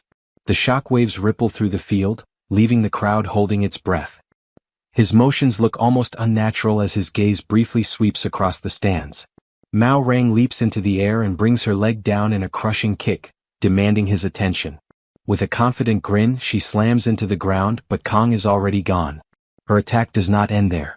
The earth explodes upward as a second shockwave erupts, yet Kong slips through the debris without a scratch. Seeing this, Mao Rang admits to herself that it is no wonder her brothers were terrified of him. She launches her storm strike barrage, sending chunks of rock flying toward him. Kong slices through them one by one without slowing down. Then his focus sharpens as a red marker locks onto his chest. Mao Rang unleashes her ultimate move, the Storm Kick Heavenly Crown. Kong takes the blow head-on, blocking it with his sashimi knife. Shock flashes across her face. Blocking that attack with such a thin blade should have been impossible. Noticing the cracks spreading across the knife, she assumes he has finally reached his limit. That thought shatters instantly.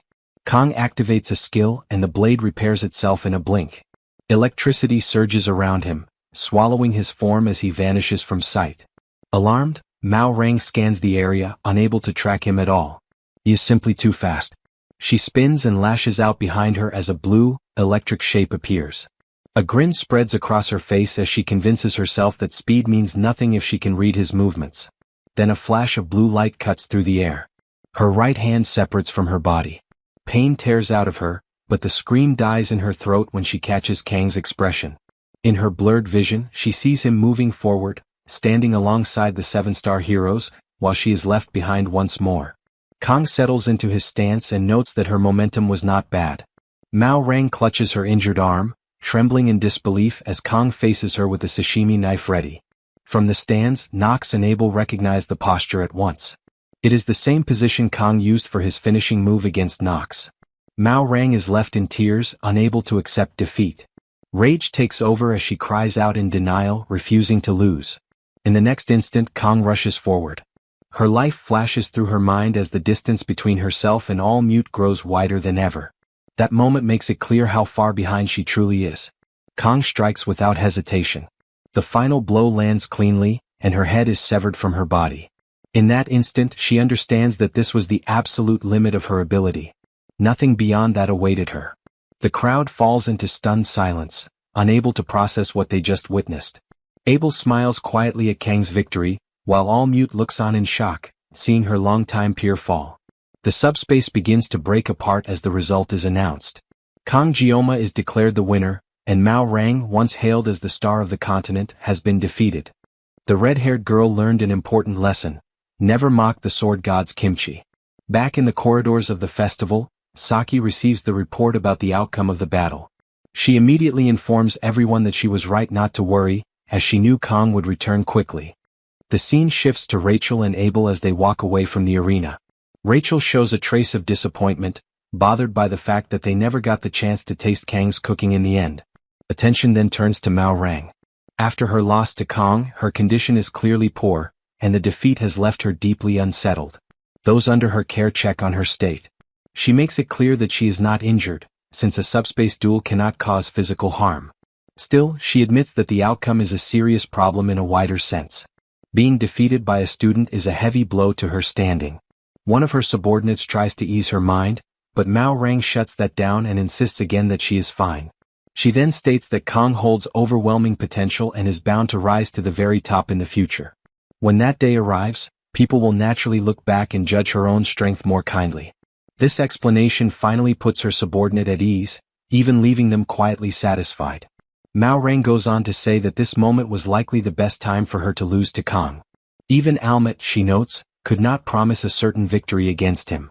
Her subordinate is still stunned and struggles to grasp why Mao Rang rates the trainee so highly. Mao Rang lowers her gaze to her hand and reflects on her past. She has met many so-called prodigies in her life, from Elizabeth during her training years to the 7-star heroes she encountered after graduation. Kong, however, stands apart. He is walking a road that cannot be reached by effort alone. With firm certainty, Mao Rang acknowledges that Kong is a true monster. Not long after, the news spreads rapidly. Reports flood out, stating that Mao Rang, known as the Star of the Mainland, took part in an unexpected subspace duel at Joaquin Academy and that it ended in an instant. A single strike from a student decided the match. From that moment on, Kong earns a new name, the Sashimi Sword Saint. Talk of the duel and of Kong himself spreads everywhere.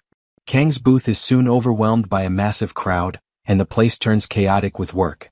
Speed Weapon shouts out guest numbers whenever a spot opens, while Chloe keeps her focus on chopping vegetables without pause. At the same time, Saki fends off reporters who are desperate to land an interview with Kong. Irritation shows as she makes it clear they are interfering with business. Even after Kong has already refused, the reporters continue to press. Finally fed up, Saki forces them out so the work can continue. As the crowd refuses to thin, some guests start snapping photos of Kong.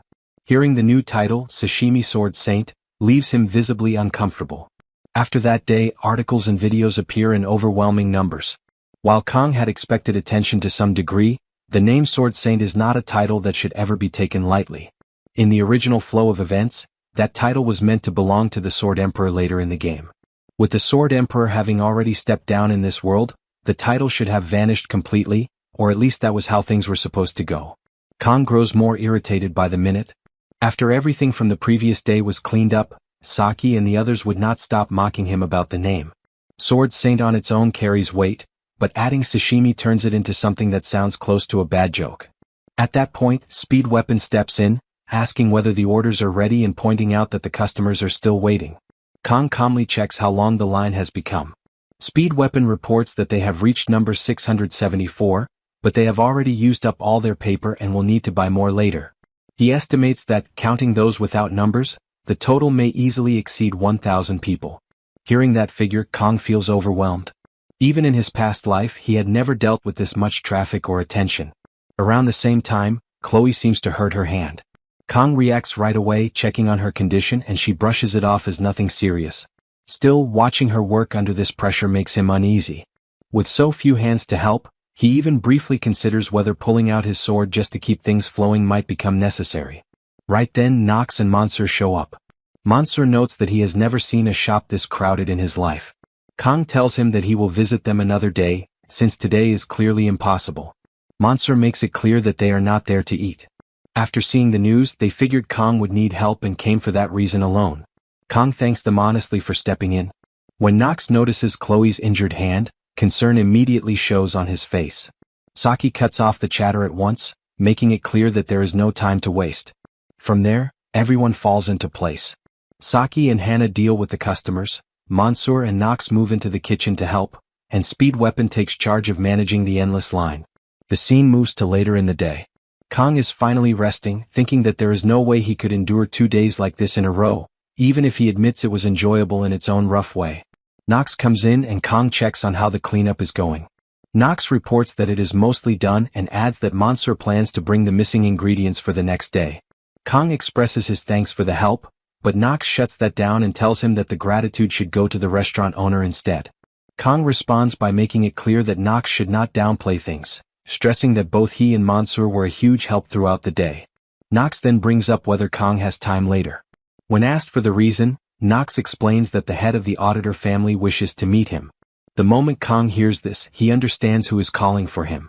Altair Auditor, the leader of the family, the figure who keeps order from the shadows, the one known as the Old Man of the Mountain, is asking to see him.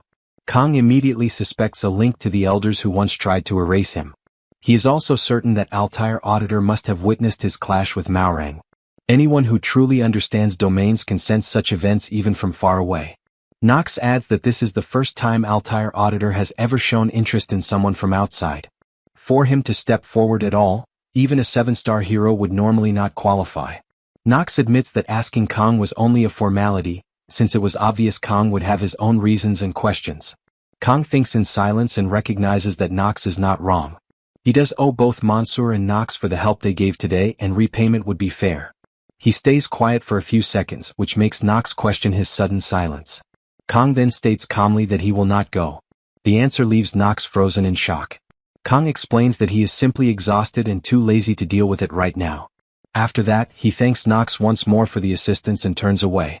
Nox remains standing there, stunned and unable to make sense of what just happened. The scene then moves to Media's office.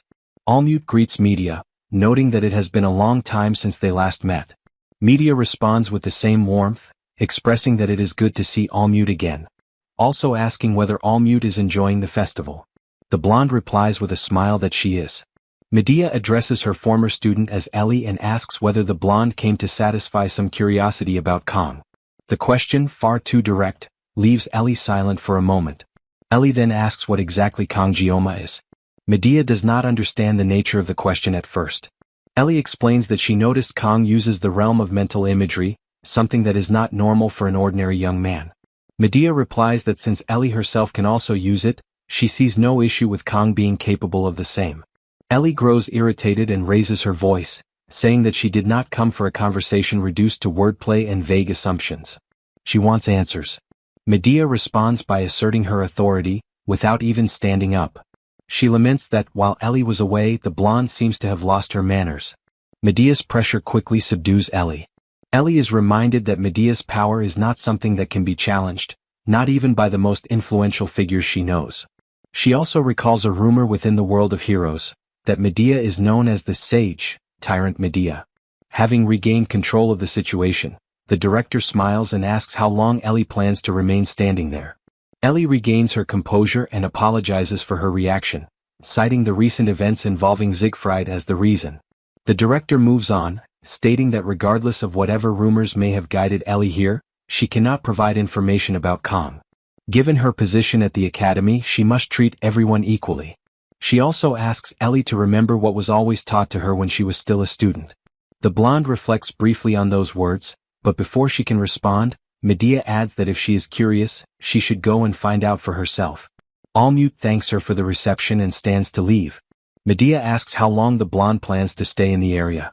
Ellie replies that she intends to leave the following morning. Medea advises her not to rush and to enjoy the festival a bit more. Ignoring the suggestion, the blonde asks whether treating everyone equally also includes Kang. Medea gives a brief smile and replies that he is not a mere cadet. Just as she is about to add more, Ellie slams the door and leaves. Outside the room, Allmute pauses for a moment, stunned, reflecting on how little she truly knows about Kang. The scene shifts to the final day of the festival. Speed Weapon arrives late, claiming he caught some kind of cold, while Saki mocks him for being weak. Kang assesses the situation and proposes that they work only in the morning and take the afternoon off. Speed Weapon immediately approves the idea, prompting Saki to sarcastically point out how happy he seems, considering the idea to do something labor-intensive at the fair was his to begin with. Hannah worries about preserving the food.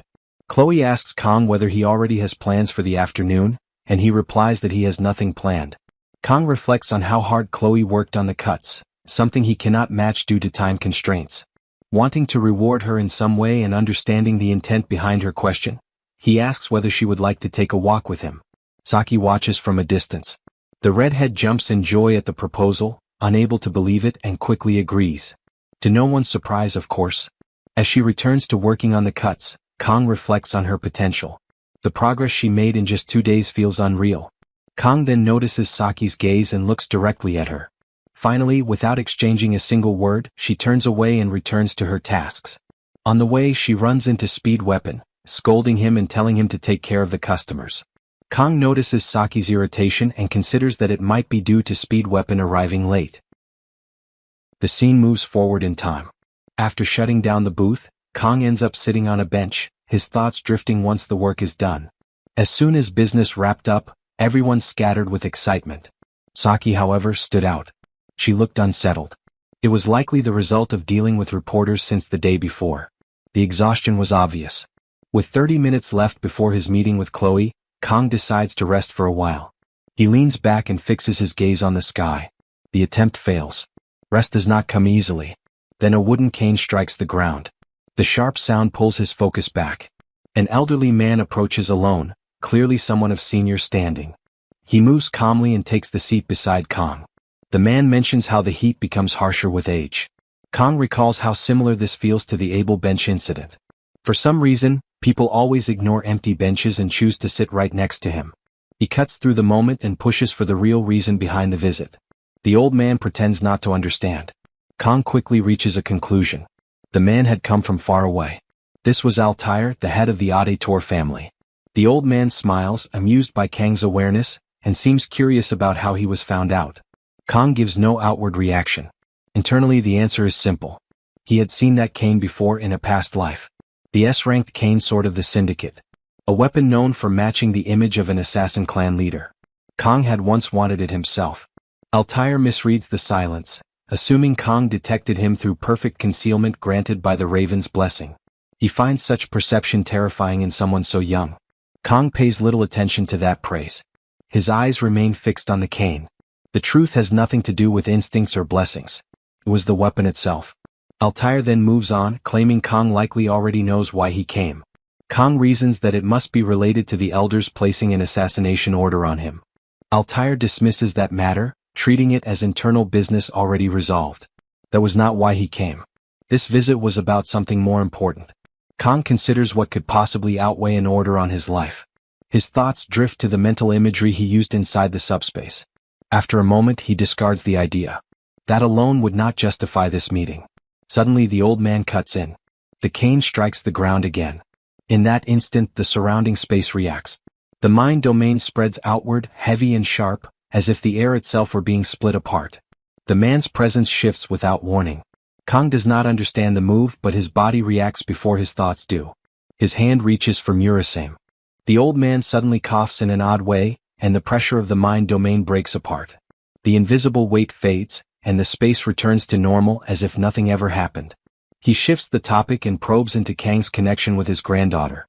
With an awkward cough, he even hints at whether the two are involved romantically. Around them, the area feels busy and alive, filled with students and couples walking side by side. Kang makes it clear what their bond is. There is nothing between them beyond friendship. No hidden meaning, no deeper tie. The old man rubs his beard and lets out a low laugh, clearly amused. Kang watches him closely, recalling how, in the game, this part was always reduced to silence and pauses. He never expected the man to turn out like this. A strange, shameless old figure. Still, one thing is certain. He is far from ordinary. Altair rises slowly, leaning on his cane. His curiosity for now is satisfied, and he signals that he intends to leave. He adds that Kang should look after his granddaughter as a friend, reminding him that she has a gentle heart. Kang hesitates, then stops him. He questions whether Altair truly believes Chloe must follow the path of an assassin. Surrounded by noise and movement, with couples passing by unaware, Altair turns back. He hints that Kang has already seen another side of Chloe. Kang understands at once. Altair presses on, describing that side as her real nature, wild and beast-like. He questions whether someone like that should be allowed to walk freely in the open. Kang frowns, pushing back with the thought that such behavior could simply be the result of how she was raised. Altair answers in a bent posture, dismissing the idea that his family is as corrupt as rumors suggest. He admits their assassin training is extreme, but insists that, above all else, they are still a family. Chloe, however, is different. They tried to bury her true self. Years were spent forcing reason into her. Yet when emotions surge, her instincts surface at once. Her fangs show without warning. Altair acknowledges Kang's concern as her friend, even saying it pains him to speak this way. Still, he claims Chloe is feral by nature. When that side emerges, anyone can be harmed. Staying close to her is dangerous. One never knows when their life might be taken. Kang pauses, absorbing the words. His image of Chloe begins to shift, unsettled by the weight behind them. The old man leans heavily on his cane and warns that if Kang values his life, he should stay away from her. Kang refuses to play along anymore. He rises to his feet and calls out the act for what it is. Altair questions what he means. In response, Kang grips his sashimi sword. At that moment, the crowd moves unnaturally. Kang draws the blade partway. Pretending to care is one thing. Mixing lies into the story is another. If deception was the plan, it should have been hidden better. The old man reacts with clear surprise at the drawn weapon.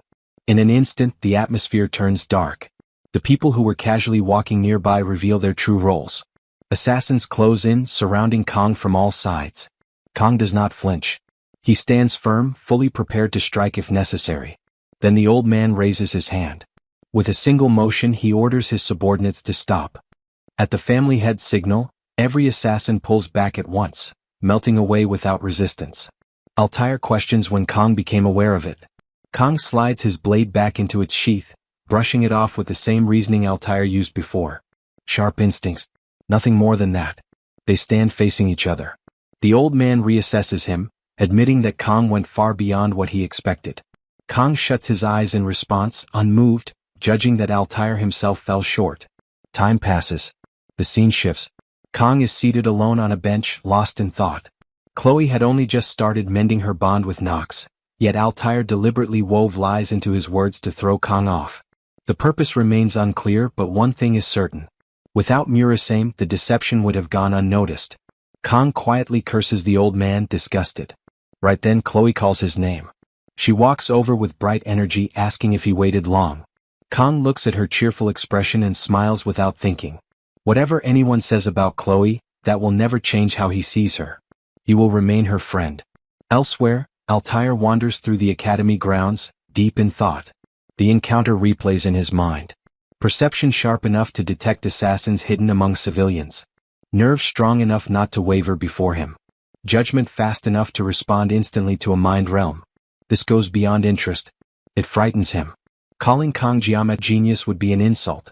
Altair stops in a narrow alley and calls for Nox. Nox steps out from the shadows and greets him properly. Altair remarks that the long trip was worth every step. Nox responds with relief, glad the visit met his expectations. Then Altair drops something unexpected. He admits that this is the first time he has ever felt fear toward another person. Nox stiffens, caught off guard by the statement. Altair only lets out a low laugh, adding that he would like to meet Kang again soon. The scene shifts back. Kang and Chloe stand before a wide-open area. Kang notes how large the place is.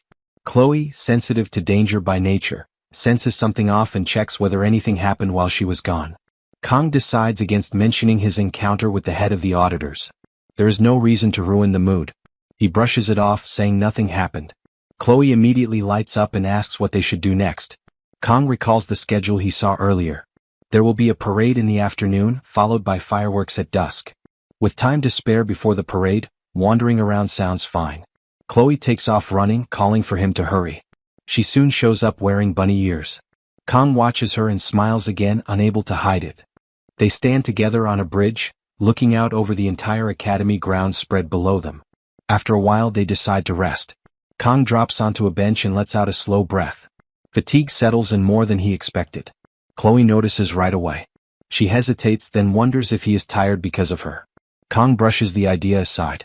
Still, Chloe lowers her head, her tone turning heavy. She apologizes, thinking she should have helped more. She mentions that she is just as good at preparing ingredients. Kang thinks to himself that he handled the pot the entire time and even stepped away to fight in the middle of it all. Without Chloe, the cooking booth would never have worked in the first place. He reaches out and lightly pats her head, thanking her and telling her she did well. Her face flushes instantly. Kong notices the change. She struggles to respond, managing a small thanks. Then she edges closer, clearly nervous. With a shaky voice and shy hesitation, she calls out to him, about to confess what she feels. Before she can continue, Speedy suddenly shouts their names. Both of them flinch and turn toward the noise. Speedy approaches with a group, apologizing for taking so long to gather everyone. Saki and Hana are there too. Kong is thrown off. He was sure he and Chloe were supposed to spend time alone. Chloe freezes. Her confession has been completely cut off. With a trembling voice, she calls Speedy's name. Speedy then shows a message on his phone. It clearly states that Kong asked everyone to meet at 5. Kong is confused. He never sent that. His attention shifts to Saki. The realization hits him. She is the one who hacked his phone and sent the message. Her teasing, bold gesture confirms it. Time passes. The festival reaches its peak. Chloe points excitedly at the parade as it comes into view. Saki grabs Kang's arm, insisting they move closer so they do not miss anything. Hana scolds them, warning that the parade will pass them by while they argue. The group suddenly runs off toward the parade, leaving Kong behind. Saki lingers for a moment, casually sucking on a young guy Aang while locking eyes with Kong. When Kong turns around, she slips smoothly into the crowd and disappears. Kong sits down on a bench again. Crowds have never been his thing. He hopes the next festival will pass without trouble. He looks over at his friends enjoying themselves while he remains seated alone. Even surrounded by them, he feels oddly distant. His gaze drifts to Chloe. Earlier, it seemed like she wanted to say something important. Still, seeing her happy like this is enough. It is good that she can enjoy herself. Then a nearby voice cuts through his thoughts. A girl complains to her boyfriend that he is gripping her too hard. Kong snaps back to reality, caught off guard by the scene around him. Everywhere he looks, couples are pressed together, completely absorbed in each other, while Kong sits there alone watching it all unfold. He feels completely out of place. Inside his own head, Kong admits this is exactly the kind of game he ended up in. He questions whether he can even feel something like that. In his past life there was never room for love. He was always busy, always focused on survival, finding comfort only in game characters on a screen. At first there may have been a trace of nerves, but now he cannot even tell what he feels anymore. 3 months have passed since he entered the academy. In that short time he has risked his life again and again, never once slowing down enough to sort through his emotions. The sight of couples all around him only deepens the weight in his chest. Lately he has felt constantly tense, like something is always about to go wrong. Then he hears a familiar female voice complaining about being tired. It is Saki. She is eating her yang, clearly irritated, and openly shows her dislike for crowds. Without asking, she sits down on the same bench as Kong, pointing out that there is an empty spot and that her legs are exhausted. Seeing her there pulls Kong back into memories of the game. During one dungeon defense, he had needed a ranged character to clear it. Saki was one of the main heroines. He had used her often, yet even back then she was hard to read. He trusts her intelligence. That much is certain. Which only makes it stranger. There has to be a reason she hacked his phone and gathered everyone earlier. Kong watches her closely. She notices and flushes, asking why he keeps staring. Her face is red, different from anything he remembers seeing before. He wonders what she wanted to say back then. Not wanting to push things further, he turns his gaze away. Saki mutters under her breath, calling him an idiot. Kong hears it. He looks confused and asks what she means. She freezes, surprised that he caught it. Suddenly, Kong grips her shoulders tightly, demanding an answer. There had to be a reason for hacking his phone and pulling everyone together. He suspects it might be related to the instructor. Saki's face turns completely red. The close distance overwhelms her, her body reacting instantly. She stumbles over her words, telling him to wait and that it hurts. Kong looks lost. He admits he did not catch what she just said. A soft sound escapes her before she forcefully shoves him away, shouting for him to stop. She snaps at him, pointing out how hard he was grabbing her shoulders, furious that he could hear everything except the things that mattered. Kong immediately grows worried. He says she could have just explained instead of pushing him like that. Realizing she overreacted, Saki falls silent. An awkward pause settles between them. After a moment, she carefully asks if he is angry with her. Kong studies her face, questioning whether he truly grabbed her too hard. Saki notices his stare and quickly looks away, embarrassed. They end up sitting apart. Kong stays on one end of the bench, the young gang occupies the other side, leaving Saki awkwardly stuck in the middle. Nearby, couples walk past hand in hand, circling a heart-shaped decoration. Kong calls out Saki's name. Her body flinches at the sound, a wave of heat rushing through her at just hearing it. Kang begins to speak, knowing his timing is bad, knowing it is sudden. Saki's entire body trembles. She panics, cutting him off, saying she is not ready. Kang abruptly pushes the question out, asking whether there is any guy she likes. The bluntness hits her hard. Her face turns red at once, and the shy curve of her smile gives everything away.